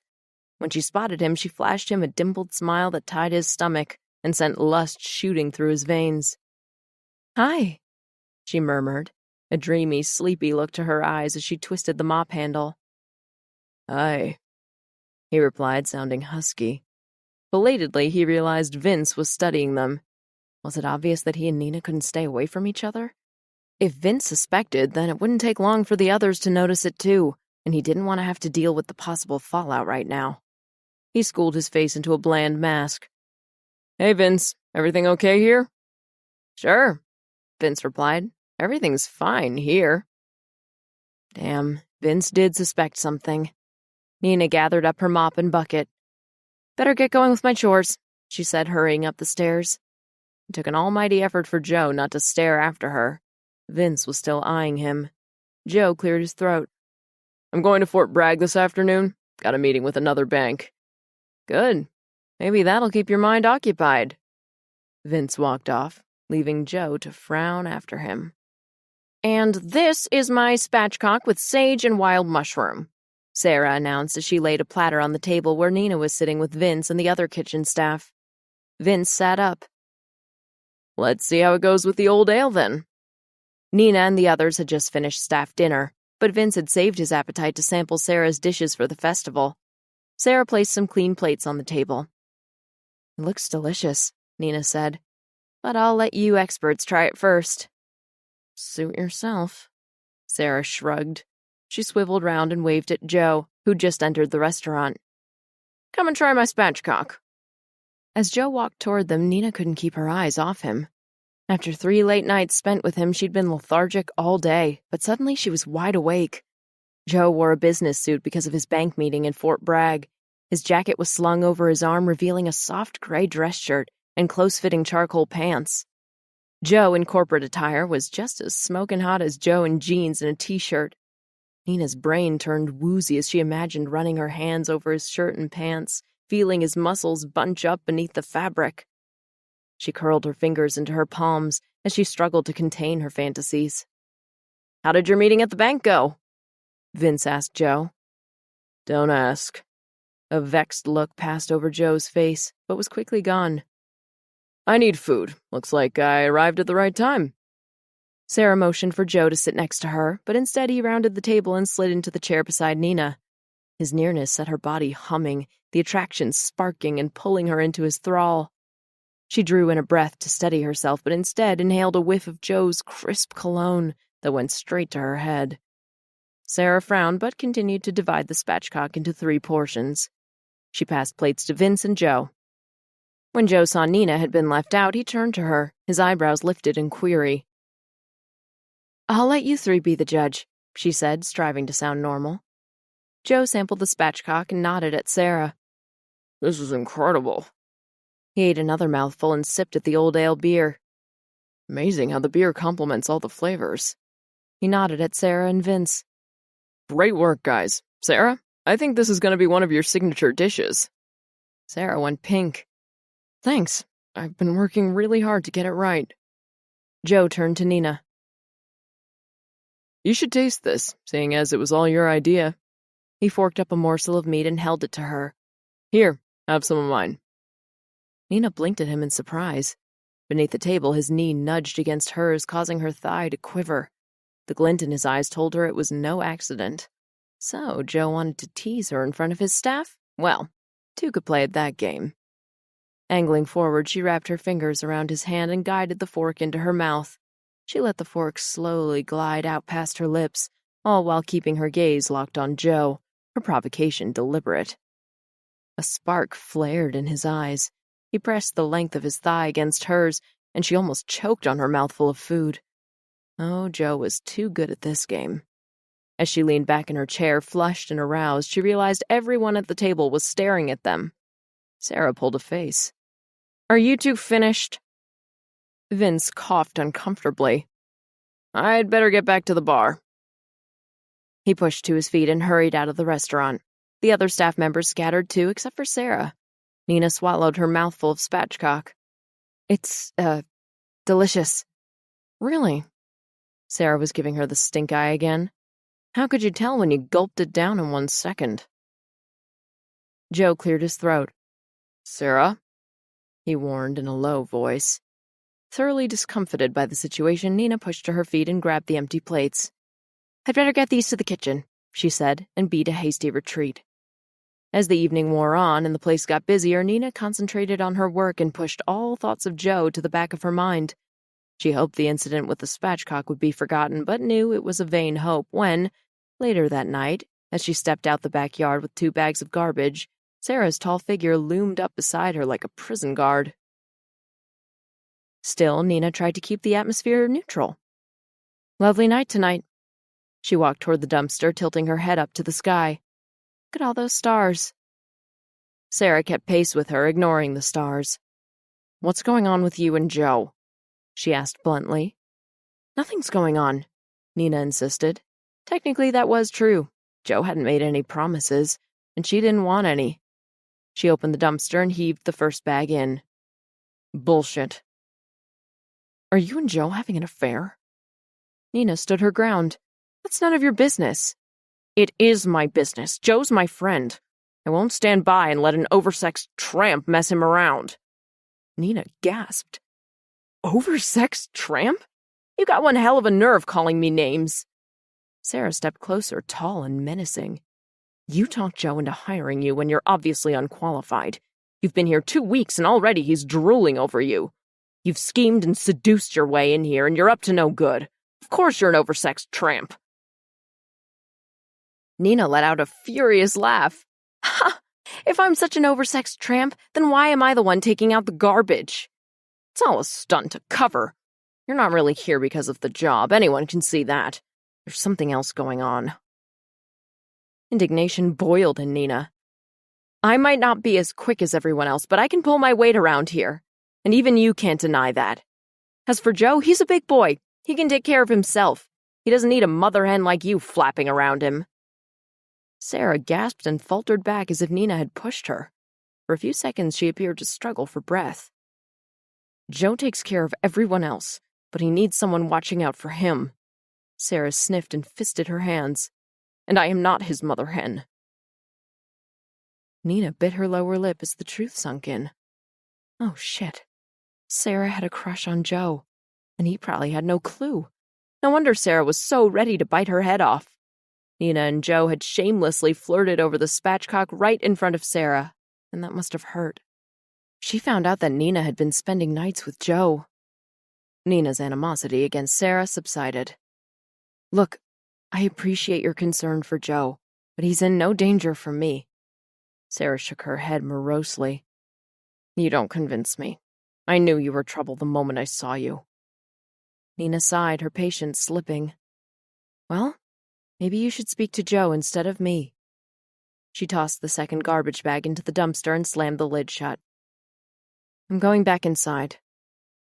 The other woman glowered at her. I know you're hiding something, Nina, and sooner or later I'll find out what it is. Nina shrugged and left the yard. If Sarah only knew how her secret was weighing on her. How much longer could she continue deceiving Joe? Joe had been nothing but open and honest with her. He didn't deserve to be lied to. But if she told him the truth, Joe would surely despise her, and that prospect was too much to bear. Nina retreated to her bedroom as soon as her hectic evening shift was over. After her confrontation with Sarah, she didn't think it would be appropriate to hang around in the bar waiting for Joe, especially since she found it impossible to hide her attraction to him. She should try to curb her libido. It was crazy sleeping with a man who didn't know her true identity. Crazier still to have these strange, warm feelings whenever she thought about him. All things considered, it was better to be alone tonight. But all her sensible ideas scattered when, an hour later, she heard someone walk up to her room. The footsteps paused outside her door, and she knew instinctively that it was Joe standing on the other side. Her breathing hitched as she waited for him to knock. Please, please, please knock. Her desperation for Joe shocked her. Before she could help herself, she moved to the door and opened it. Joe blinked at her, making her conscious of her scrubbed face, and the fact she wore only a t-shirt. His dark eyes warmed, and the glow in them chased away her reservations. Yes, she felt increasingly guilty over her deception, but she wasn't lying about how she felt about him. And what exactly are those feelings? The critical voice queried at the back of her mind. This is supposed to be just some harmless fun, isn't it? The nagging voice faded as she took in Joe's presence, delighted at his visit. Are you just going to stand there? She said. Or are you coming in? His gaze swept over her t-shirt, making her nipples perk up in anticipation. I shouldn't be here, he said. She smiled. No, you shouldn't be. But he was. She took him by the hand and tugged him toward the bed.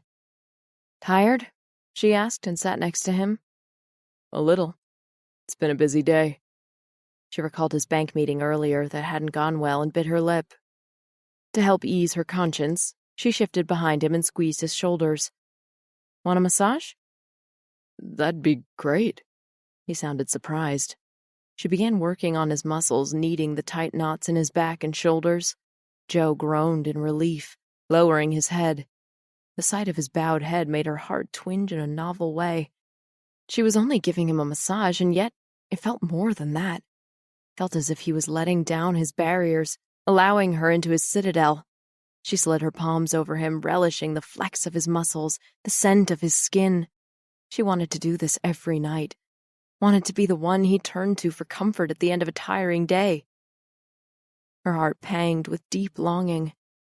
But how could she ever have that without telling him the truth? Maybe, her mind quavered, it was time to fess up.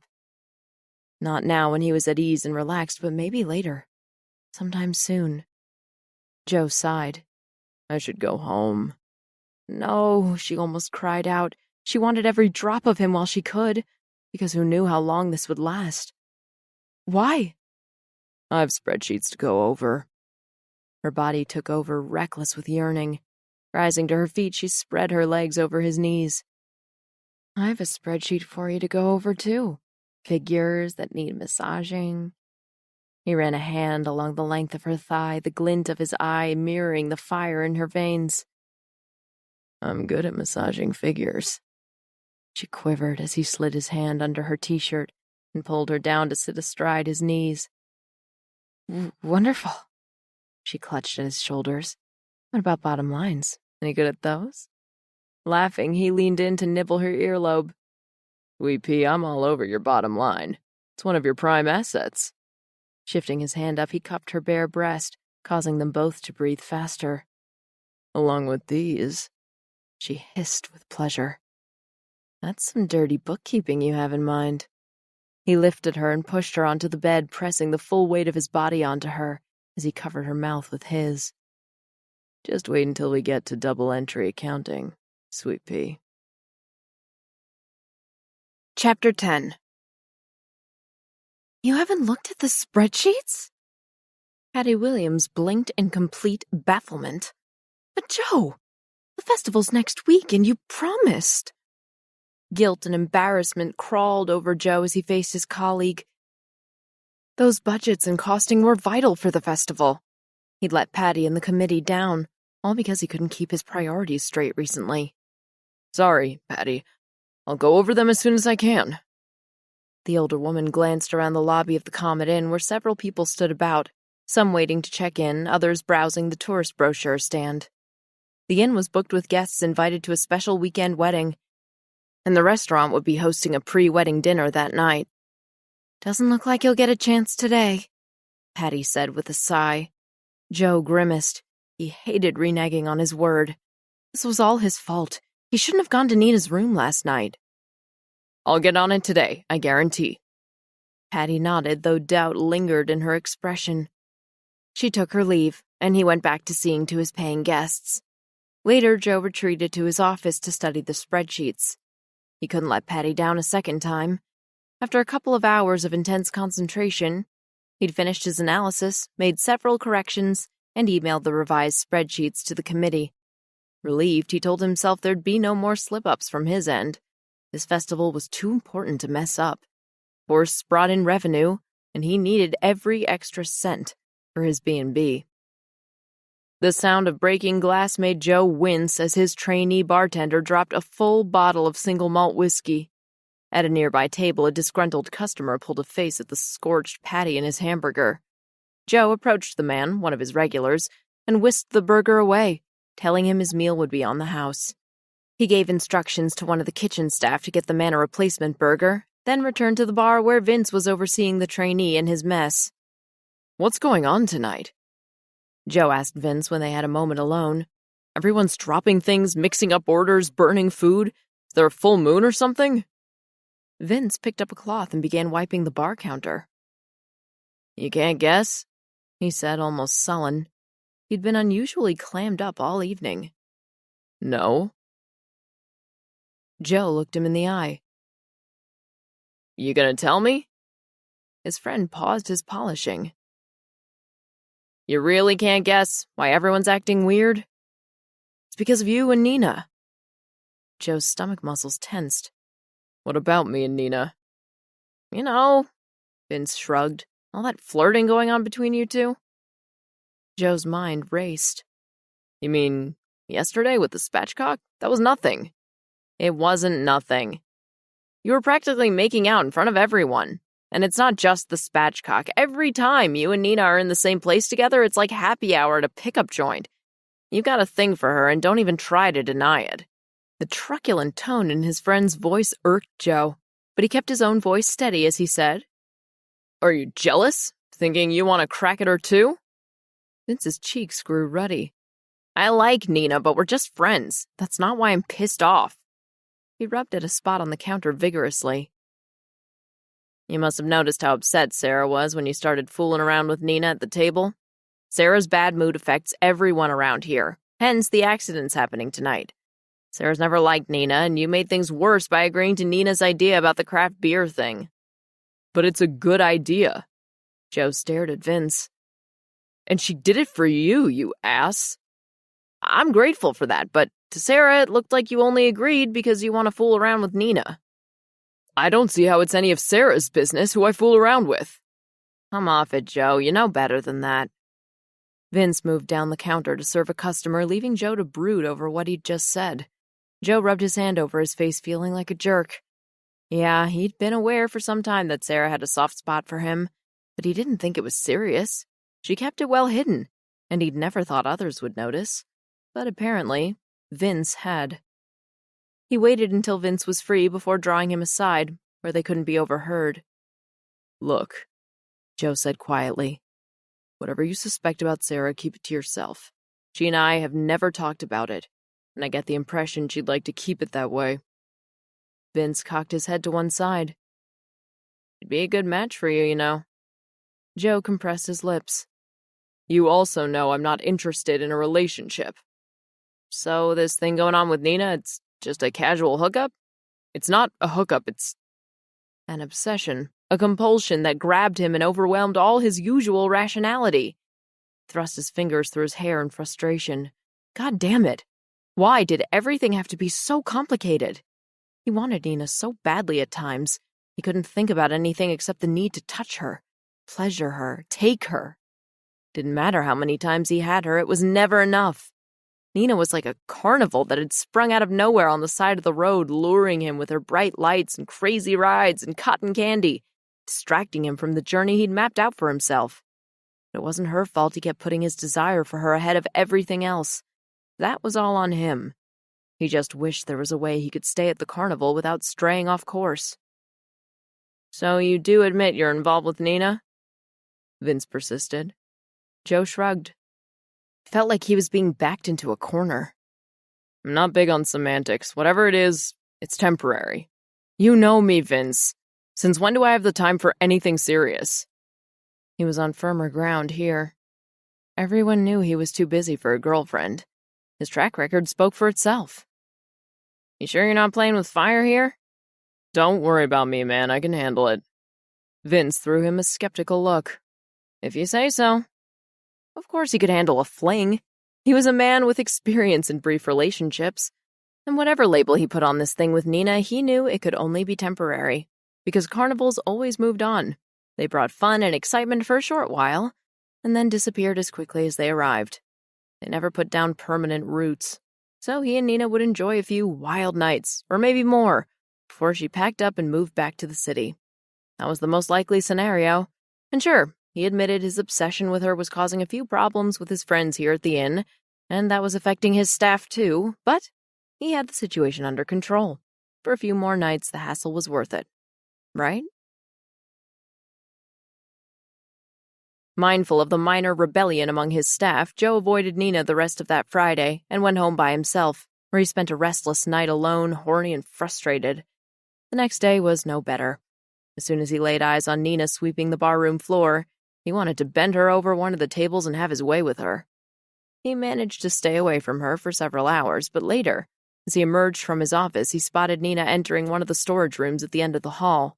He hesitated, aware of how full the inn was, but the thought of being alone with Nina was too damn irresistible. He scanned the area for witnesses, then quickly followed her into the room. Nina whirled around as the door clicked shut. "Oh, hi. I'm here for napkins." She seemed surprised to see him. He drew in a breath, and her scent pulled him in. Avoiding her last night had done him no good at all. He still wanted her, more desperately than before, so desperately that he was willing to risk discovery. "I missed you last night." The huskiness in his voice echoed his need. She widened her eyes. "I missed you too." Their eyes met, and the fuse between them crackled alight, drawing him in, licking fire in his veins. The overhead glow picked out the golden tips of her hair and the soft curve of her lower lip. He'd meant to pull her into his arms, but something about her made him pause. She was like porcelain china, delicate yet strong, exquisite and durable at the same time. He traced the contours of her face with his fingers, marveling at her bone structure. "Did I ever tell you you're incredibly beautiful?" he said. She drew in a breath. "You've called me a lot of things."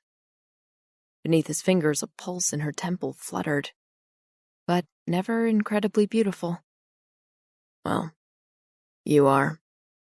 He hesitated, confused at how a simple urge to kiss her had morphed into something more complex. "But you probably hear that all the time." "Not as often as you imagine." Stepping up to him, she slid her hands up his chest, bringing them to rest at his shoulders. "You think I'm beautiful. It's because of you." A shy smile lifted her lips. "When you touch me, I feel amazing." "Yeah?" He snaked an arm around her waist to haul her in. "Guess I'd better touch you some more, huh?" He bent his head and took her mouth with his. The kiss was fiery, explosive, far hotter than he'd expected. Kissing Nina awakened something deeper in him, something that went beyond animal lust. As he moved from her lips to explore her smooth, delectable neck, Nina purred a thrilling moan that jolted him into fierce action like a shot of nitro. He pushed her up against the wall, lifting her at the waist so she could wrap her legs around him. He kissed her neck, and at the same time working one hand under her t-shirt. Torso quivered and tensed as his fingers glided over her soft skin. When he reached her bra, her legs tightened around his hips as she arched her back. He pushed up her bra, and his hand closed over her breast as he drew lightheaded from lack of oxygen. Despite the fuzziness, something niggled at the back of his mind, making him lift his lips from her honeyed mouth. "This doesn't seem right," he muttered, not sure what he was thinking. She rubbed her pelvis up and down against him. "Feels very right to me." Her syrupy voice dripped with arousal. He gave a brief laugh. "No, I mean, doing it here in the storeroom." "Oh. You want to lock the door?" The idea of taking Nina against the shelves excited him. Was that good enough for her? She was luscious and beautiful, and about the most amazing woman he'd ever met. Surely she deserved more than what he was offering. He became aware of his hand absently fondling her breast, and her nipple warm and erect in his palm. Damn, he wanted her so badly, but maybe he wanted more from her than just sex. The thought made him pause. "Joe?" Uncertainty flickered in her eyes. He pushed his confusion away and concentrated on Nina, on her ripe mouth, on the heat surging in both of them. "Shit, I don't have a condom," he said. She sighed, clearly disappointed, as she unwound her legs from his hips and stood. "Guess we need to be sensible." Then her eyes widened as he began to undo the buttons of her jeans. "What are you doing?" "Being sensible." He grinned, watching her intently as he slid his hand inside her jeans. For a moment, her expression was blank with surprise. Then, as he caressed her lower belly, her eyelids drooped to half-mast. I like your sensibility. Oh!" she gasped as he cupped her mound. He drank in the woozy look on her face. This felt better. Giving, instead of taking. With his free hand, he reclaimed her breast and teased her nipple, simultaneously sliding his finger into her swollen folds, stroking her until her cheeks were flushed and her eyes were groggy with intoxication. God, she was so mesmerizing. He wanted to lavish her with pleasure, to make her the center of his world, to give her everything he had. With his gaze fixed on her, he slid 2 fingers deep into her, increasing his rhythm, discovering what turned her on. She heaved and melted until her body tensed up, and she moaned aloud as orgasmic color bloomed across her neck and face. When her shudders subsided, he slowly withdrew his hands from her and straightened her clothes. Oh, Joe. Her face wore a blissed-out glow as she ruffled her hair. That was... She drew in a shaky breath. Stupendous. Smiling, she ran her fingers down his chest, bringing them to rest at the belt holding up his jeans. I can be sensible with you, too. His blood leapt at the thought of Nina going down on him, but not now. Pleasuring her was its own reward. Besides, they'd been in here too long and someone might come in. Holding her hands, he lifted them to his mouth. Thanks, but I'll take a rain check on that. Oh, you don't want... I want it. God, do I want it. He took a deep breath as his lust threatened to overcome his common sense.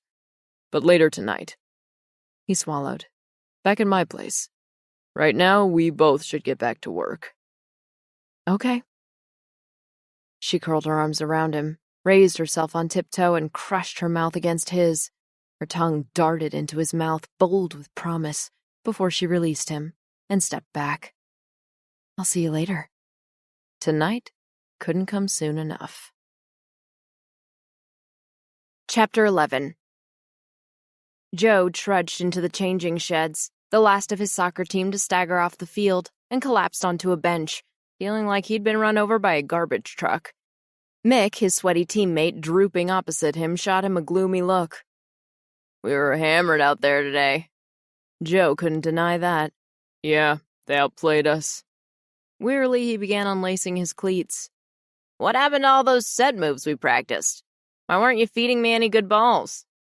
Joe shook his head. I'm sorry, my mind was somewhere else. You can say that again. You couldn't even make it to the game on time. It was the first time Joe had ever done that.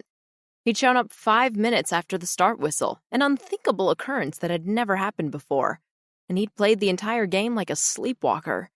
He hadn't initiated any set moves, hadn't motivated his team when they began crumbling, hadn't done his job as the linchpin and captain of his team. Guess those talent scouts didn't see me at my best, Mick said with a dismal sigh. Joe's head jerked up. Shit, forgot about them. Mick was the best striker Joe had ever played with. He was also desperate to escape his life at the family lumber mill, and he'd hoped the scouts visiting today would pick him out and offer him some hope. Soccer was his lifeline, and Joe had screwed up his chances. I'm sorry, Mick. I really fucked up. Mick's dejected stance multiplied Joe's guilt. He'd screwed up the most important game of the year, and for what? He had no good excuse. The realization weighed heavily on him. Mick grunted. Hey, maybe next time, right? Next time. Next time, would he still be in the grip of his mad passion for Nina, or would it have died down just as quickly as it had flared up? He doubted his obsession with her would peter out anytime soon, not by last night's standards, or this morning. When he dragged himself out of bed after another all-nighter, she'd begun to tease him and flirt with him, and he'd welcomed it, until all thought of soccer receded before the burning need to make good on her promises and bury himself in her. His decision to stay with her had made him late for his match. He'd shattered his concentration and his game plans. His affair with Nina was beginning to seriously impact other areas of his life. It wasn't supposed to be like this. It was only supposed to be a secret, sizzling side order of sex. He wasn't supposed to let her take root in his mind so deeply as to change his routine. He went home to tackle the avalanche of emails about the festival, but when he sat on his couch, he instantly fell asleep. Sometime later, he woke up to find he'd slept several hours, and now he was late for visiting his nonna. Seriously late. By the time he rushed into the nursing home, Nonna Lena was huddled in her armchair, twisting her blanket with shaking hands, while two caregivers tried to calm her. When she caught sight of Joe, she cried out, "I thought you'd had a car accident," she sobbed, and collapsed against the cushions. "I'm so sorry, Nonna." Joe hunkered down at her side. "I fell asleep." Joe's heart was a guilty stone in his throat as he tried to reassure her that nothing was wrong. She wasn't convinced. He never missed a Sunday without giving her plenty of notice. How could he be late today without there being something very wrong? It took Joe more than an hour to soothe her, and all the while he was conscious of the curious and maybe accusing glances from the caregivers. As he held his Nonna's bone-thin hand, her vulnerability hit him anew. He'd made a deathbed promise to his father to look after his grandmother, and that didn't mean just footing the bills. His uncle and aunt visited Nonna whenever they could, but they had their hands full with the farm and couldn't always get to town. And his sister loved visiting Nonna, but was thousands of miles away. With her fragile grip on reality, Nonna relied on Joe and his regular visits to maintain her peace of mind. For the first time ever, he'd let her down, and she was devastated. He couldn't let that happen again. He couldn't let an affair turn his life upside down. And the only way to accomplish that now was to shut it down completely. Nina was taking a nap in her room when a knock on her door woke her. Rubbing her eyes, she opened her door to find Joe standing there. She smiled as her body immediately grew warm. She leaned against the door. "Hi. Joining me for a nap?" After all the sex they'd enjoyed recently, she assumed they were both too worn out for more, but it would be nice to cuddle together on her narrow bed. But Joe shook his head curtly. "I need to discuss something with you." Her heart sank at his gruff tone and the bleak set of his face. Joe hadn't come here to cuddle with her. He'd come here to break up with her. She knew it. Could hear it in his tone. Could sense it in his uneasy stiffness, his braced expression. All the warmth fled from her body as she straightened, replaced by icy foreboding. "Yeah, sure." She motioned for him to come inside, then moved away to perch on the edge of the desk. Grim-faced, Joe raked his fingers through his hair, looking like he was searching for the right words. Well, he'd have to do it on his own. She wasn't going to help him dump her. Dump me, oh hell. Suddenly her legs were shaky and the back of her mouth tasted bile. "I was late visiting Nonna this afternoon." Nina blinked. "I'm sorry." His fisted knuckles whitened. "Nonna, well, she's never recovered from her car accident, physically or mentally. We've found it's best to have her follow a regular schedule. It keeps her calm and happy, but any deviation from that schedule without warning makes her anxious, and I mean extremely anxious. I was late today because I fell asleep at home." "Because of last night." She rubbed her upper arms. "I didn't realize." Joe shook his head. "You're not to blame. I'm the one who's been dropping the ball lately." She looked up at him. "So it's not just your grandmother?" Sighing, he scowled down at his shoes. "I fell asleep at a festival meeting. I was late with some financial paperwork, and I missed the kickoff of my soccer match and played the crappiest game on record. Let down the people I care about, the people who expect more from me." The disapproval in his face pinched her. Joe had high standards, and he was disappointed in himself. "Yeah," she said. "And let's not forget the Comet Inn. Sarah already hates my guts, and she doesn't even know we've been sleeping together." Joe's face grew even grimmer. "Tell me about it. Vince isn't happy with me either. In fact, everyone's been walking on eggshells around here." Nina bit her lip as she realized how much damage this was causing Joe. Damn. He'd put his business at risk to be with her, the business he'd built from scratch and worked so hard at. Business that employed people and generated income for the town, the business that paid for his sister's college education and his grandmother's care. Joe wasn't like Nina. He didn't have an inheritance or rich connections to fall back on. Everything he had, he'd earned on his own. People relied on him. People needed him. She turned to Joe, her throat tight. "Looks like we've been selfish, huh?" He stared at her, then crossed the small room and held her shoulders. "We just got carried away." He paused and drew in a breath. God, did we get carried away.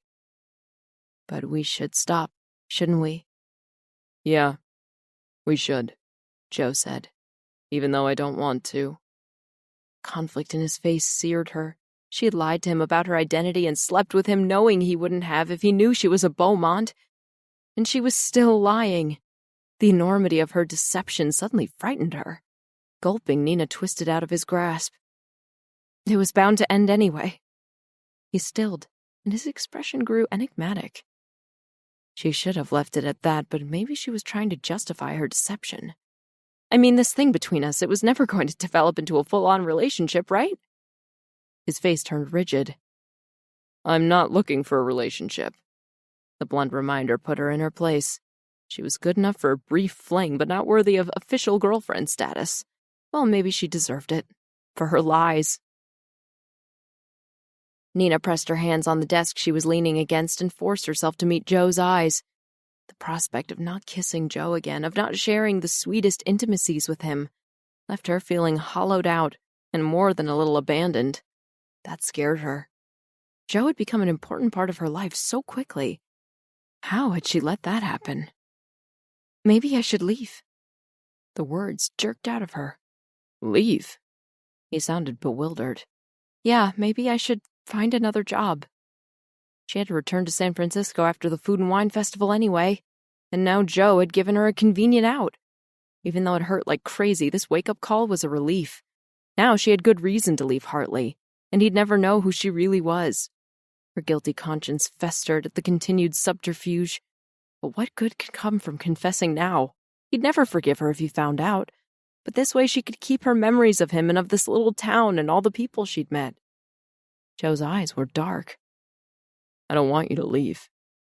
But it's the best decision for both of us. I'll wait until after the festival. He shook his head but said nothing, just stared bleakly at her. She gulped, her throat raw. We can still be friends while I'm here, can't we? Friends. He heaved in a breath. Yes. Friends. And I'm still going to help you at the B&B tomorrow. I want to. She added as he started to object. You need all the help you can get. And maybe it would ease some of her remorse. Okay. He sighed as if in defeat. Thanks. I'd better go now. She stood stiffly to attention and watched as he opened the door. I'll see you out there. He tilted his head to indicate the public areas of the inn. See you there, she choked out. Then, he was gone. Nina was relieved when Vince turned up on Monday to lend a hand. She and Joe had driven out to his B&B in awkward silence, and as soon as they'd arrived, he had given her the task of clearing the gutters on the back porch, a one-man job, while he had quickly disappeared somewhere else. He greeted Vince, and the two men started hammering something at the front of the house. Nina, perched on a ladder, continued scooping out handfuls of dead leaves from the gutters.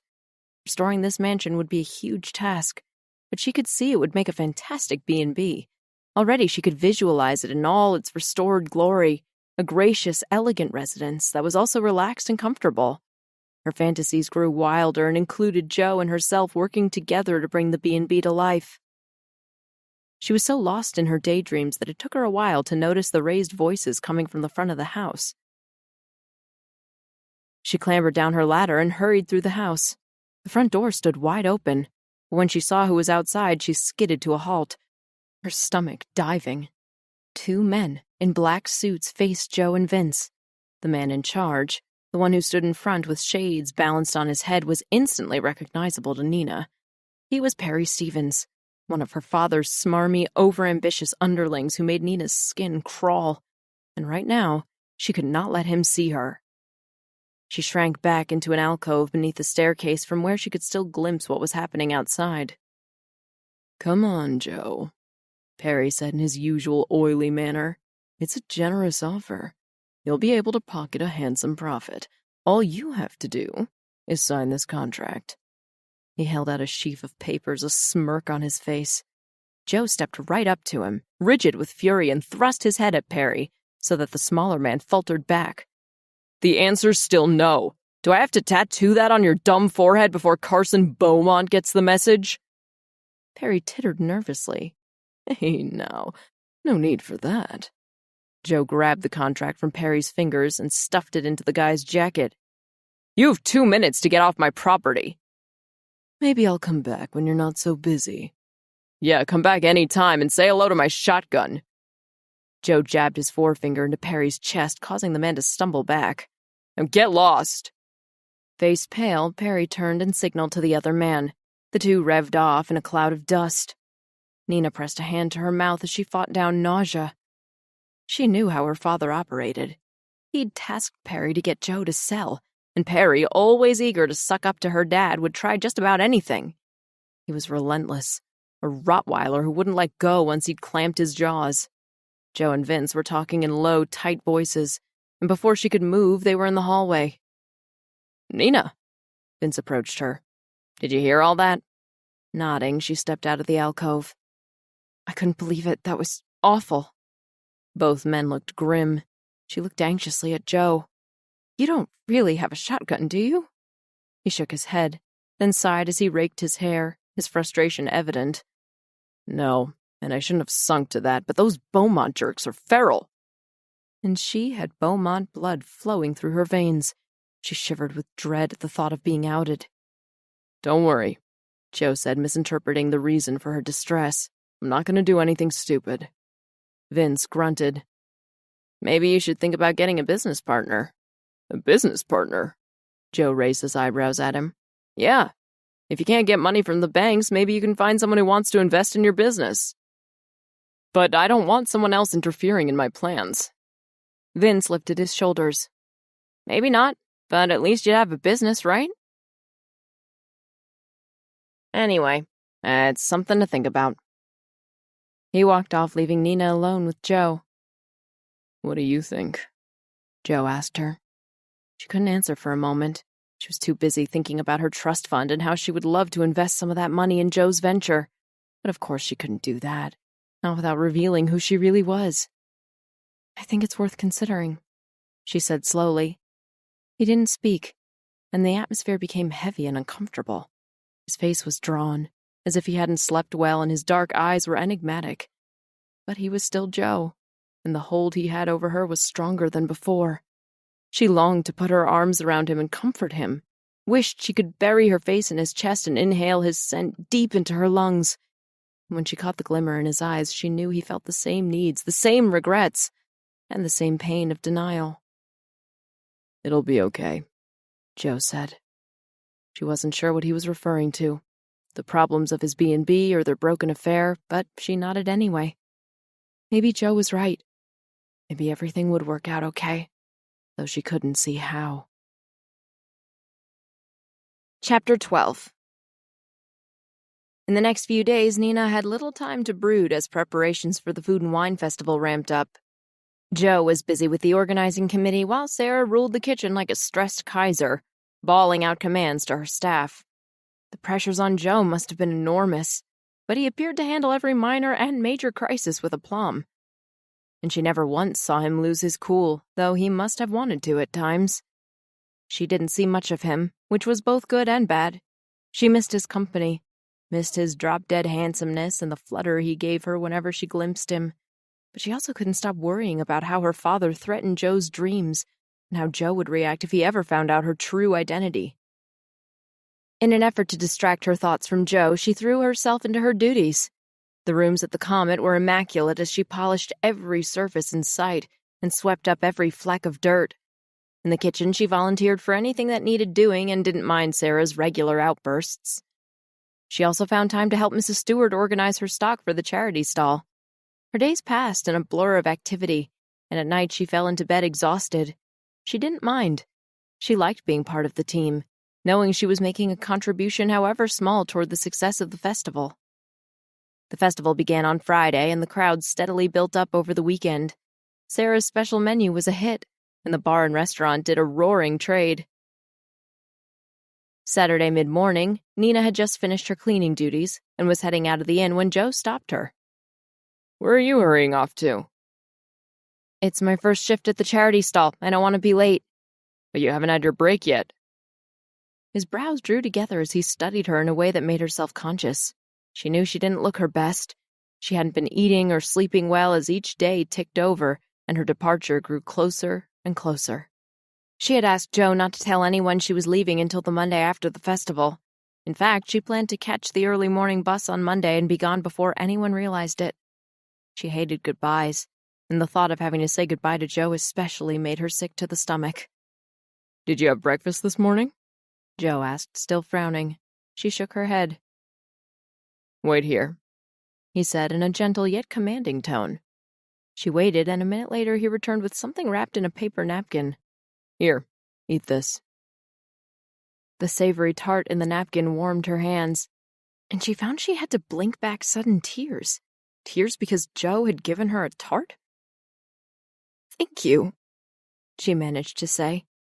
This was the first exchange they'd had all week that wasn't about work. She had tried to avoid being alone with Joe, and she suspected he had done the same. He shifted on his feet, pushing hands into pockets. "You gotta take care of yourself." She battled the tears again. "You too." He was silent, and then someone came out and the moment was over. Nina hurried off, slowly nibbling at the savory tart. The beachside park where the main festival was set up was already buzzing with activity. There were stalls selling wine, cheese, sausages, and lavender. A jazz band played. A pancake-eating competition was about to start. Mrs. Stewart greeted her warmly when she arrived at the stall. "Oh, am I glad to see you, dear. I've been run off my feet." "Why don't you take a seat?" Nina suggested. "You were right about those French dresses," Mrs. Stewart said with a smile as she sat down. "They've been flying off the racks." Nina was delighted. "Oh, I'm so glad." "We might have to go back to the store and pick up the rest." She waved to the throngs of people strolling around the park. "Can't disappoint our crowd." "I didn't realize the festival would be so popular." "It's all thanks to the organizing committee and especially Joe. Hartley is a really nice little town. Not too big, not too small." Mrs. Stewart beamed with pride. "I've lived in plenty of other towns, but this is the only place where I've wanted to put down roots. What about you? You seem very settled here." "Well, I don't know," Nina said, caught unawares by Mrs. Stewart's question. A few weeks ago, she would have definitely thought she wasn't cut out for small-town living, but now she wasn't so sure.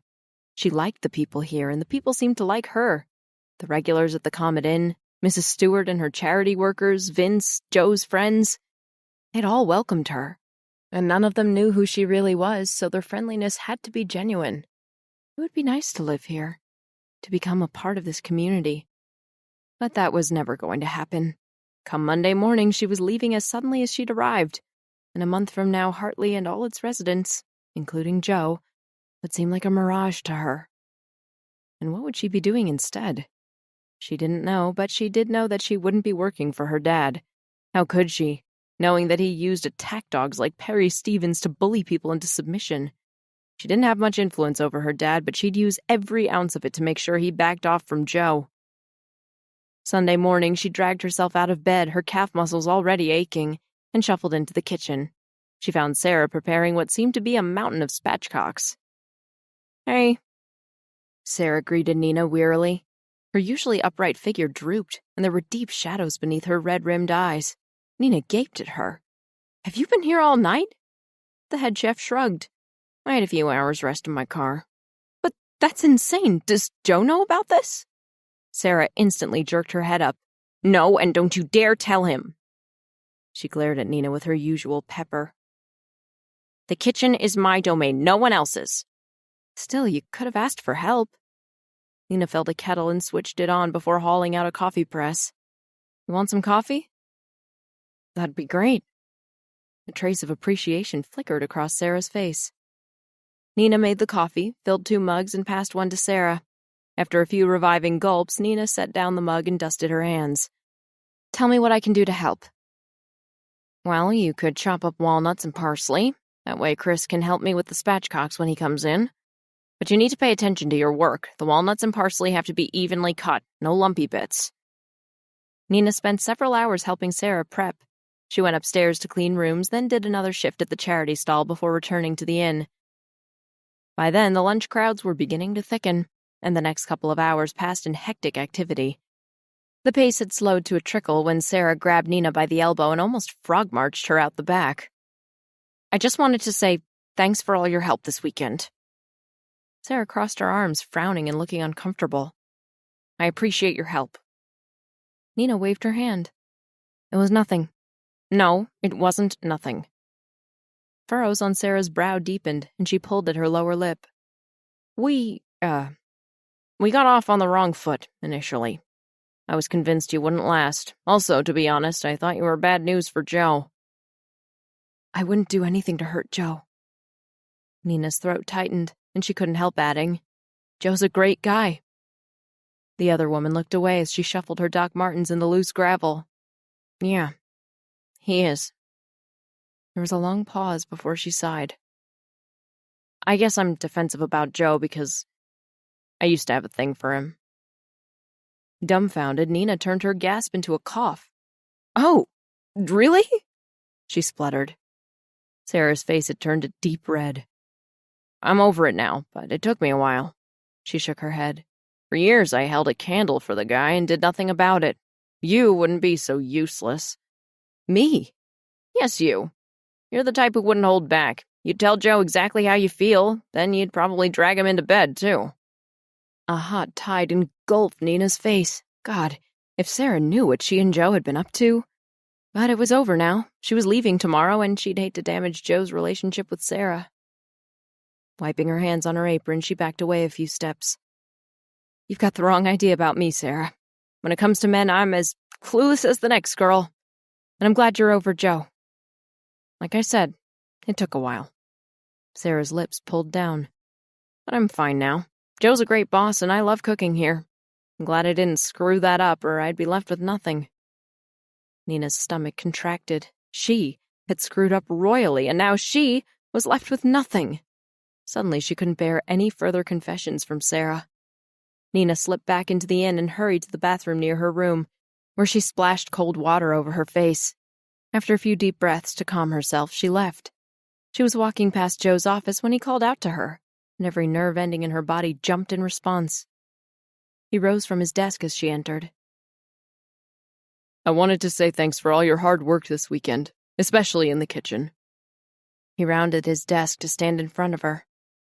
I know Sarah can be a hard ass, so I'm glad you don't hold it against her. Thanks. I mean it, Nina, and it's not just me. Everyone here appreciates the effort you put into it. She couldn't help flushing at his praise. Yeah, well, guess I don't break as many plates now.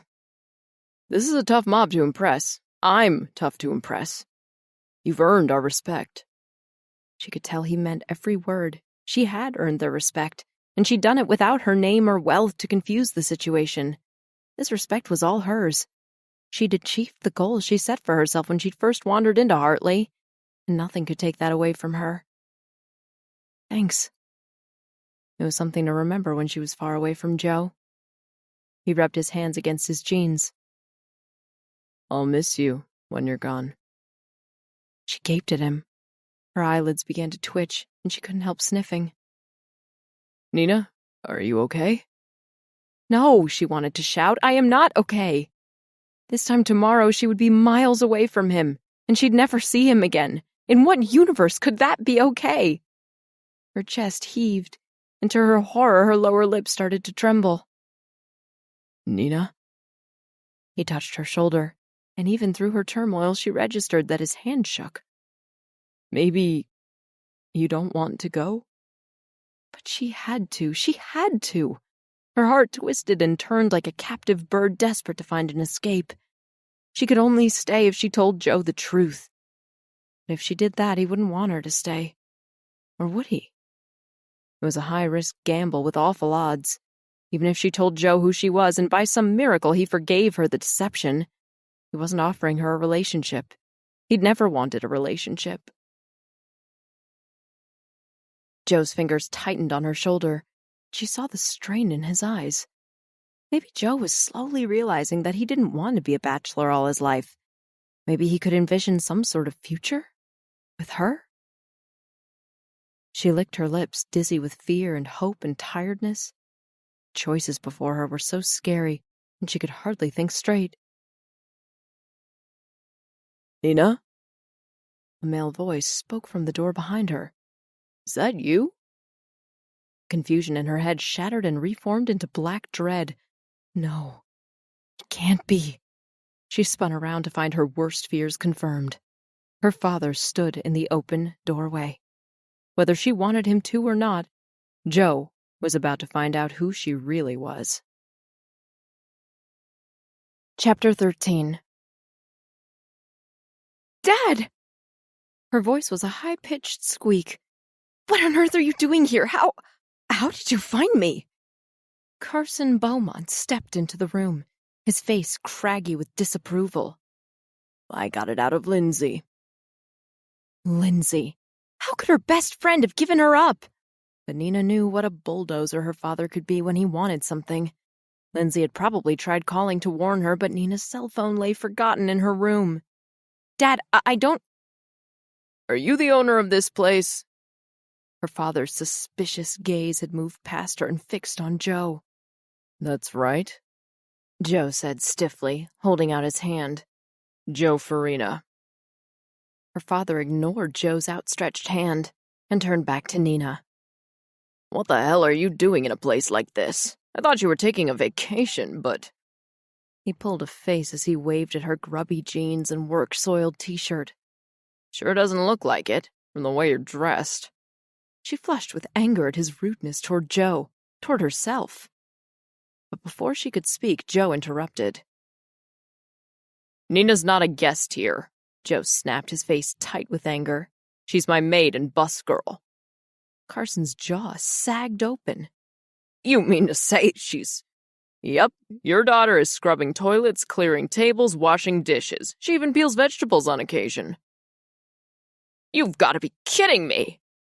Her father gaped at Nina, completely bewildered. Why? A hot lump in her throat prevented her from breathing. The sound of impending doom crashed in her brain. Dad, we need to talk. Damn straight we do. You've got a lot of explaining to do, young lady. Finally, anger spurted out, a welcome relief. Don't treat me like a child. We're going to talk as adults and equals or not at all. Her father blinked at her in surprise. Fine, but you're going to tell me everything. Joe moved between them, his eyes flinty. Maybe you'd like to talk here in my study, Mr. Summers. Joe said, his voice like steel. Summers? My name's not Summers. He appeared offended that he wasn't instantly recognizable. I'm Carson Beaumont, he announced in that booming, self-important tone of his that made Nina wince. She couldn't breathe again. She could only watch as sheer disbelief blanked out Joe's expression. Carson Beaumont? He echoed, incredulous. The guy who's been trying to get his grubby hands on my property so he can bulldoze it and dump a fucking mega resort here? The guy who sends his numbskull goons to do his dirty work for him? That Carson Beaumont? His face puckered with disgust. Nina's father puffed up with rage. Who the hell are... wait a minute! I thought this town rang a bell, and now I remember who you are.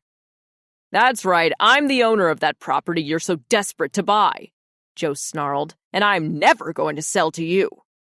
Now, don't be so hasty. Carson adjusted the collar of his jacket, looking highly annoyed. Damn that Perry can't rely on him to do a simple job. Joe turned on Nina, his eyes blazing with fury. You're Carson Beaumont's daughter? I can't believe it. His contempt made her skin peel. Please, I can explain. She reached for him, but he jerked away like she was contaminated. I don't want to hear it. Without another word, he exited the room, leaving behind an emotional vacuum that threatened to burst Nina's chest. That fella needs a lesson in manners, her father grouched. Helpless fury filled her. Look who's talking! You refused to shake hands with him! Her entire body was shaking with shock. Carson screwed up his forehead. What's got into you? She couldn't do this in Joe's office. Let's go somewhere else, she said, and led the way next door to her room. What's this? Her father looked about the bare room, his nose wrinkling. Don't tell me this is where you've been sleeping. She huffed impatiently. It's fine, Dad. He clasped her arm. Tell me the truth. Are you okay? Did Farina do anything to you? Because if he's hurt you, I swear, I'll make him pay. Never mind that, she snapped. Why the hell are you trying to squeeze Joe into selling his property to you? Why can't you leave him alone? Her cheeks were hot with anger. She was having trouble controlling her temper. He waved a hand dismissively. It's just business. Business? I knew you were a hard-ass, but I never thought you could be so ruthless. I'm ashamed of you. His eyes hardened. Where do you think the money comes from to buy you BMWs? Oh no, don't try to put the blame on me. You do this all for yourself. You enjoy stomping over other people. Well, not this time. You're not going to stomp over Joe in this town. Her father blinked and stared at her as if seeing her for the first time. Does this Farina guy have something over you? Is he forcing you to work here without telling anyone? She sighed in exasperation. Her father wasn't going to give ground on his business dealings with Joe, and neither was she. But that battle would have to wait until later. He didn't force me to do anything. This job was all my idea. But why? I don't understand. You want a crap job in the boondocks? Her father looked almost comical in his amazement. And why did you give him a false name? I didn't want anyone here to know who I was. I wanted to forget I was a Beaumont, at least for a while. By cleaning toilets and bussing tables, people like us don't do that. Don't be such a snob. Someone has to do those jobs, so why not me? Because you have several million reasons not to. Oh, why can't you see? She whirled on him. I'm sick of being a Beaumont. That name and that money ruin everything. Carson looked taken aback. You're still hurting over Oliver. I can understand that. I never took him for a fortune hunter either. Nina shook her head. It's more than Oliver. It's my job, too. My manager gave me a promotion, but everyone I work with thinks I only got it because I'm a Beaumont. And when I talked to Harry about it, he sounded so weird I knew something was up. Did you order him to promote me? He lifted his hands. Not ordered, encouraged. And I was only trying to help you. Then why don't you let me win or lose on my own merits? She fumed at him, incredulous that her father could be so dense at times.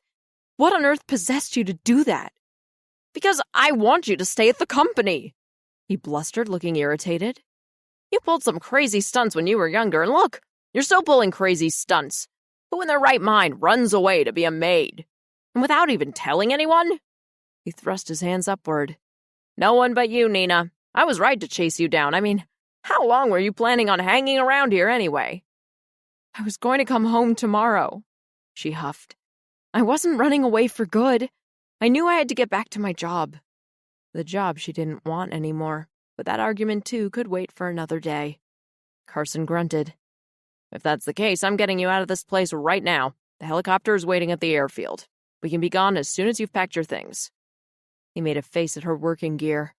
Although, if that's what you're wearing these days, you might as well leave everything behind. You can restock your wardrobe back in San Francisco. Alarm heaved in her stomach. She wasn't ready for this. She'd been gearing up to slink out tomorrow morning, but she wasn't prepared to leave right this second. You flew here in the helicopter? She asked, stalling for time. Yes, I don't have all day. Of course he didn't. And with the helicopter emblazoned with his company name, everyone in town would know by now he'd arrived. Nina's heart sank at the thought of the whole town figuring out who she really was. Her dad moved toward the door. You drove here, didn't you? I'll get someone to drive your Beamer down to San Francisco. Actually, I'm going to need someone with a crane or something. I had a little accident. The car sank into the water in a disused quarry. What? I'm really sorry. He grumped something that sounded like more crazy stunts, and this time she couldn't blame him. I'll take care of the car, she said. And when he went to protest, she added, No, really. It's my car and my responsibility. I'll handle it. Fine. He flicked at his jacket sleeve. Can we go now? Her mouth dried. I want to talk to Joe first, alone. Can you wait out in the bar or something? He heaved a sigh of resignation. I'll wait in the hired car. It's a black Merce outside. Don't take too long. Ellen and I have a party to attend this evening. He stomped out of the room, leaving Nina shaken and tense. Not because of what had just happened, but because of what was yet to happen. Between her and Joe. She needed to see him one last time, even knowing that he despised her. Despite whatever fury he threw at her, she owed him an explanation. Joe stood in the hallway outside Nina's room, his body raging with a strange, desperate anger. As soon as he'd seen Carson Beaumont leave the inn, he'd strode back here to wait for Nina and the showdown they had to have. The door opened and Nina stopped dead as their gazes clashed. His stomach snarled. He motioned with his head for her to follow him. Mistrust and fury pounded against his skull as he marched into his office, waited for her to enter, and shut the door. "Did your father put you up to this?" he barked out. His tension had reached the breaking point. "What? No." She shook her head in bewilderment. "Don't act dumb. You lied your way into a job here so you could spy on me and tell your father everything I was doing." Her jaw sagged. "That's not true. My dad didn't know I was here." He barely heard her as nasty suspicions poisoned his mind. "Did he really expect you to sleep with me, or was that just a little extra fun for you?" Her face paled. "If what you say is true, why would my dad drop in like he did and blow my cover, huh?" Maybe that part at least was true. He blinked and looked at her with fresh, cynical eyes. "Jesus Christ. I still can't believe you're his daughter. Annette Martha Beaumont, yeah. I looked you up on the internet while you were powwowing with your dad. Your sister's marrying a senator's son? That's the wedding you're talking about?" He shook his head in disbelief. "You've been lying to me since the day we met." "Joe, I'm so sorry for lying." She lowered her head as if ashamed. "You don't know how sorry." "I'll bet." He couldn't stop staring at her. She was Carson Beaumont's daughter, for Christ's sakes. He'd given her orders, reprimanded her, worked with her, ate with her, slept with her. God damn it. "I am sorry, truly, but I had my reasons. I lied about my name and my background because I wanted to get away from them. I was tired of the way my name or my money always ruined my life." Joe snorted. "Yeah, it's so hard when your daddy's a billionaire. I suppose you've got a nice little trust fund of your own, just in case." She bit her lip. "Yes, I have a trust fund from my mother's will." "How much?" He couldn't help asking. 15 million. Sweet Jesus, $15 million! And he had bought her sneakers, for crying out loud. Had she secretly laughed at him? Had she enjoyed duping him and everyone else? Maybe she wasn't sorry about the lies, only about being caught. Her big blue eyes were fixed on him, filled with what seemed to be trepidation, and despite everything, he wanted to pull her into his arms and comfort her. Hell, what was wrong with him? Why couldn't he despise her the way he should? "Oh, aren't you the poor little rich girl?" he burst out, tormented by his angry confusion. "Can't think what to do with your 15 million? Or maybe you were worried I'd touch you for a loan. Is that why you didn't tell me?" Her cheeks flushed with indignation. "I didn't tell you because I knew it would affect the way you treat me." "Damn right it does. And that just proves my point. You're no better than my ex-boyfriend. He was only with me because I'm rich, and now you're letting my money affect the way you think of me." "You're wrong. It's not your money or your name I object to, but your lies." He jabbed a finger at her. "You knew your father was trying to strong-arm me into selling my B&B, and yet you didn't say a thing." She jabbed a finger back at him. "Oh, yes, I'm sure you'd have been so understanding if I'd said, 'Oh, by the way, that billionaire you're having trouble with, he's my dad.' Yeah, right." Resentment flared as he recalled how Nina's father had harassed and tormented him all these months. "Well, you can tell your billionaire daddy that I would rather be eaten alive by ants than sell to him. He is never getting his hands on my property." She sucked in a breath as if he'd hit her, and for a moment he regretted his harsh words, but she quickly recovered and aimed a chilly glare at him. "I thought you were different, Joe. But you're just like all the other phonies I've had to deal with in my life. I'll give your message to my father. He's waiting for me outside." Her dignity pierced him, but his anger was black and choking. Nina had deceived him, and continued the deception after they became lovers and after she knew what her father was doing to him. How could he forgive her for that? And how could he forgive himself for still wanting her? That was the worst part. This humiliating hold she had over him, this desire to embrace her and kiss her until the outside world went away. It was infuriating, degrading, unbearable. "I thought you were different, too." The words ground out of his clamped lips. He stared at her a moment longer. Then he turned abruptly and left. Nina waited a few seconds before her shoulders slumped, and she had to clutch at the desk to stop herself from collapsing. Now she knew the truth. Joe cared more for his property than he did for her. Everything else was forgotten. Not just the amazing sex, but the tender friendship that had sprung up between them.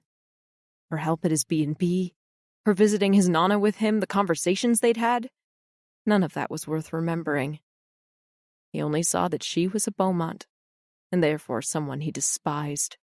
Her body heaved biliously. She shut her eyes to fight the nausea. When she opened them, Vince was standing in the doorway. Her heart sank even further. Oh no. She couldn't withstand another confrontation. Vince, He shook his head. You don't have to explain. I know who you are. Joe couldn't help blurting it out earlier, and your father isn't exactly inconspicuous. There's a crowd building out there. I thought you might need some help. His unwarranted kindness brought tears back to her eyes. But why are you... He took her arm gently. You're a good person, Nina. Tears spilled over and ran down her cheeks. Joe doesn't think so. She choked out. Give him time. We'd better go now, or your father will come stomping in again. Vince guided her out. The lobby was busy, people coming and going, but everyone paused to stare at her. Vince kept her going, his hand firm on her elbow, and she'd never been so grateful. There was no sign of Sarah, or Joe, but she didn't expect to see Joe again. Outside the Comet Inn, the afternoon sunshine almost blinded her. Someone opened up a car door for her, and Vince guided her into the back seat. Thank you, she said weakly to Vince. He didn't reply, just squeezed her hand before letting her go. Then the door slammed and the car zoomed off, and she was alone with her father. Thankfully, he was still busy on his cell phone. Yes, Ellen, we're on our way home now. Thank God. Can't wait to get out of Hicksville. Nina rolled herself into a ball and squeezed herself in the far corner.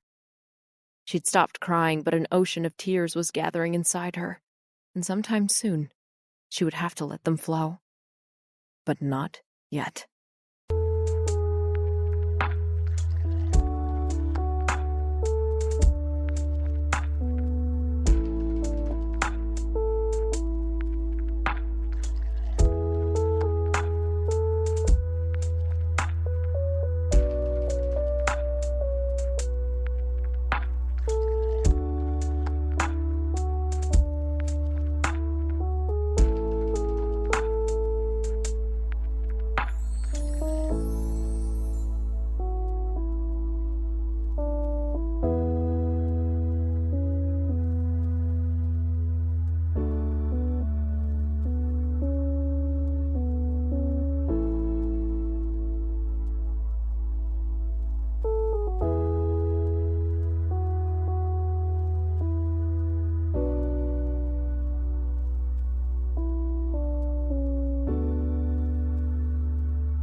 Chapter 14.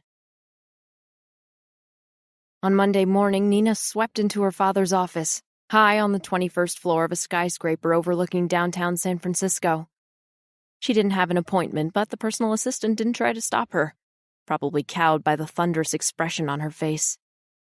Wearing a gray shift dress and black ankle boots, her blonde hair slicked back, Nina was dressed for business, and she detected a flicker of wary surprise in her father's face as he rose to greet her. "I didn't expect to see you here today," he said, gesturing to a visitor's chair. "Thought you'd want some time off to recover from your experience. In fact, why don't you take a couple of days off? I'm sure your manager won't mind." Nina remained standing and unsmiling. "I said I'd be back at work today, and I am." "Yes, but—" Carson seemed uncertain for once. He cleared his throat. "So, what can I do for you?" She drew in a breath. This was going to be difficult, but she was determined to see it through, not just for herself, but for Joe and the others in Hartley. "I came to tell you a number of things. First of all, I'm resigning." "Resigning? You just got promoted." How could her father be so dense? "I don't want to work for a company where people aren't promoted on merit." He had the grace to blush, but only faintly. "All right, I admit that was clumsy of me, but look, I've thought of a solution. Wait till you hear this." Nina suppressed a groan. Whatever he had up his sleeve, she wasn't interested. She couldn't work for her father anymore, not on any terms. He didn't seem to notice her reluctance. "I just picked up an old resort in Palm Springs. It used to be popular, but now it's run down. The staff are so behind the times, they're practically prehistoric, but they're all unionized, so they can't all be fired without inviting more trouble. The trick is to bring in new work practices without alienating too many people. It's a tricky job, but if you took it on and did it well, no one could accuse you of not pulling your weight, and I promise not to interfere." Carson spread his hands wide. "What do you say, Nina?" "No, Dad," she sighed. "I appreciate the offer, but I can't work for you. Not when some of your business practices are so appalling." Which brings me to my second decision. She sucked in her stomach and squared her chin, ready to do battle. "I want you to back off of Joe. I want you to leave him alone and stop putting pressure on him to sell his property." Her father's conciliatory manner evaporated. He walked away from her and resumed his throne-like chair behind his oversized desk. "I can't agree to that. Business is business, and I can't let you change my plans on a whim." He spoke patronizingly at her as if she were a child. "You don't need to worry. Everything we do is above board." Her blood boiled as she stalked up to his desk and leaned her hands against it. "Above board my ass. You sent that grubby tapeworm Perry Stevens to threaten Joe, to use Joe's sick grandmother against him, and when that didn't work, Perry went to the local banks and whispered in their ears to not lend Joe the money he needs." She bent over the desk to glare at her father. "How is any of that above board? It's sickening, and I'm ashamed to be related to you." "I didn't tell Perry to go that far," Carson protested. "Oh, please. Are you saying Weasley Perry did all that by himself?" "I told him to be tough, but I never told him to go to any banks or snoop around sick grandmothers. Sometimes Perry's too smart by half." Nina crossed her arms, trying to gauge if he was being honest. "Are you telling the truth?" "Of course I am. I play hard, but I don't go below the belt. I have a reputation to uphold." And that was more important than her opinion of him, obviously. Her heart dipped, but she decided that his reasons didn't matter as long as Joe was protected. "So you'll leave Joe alone?" she asked, hope rising. "I'll yank Perry back," Carson said grimly. "But I can't promise to leave Verena alone. I want my resort, and it can't happen without his property." His determined words crushed her hopes. "Build your resort somewhere else." She scowled at him. "I want it there." He scowled back at her before a calculating look entered his eyes. "Maybe there's a compromise we can both agree on." "What?" "I'll back off your precious Joe if you take the job in Palm Springs." She clamped her lips and thought through the implications. She hated the idea of going to Palm Springs and working for her father. But if it helped Joe, then wouldn't it be worth it? Yes. She would do it. She would do it for Joe even though he despised her. She would do it to make amends for her lies, but mostly because Joe deserved it. Because he was good and honest and wonderful. Because... Her heart shuddered as the stark truth overwhelmed her. Because she loved Joe. She loved him, and she'd do anything for him. Even if he never knew, even if she never saw him again. Pain rippled through her, but it was a pain she welcomed. Finally, she knew what real love was like. Real love hurt, but it also inspired her, made her a better, stronger person. Nina? What's wrong? She blinked away the tears that threatened to spill out. Nothing. I'm just thinking about Palm Springs. So you agree? Yes. Maybe moving to the desert might stop her from moping too much. Her father sighed, looking strangely relieved. All right, then. It's a deal. He held out his hand to her. They shook hands, and they both sat. Happy now? Her father asked. She shrugged. She doubted she'd ever be happy again. Not the way Joe made her happy. But at least Joe would get his dream, and he could be happy. Seems like a poor deal from your perspective, she said. You're giving up a multi-million-dollar resort, and all you're getting in return is me working in Palm Springs. She peered at him a little suspicious. Why are you so eager for me to stay? Because I want to protect you.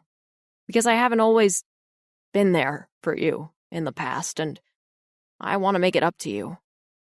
He paused and scratched at his neck, looking uncomfortable. Nina's mouth fell open. Oh. He waved a hand, still discomfited. I know I haven't always been the best dad, especially after your mom died and I married Ellen and brought her and Brooke into your life. I know you didn't like that. Oh, God, Dad, Nina exclaimed. I don't resent you for marrying Ellen. I didn't want you to be alone for the rest of your life, and neither did Mom.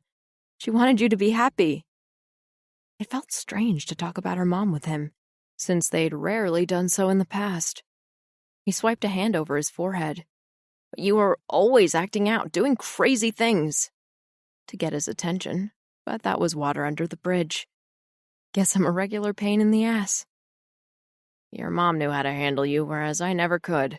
Didn't want all the hassle, I suppose. But when you got arrested over that protest, I knew I had to do something. I thought giving you a job in the company was the best way to keep tabs on you. He sighed, and he seemed softer, kinder, more fatherly than he'd ever been. I'm glad we're on the same page now. You're gonna do great in Palm Springs. Who knows? Maybe one day you'll be running this business. Seriously doubt that. Feeling worn out, Nina rose to go. But you're my daughter, he called after her. Business runs in your blood. Talk to you later, Dad. She made her escape. The only business she'd be interested in running would be something she had a hand in creating. Unbidden, an image of Joe's B&B restored to gleaming elegance drifted into her mind before bleakness chilled her. Joe would get his dream, but she'd have no part in it. She would have to find her own dream without Joe, but that seemed impossible. Joe flipped open his laptop in his office. It was Wednesday, and he still hadn't tallied up his profits from the festival. It was unusually tardy for him, but after staring at the screen for half an hour, he'd made no progress, and almost welcomed the interruption when Sarah appeared at his side, holding a plate of food. I thought you could do with some lunch. She slid the plate of sizzling garlic prawns onto his desk. He'd had 2 cups of coffee for breakfast and nothing since then. Prawns were plump and juicy, but didn't stir his appetite. Thanks, but I'm not hungry. You have them. Sighing, she sat down and forked up a prawn. I'll make you a tuna sandwich for later. Why are you making me lunch, anyway? She shrugged. Just trying to be helpful. Yeah? What makes you think I need help? Joe blew out a breath. Ever since Sunday, he'd noticed both Vince and Sarah treating him like a kid who'd just had a tonsillectomy. Sarah toyed with her fork. Well, you've been working long hours this week. So? I always work long hours. Yes, but usually you're not so... She hesitated, then dropped her fork with a clatter. Look, we're worried about you. Ever since Nina left, you've been... moody. Joe scowled. I'm not pining for her, if that's what you think. He shook with indignation. You're not? Christ, what else had Sarah and Vince noticed about him? Definitely not. He jabbed a finger at his laptop. If you don't mind, I've got work to finish here before I finish my nana this afternoon. Grimacing, Sarah gripped the plate in front of her. You know, sometimes I think you use your work and your grandmother as an excuse not to get involved. He gaped at her. What the hell are you talking about? She leaned forward, her expression earnest. I know about the girl who cheated on you when your grandma was injured. Ever since then, you've closed yourself off from relationships, telling everyone, including yourself, that you're too busy with your work, your grandmother, your town duties, your whatever. But that's a convenient way of avoiding getting hurt again, isn't it? Joe struggled to breathe. Was this really Sarah, his tough, no-nonsense chef, giving him romantic advice? Before he could formulate a coherent answer, Sarah continued. I think you really feel something for Nina, but you're too scared to admit it to yourself. A bitter laugh burst from him. Nina? Have you forgotten all her lies? Have you forgotten she's Carson Beaumont's daughter? I know she lied, but she worked hard, even I can admit that. I figure she had good reasons for concealing her identity. Oh, this was all too much. Joe made a slicing gesture with his hand. Whoever she is, I've forgotten all about her. You wouldn't be so angry if you weren't in love with her. Joe gulped. He wasn't in love with Nina, he wasn't. He was only angry because she'd fooled him. He repeated the words like a mantra. Sarah was looking wistful. Hey, I've been there, you know? Had feelings for someone who didn't return them? She nodded at the prawns. But I think Nina has a thing for you too, a ginormous thing. You should tell her how you feel. No way in hell. He pushed to his feet. I've got to go. He hot-footed it out of his study. Someone was coming down the hall. He turned and stomped blindly into the next room, only to realize his mistake. He'd walked into Nina's old room. Someone had stripped the bed and left Nina's clothes neatly folded on the mattress. Beneath the bed, her turquoise Crocs were neatly lined up. The sight of those Crocs made his heart spasm with pain. Leaning against the door for support, he squeezed his eyes shut. Was he ever going to forget about Nina? Saturday morning, Joe woke up early after another sleepless night and drove to his B&B. But his heart wasn't into it, and he wondered if he had the necessary energy to see this project through. Each time he came here, he was reminded of Nina and how she'd helped him so enthusiastically. She'd shared his vision for the place, and now he couldn't be here without thinking of her. It was the same at his home or at the inn. Nina had wormed her way into his life so effectively, it seemed he'd never be able to forget her. A knock on the door was a welcome distraction, and he greeted Vince with relief. Maybe his friend could take his mind off Nina. But Vince disappointed him. They had just started ripping some rampant ivy away from the outer walls when Vince said conversationally, So, have you spoken to Nina recently? Joe's back cramped up. No, why would I? He retorted. Vince gave a mild shrug. Just thought after a week you'd have calmed down and gotten your head straight about her. What's that supposed to mean? I understand why you got so mad when you found out who she was, but, well, she's still Nina. She's still the same person you fell for. Vince's eyes were trained on him. Isn't she? Despite the cool morning air, Joe suddenly felt hot and uncomfortable. 6 nights of sleepless tossing, 6 days of feverish arguments and counter-arguments. He couldn't go on like this. He grabbed a hold of a thick vine and yanked at it viciously. I don't know anything anymore, man.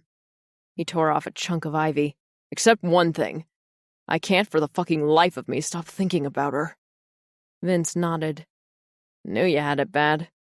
His bare hands were smarting. He scowled at his friend. Is that all you've got for me? Nope. I think you should go talk to her. Talk to her? You mean drive down to San Francisco to see her? The idea seemed outrageous. That's the general idea, Vince grinned. But Joe's head started to spin. What would I say? I don't know. Maybe you should tell her you love her. I hear chicks go for that. Joe wanted to strangle his friend. Yeah, that's a big help, Vince. He hurled away the mangled bit of ivy. His heart hammered in his chest like an engine about to explode. while his brain churned out frightening scenarios of baring his soul to Nina. Okay, so I don't know exactly what you'd say to her, but you'd think of something, I'm sure. And anything is better than galumphing around like the Hunchback of Notre Dame. Joe let out a seething hiss. He dug his fingers into his brow, desperately trying to order his thoughts. I don't even know where she lives. That's okay. I read on the internet that Beaumont's daughter Brooke is getting married today at the Beaumont's home in Presidio Heights. I can text you the address. And you think they'll just let me walk in off the street, huh? Vince rubbed his jaw, considering. Well, you might want to take a shower before you go. I hear chicks like that, too. He held up his hands as Joe growled at him. Hey, are you gonna let a little wedding invitation stand in your way? Just tell them you're her +1 and bluff your way in. I must be going crazy, Joe thought, because he was actually contemplating how long it would take him to get to San Francisco. And excitement was bubbling in him at the prospect of seeing Nina again. Excitement and fear and doubt. He needed to see her again. Just one more time without all the anger clouding his brain. He needed her. Just plain needed her, which meant... Oh, damn. He muttered as prickling chills raced up and down his spine. What? Vince asked. I do love her, you know. I just didn't realize it until now. Vince clapped him on the shoulder. Save it for Nina, buddy. Doesn't work on me. Chapter 15. The devil had reserved a special dose of hell for those attending a wedding with a broken heart. And Nina had felt the flames licking her all afternoon. It didn't help that the wedding was an overblown extravaganza, and the guest list was stuffed with socialites, politicians, business execs, and all the other people Nina had so little in common with. For hours, she pretended she was having a good time, until Brooke and the senator's son finally left, bound for their honeymoon by private jet. Nina had talked Lindsay into coming to the wedding as her guest, and they found a quiet table to themselves. Nina had gotten hold of a bottle of expensive wine, with every intention of getting hammered, but now it didn't seem worth the effort. Everything felt like hard work these days. She felt so flat and empty and old. You really think moving to Palm Springs is a good idea? Lindsay asked, sipping her wine. I told you why I'm doing it. Yes, but Joe doesn't even know you're doing it for him. It's okay, as long as he's happy. She clenched her jaw against the pain. Lindsay squeezed Nina's hand. He's a dope and doesn't deserve your sacrifice. It doesn't matter. It's done. Nina let out a sigh. Tomorrow I am leaving for Palm Springs, and I start my new job on Monday. She tried to inject some energy into her voice. It'll be good having something to keep me busy. Lindsay wrinkled her nose. I'm worried about you, Nina. You're not your usual self. How could she be her usual self when she was in love with Joe? When she was trying so hard to get over him? I'm just tired. She tried to imagine Joe at this wedding reception. What would he make of all this conspicuous consumption? The rivers of French champagne, the masses of hothouse flowers, the fortunes dangling on necks and wrists. He wouldn't be out of place, she decided, because Joe was his own man. He was strong and independent. He wasn't defined by what he owned. The band had started playing a croony number, and on the dance floor couples were snuggling up to each other. Nina shuddered. She'd had enough happy couples for one day. She hauled herself to her feet. Do you want to hang around here? Because I'm done. Let's go then, Lindsay said softly. Let's take the back way and avoid the crowds. As they made their way toward the rear, Nina heard a small commotion coming from the main entrance. Just some drunk, she thought. You can't have a wedding without someone getting sloshed. Joe was in a fury. It hadn't helped that his truck had sprung a punctured tire halfway to San Francisco. Changing the tire had gotten him sweaty and messy. He'd gone to such care making himself presentable and then ended up with wrinkled pants, grease stains on his shirt, and his hair all disheveled. He wasn't usually so clumsy, but the prospect of seeing Nina again had put him into a tailspin. So much so that once he'd reached the city, he'd quickly gotten lost. The GPS on his phone couldn't pick up a signal, and he'd spent ages driving blind until he got his bearings and found the Beaumont residence in the prestigious Presidio Heights suburb. It looked like the fanciest house on the street, a 3-story mansion surrounded by a huge garden and massive walls and gates manned by security guards. Lights blazed in the garden while music and chatter rose up in the night air. It was getting late and some of the wedding guests were leaving, judging by the Bentleys and Merces edging in and out of the grounds. This activity abetted his party crashing. With valet drivers and cars milling around, the lone security guard at the gate was distracted. Possibly he also wasn't expecting anyone to crash the wedding at this late hour. Joe took his chance and calmly strolled through the gates, as if he had every right to be there. He stood for a moment, taking in the impressive mansion and sweeping grounds. So this was where Nina had grown up. It seemed incredible that a girl from this background had been his maid. His respect for her rose even higher, and he realized he didn't care that Carson was her father, because Nina was clearly her own woman. His anxiety to see her intensified. He made for the giant tent set up in the middle of the garden, where all the light and noise was coming from. His heartbeat climbed as he straightened his shirt and rehearsed the first lines he'd say to Nina. What if she refused to see him? What if she had him thrown out? Sweat prickled his nape. Hell, he couldn't think about that. He paused at the entrance to the tent, momentarily dazed by the lights and music. Several guests peered at him. The men were in tuxedos, the women dripping with jewels.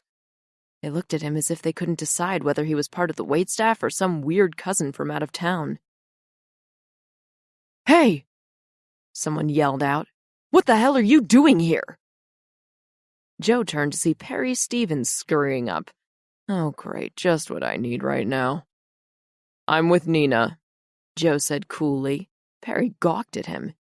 "Nina? Mr. Beaumont's daughter?" He let out a cackle. "Oh, that's priceless." Ignoring the twerp, Joe scanned the crowd, searching for a slim figure with a mop of short blonde hair. Couldn't see her. He moved forward, intent on searching every inch. Someone grabbed his arm. "Where the hell do you think you're going?" He glanced down at Perry's sweaty, flushed face. The guy looked drunk and ugly. In a sudden rush of revulsion, Joe shook him off. Perry stumbled back. Then he lurched toward Joe, fists swinging wildly. Joe stuck out one hand, palm flattened, and the guy bounced off and landed on his ass. People were gathering around, murmurs were flying. Perry scrambled upright, face puce as he started to screech. "Security! Security! This man assaulted me! Security!" Joe groaned silently. This was so not the way he'd envisioned meeting Nina again. He hadn't thought this through. He'd allowed Vince to convince him that crashing a wedding to plead with the woman he loved was a smart idea. "Perry, for Pete's sake, stop that racket!" a familiar voice barked. "What's going on?" Carson Beaumont stared at Joe, his face impassive. "Oh, it's you." "He assaulted me," Perry bleated. "He's crazy!" Carson rounded on the guy. "Perry, you're drunk. Now go away and sober up." He transferred his attention back to Joe. His stony gaze traveled up and down, taking in every wrinkle and stain on Joe's clothes. Joe stared back at him. He detested Carson, but the guy was still Nina's father, and for that alone he owed him a small measure of consideration. "I'm here to see Nina," Joe said, calm and implacable. Carson glanced at the people around them, and they melted away, leaving the two of them alone. "She might have already left. Probably wants an early night, seeing as she's leaving tomorrow for Palm Springs." The pit fell out of Joe's stomach. "Palm Springs?" "She's taking a job for me there." Oh. His heart sank even further. So she'd had her break from reality, and now she was ready to take up her old life. How could she still work for her father when she knew what Beaumont Inc. had done to him? Obviously, she'd gotten over that in a hurry, just like she'd gotten over him in a hurry. His blood felt like icy sludge in his veins. He'd driven all this way for nothing. Nothing but a proverbial kick in the gut. Suddenly deluged with fury and humiliation, he turned away from Carson, desperate to get as far away as possible. Then, out of the corner of his eye, he glimpsed a familiar figure. a slender girl with feathery blonde hair wearing a blue dress. She was across the dance floor, sliding through the tables, the supple movements of her body so achingly familiar that his lungs seized and he couldn't breathe for a moment. "Nina!" he choked out, and then he was striding across the dance floor, scattering couples left and right. He hadn't been able to yell, but she appeared to hear him anyway. She spun around and her eyes grew wide and amazed as he closed in on her. "Joe," she breathed, when he was only a couple of feet away. A pretty dark-haired girl stood next to her. "Lindsay, this is Joe," Nina said, not taking her eyes off Joe. "Oh, the famous Joe." Reluctantly, Joe glanced at Nina's friend. "I'm famous?" "Well, to me you are." Lindsay pecked Nina on the cheek. "I'm leaving now. Call me if you want. Anytime." Nina waited until they were alone before she drew in a deep breath. "What are you doing here?" He didn't answer her right away because first he had to drink in his fill of her. Even though she was leaving, even though she didn't love him, that didn't kill his need for her. Since she'd been gone, he'd missed her every second of every day. And after tonight, he wouldn't see her again. This was his last chance. She was dazzling in a blue silk dress that hugged her small breasts and brought out the creamy smoothness of her skin. Her hair was artfully mussed, and makeup accentuated her deep blue eyes and generous lips. But despite the polish, she didn't look all that happy. There were faint shadows beneath her eyes and a sad droop to her lips. The realization gave him a faint throb of hope. Maybe she'd missed him too. "I came because... He rubbed the back of his neck. "Because I need to apologize to you." Apologize? For what?" "Last week when I found out who you were, I was mad at you. I felt you duped me and, well, I'm a proud man." He took a sorely needed breath. "But not too proud to admit I overreacted. You were right. When I found out who you were, I treated you differently, and you didn't deserve that. You'd already proved yourself to me, and I should have seen that instead of lashing out because of my wounded pride. I'm sorry, Nina. Will you accept my apology?" She looked so stunned that it was a while before she managed a nod. "Of course. I never set out to dupe anyone. I was just so sick of being a Beaumont." He nodded. "You mentioned that before, but you never told me what it was that finally made you snap." "Why don't we sit down?" She gestured to an empty table in a quiet corner. "We might be here for a while." He didn't mind that. They sat on opposite sides of the table. Nina began to tell him about the events that led to her abandoning her identity. She told him about her job, the unexpected promotion, and what her coworkers thought of her. Joe found himself growing angry on her behalf, especially when she revealed that her father had indeed organized the promotion for her. Didn't anyone see the hard-working Nina who didn't ask for any favors? "So you just decided to stop off in Hartley?" he asked. "Not exactly. Hartley happened because of a duck." He blinked at her. "A duck?" "Yeah, a duck.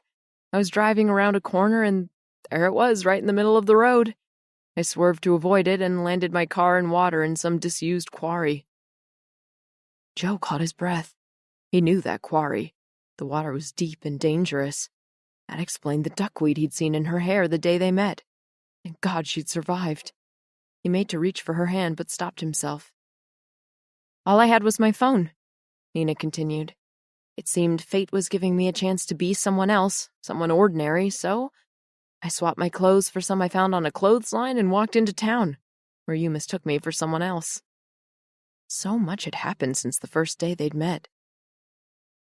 "I don't think you'll ever be ordinary." She made a moue with her lips. "How is everyone in Hartley?" "Good. I donated the clothes you left back to the thrift store. Mrs. Stewart was very sorry to hear you'd left. She wanted you to know that the charity stall made a huge profit thanks to some French dresses."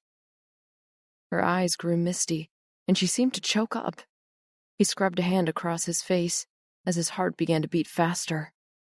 He'd come all this way to bare his soul to Nina, And even though she obviously didn't share his sentiments, he was going to tell her anyway, because he had to get it off his chest. And what did he have to lose anyway? If she was leaving tomorrow? Nina, I didn't come here only to apologize. I came here to... He shifted in his seat, aware that he was suddenly perspiring with stress. She sat up, tense, her eyes glued on him. Yes, Joe? She whispered, and the husky uncertainty in her voice gave him the final spurt of courage he needed. I came here to tell you how I feel about you. His throat constricted, and for a moment he was unable to talk. Nina's face tightened. She seemed to be holding her breath. I love you, Nina. The words rushed out of him in a flood. He blinked. She blinked. Sorry. Can you say that again, please? Tiny dots of pink appeared in her cheeks. I'm in love with you, he slowly pronounced, his heart booming with each word. What a relief to let it out. All week the truth had been building up in him, and finally, he could let it go like an avalanche. The dots of pink spread across her cheeks. She looked so adorable, so beautiful. But he wouldn't allow himself to reach out and hold her hands, because he knew she didn't feel the same way. He wasn't going to let this become heavy and awkward. He'd treat it like some harmless fun. Yeah, it's hilarious, isn't it? He said as a slow smile widened her lips, and her eyes began to dance. Me, the no-relationships guy, falling for a girl in just a few weeks. Don't worry, I'm not here to ask you to run away with me or anything. Her gorgeous smile stuttered away. But why not? He faked a nonchalant shrug. Because I know you have other priorities. I know you're leaving for Palm Springs tomorrow. The relief he'd felt at unburdening himself faded away. Why did he love the one woman he couldn't have? Why did he love her despite knowing what she was doing? Oh. Nina looked down at her hands, all the light in her face dimming. He ached for her. Nina, he said urgently, don't go to Palm Springs. Don't work for your father. You deserve better than that. Go somewhere else. Find another job. Change your name if you have to. I know you, Nina Summers. You can succeed on your own. You don't need to stick with your dad. She stared at him with dazed eyes. But I have to. So that you can... Have to? He frowned at her. Why? What does he have over you? Then the truth dawned sickeningly on him. Wait, are you going to Palm Springs in exchange for your dad not hounding me to sell anymore? She nodded, quiet, and Joe wanted to explode. How can he do that to you? And why the hell are you letting him? You're not afraid of him. Why don't you tell him to shove it? He was quivering with outrage, and she just sat there, big eyes fixed on him. You can't guess why, Joe? A nervous smile tweaked at her lips. He stared at her, too afraid to move, as another truth hit him. Oh my God. You love me too. Yes, you big dope, she choked out. The truth shone from her eyes, filling him with light.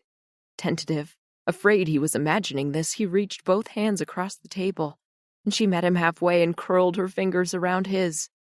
Her fingers were cold and trembling, but the love glowing in her face was hot and strong. I am a dope, he said. When your dad told me you were still working for him, I thought that meant you condoned his bullying tactics. She shook her head vehemently. I was furious with him, and I told him exactly how I felt. You need to know that Perry worked on his own to put the squeeze on the banks and use your grandmother as leverage, but that doesn't excuse my dad, and he wouldn't stop pursuing you unless I agreed to continue working for him. She sighed in resignation, and the soft sound nearly tore Joe in two. There's no way in hell I'm letting you work for him.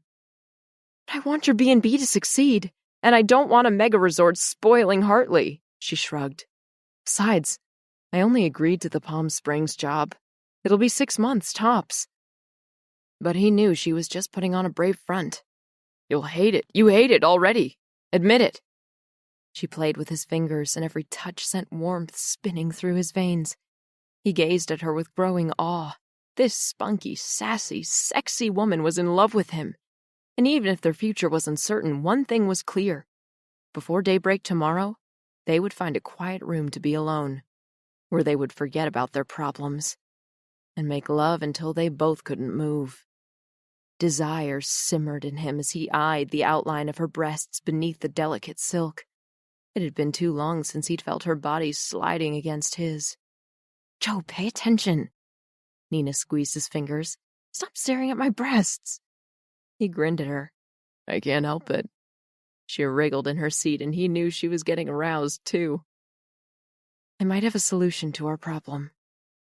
"Do you live close by?" He wanted to quip, but instead he nodded. "Yes?" "You need a chunk of money to get your B&B up and running. I just happen to have some spare cash to invest. Seems like a no-brainer to me." He instantly drew his hands away from hers. "No way. I'm not taking money from you. Nope. Not gonna happen." "Didn't you hear me? I'm not giving you the money. I'm investing it. Big difference." He sat back, still stunned by her offer. "But why?" "Don't you get it, Joe? I want to come back and settle for good in Hartley." "You do?" "Yes, I really do. I want to build this bed and breakfast with you. I want it to be the best for miles around. I want to work until my muscles ache. And then I want to go home to your house and make love to you until your muscles ache too. And I want to drink beer at the Comet with Vince and eat Sarah's yummy food and visit your Nana and yak with Mrs. Stewart and jump into the sea with you every now and then." It sounded like a dream, an impossible dream, but boy, did he want to believe in it. "Won't you get bored?" "Not if you wear those fancy pink rubber gloves every once in a while." "I'm serious," he said, despite holding back a chuckle at the memory of the day they met. "Won't you miss your city life, your friends and family?" She shrugged lightly. "I'll want to visit them, sure. So what?" She made everything sound so easy and right and doable. If he let his imagination run free, he could see them working together as partners, relaxing as friends, pleasuring each other as lovers. In the near future, he could even see himself getting down on one knee and asking her to marry him. Nina was the only woman he could imagine in his life, taking over his life. He had to trust in her love, had to risk his heart, everything if he wanted her. And God, how he wanted her. He stood and rounded the table to stand beside her, hands held out to her. "We'll have to draw up a watertight agreement." An irresistible smile spread across her face as she clasped his hands and rose to stand in front of him. "Whatever you say, sweetheart." Sweetheart. She'd called him sweetheart. He felt 10 feet tall.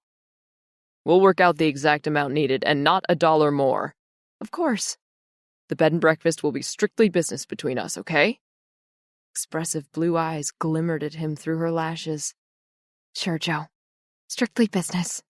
I'll only strip naked and go skinny dipping in the ocean when you're not around. Promise." Blood pounded in his veins and shot southward. He really needed to get her alone fast. "We might negotiate a separate contract covering skinny dipping," he said, sounding strangled. Laughing with delight, she wrapped her arms around his neck and hugged him. "It's going to be fun negotiating that contract. You'll be surprised what this maid can squeeze out of you." His millionaire maid would never cease to surprise him. Of that, Joe was convinced. He lowered his mouth to hers, eager for the negotiations to begin. This concludes His Millionaire Maid by Colleen Kwan. Narrated by Scarlett Everdeen. Copyright 2015 by Colleen Kwan. This unabridged audiobook is published by arrangement with Entangled Publishing, LLC, and was produced in the year 2022 by Tantor Media, Incorporated, a division of Recorded Books, which holds the copyright thereto. Please visit Tantor.com for more information on our growing library of unabridged audiobooks.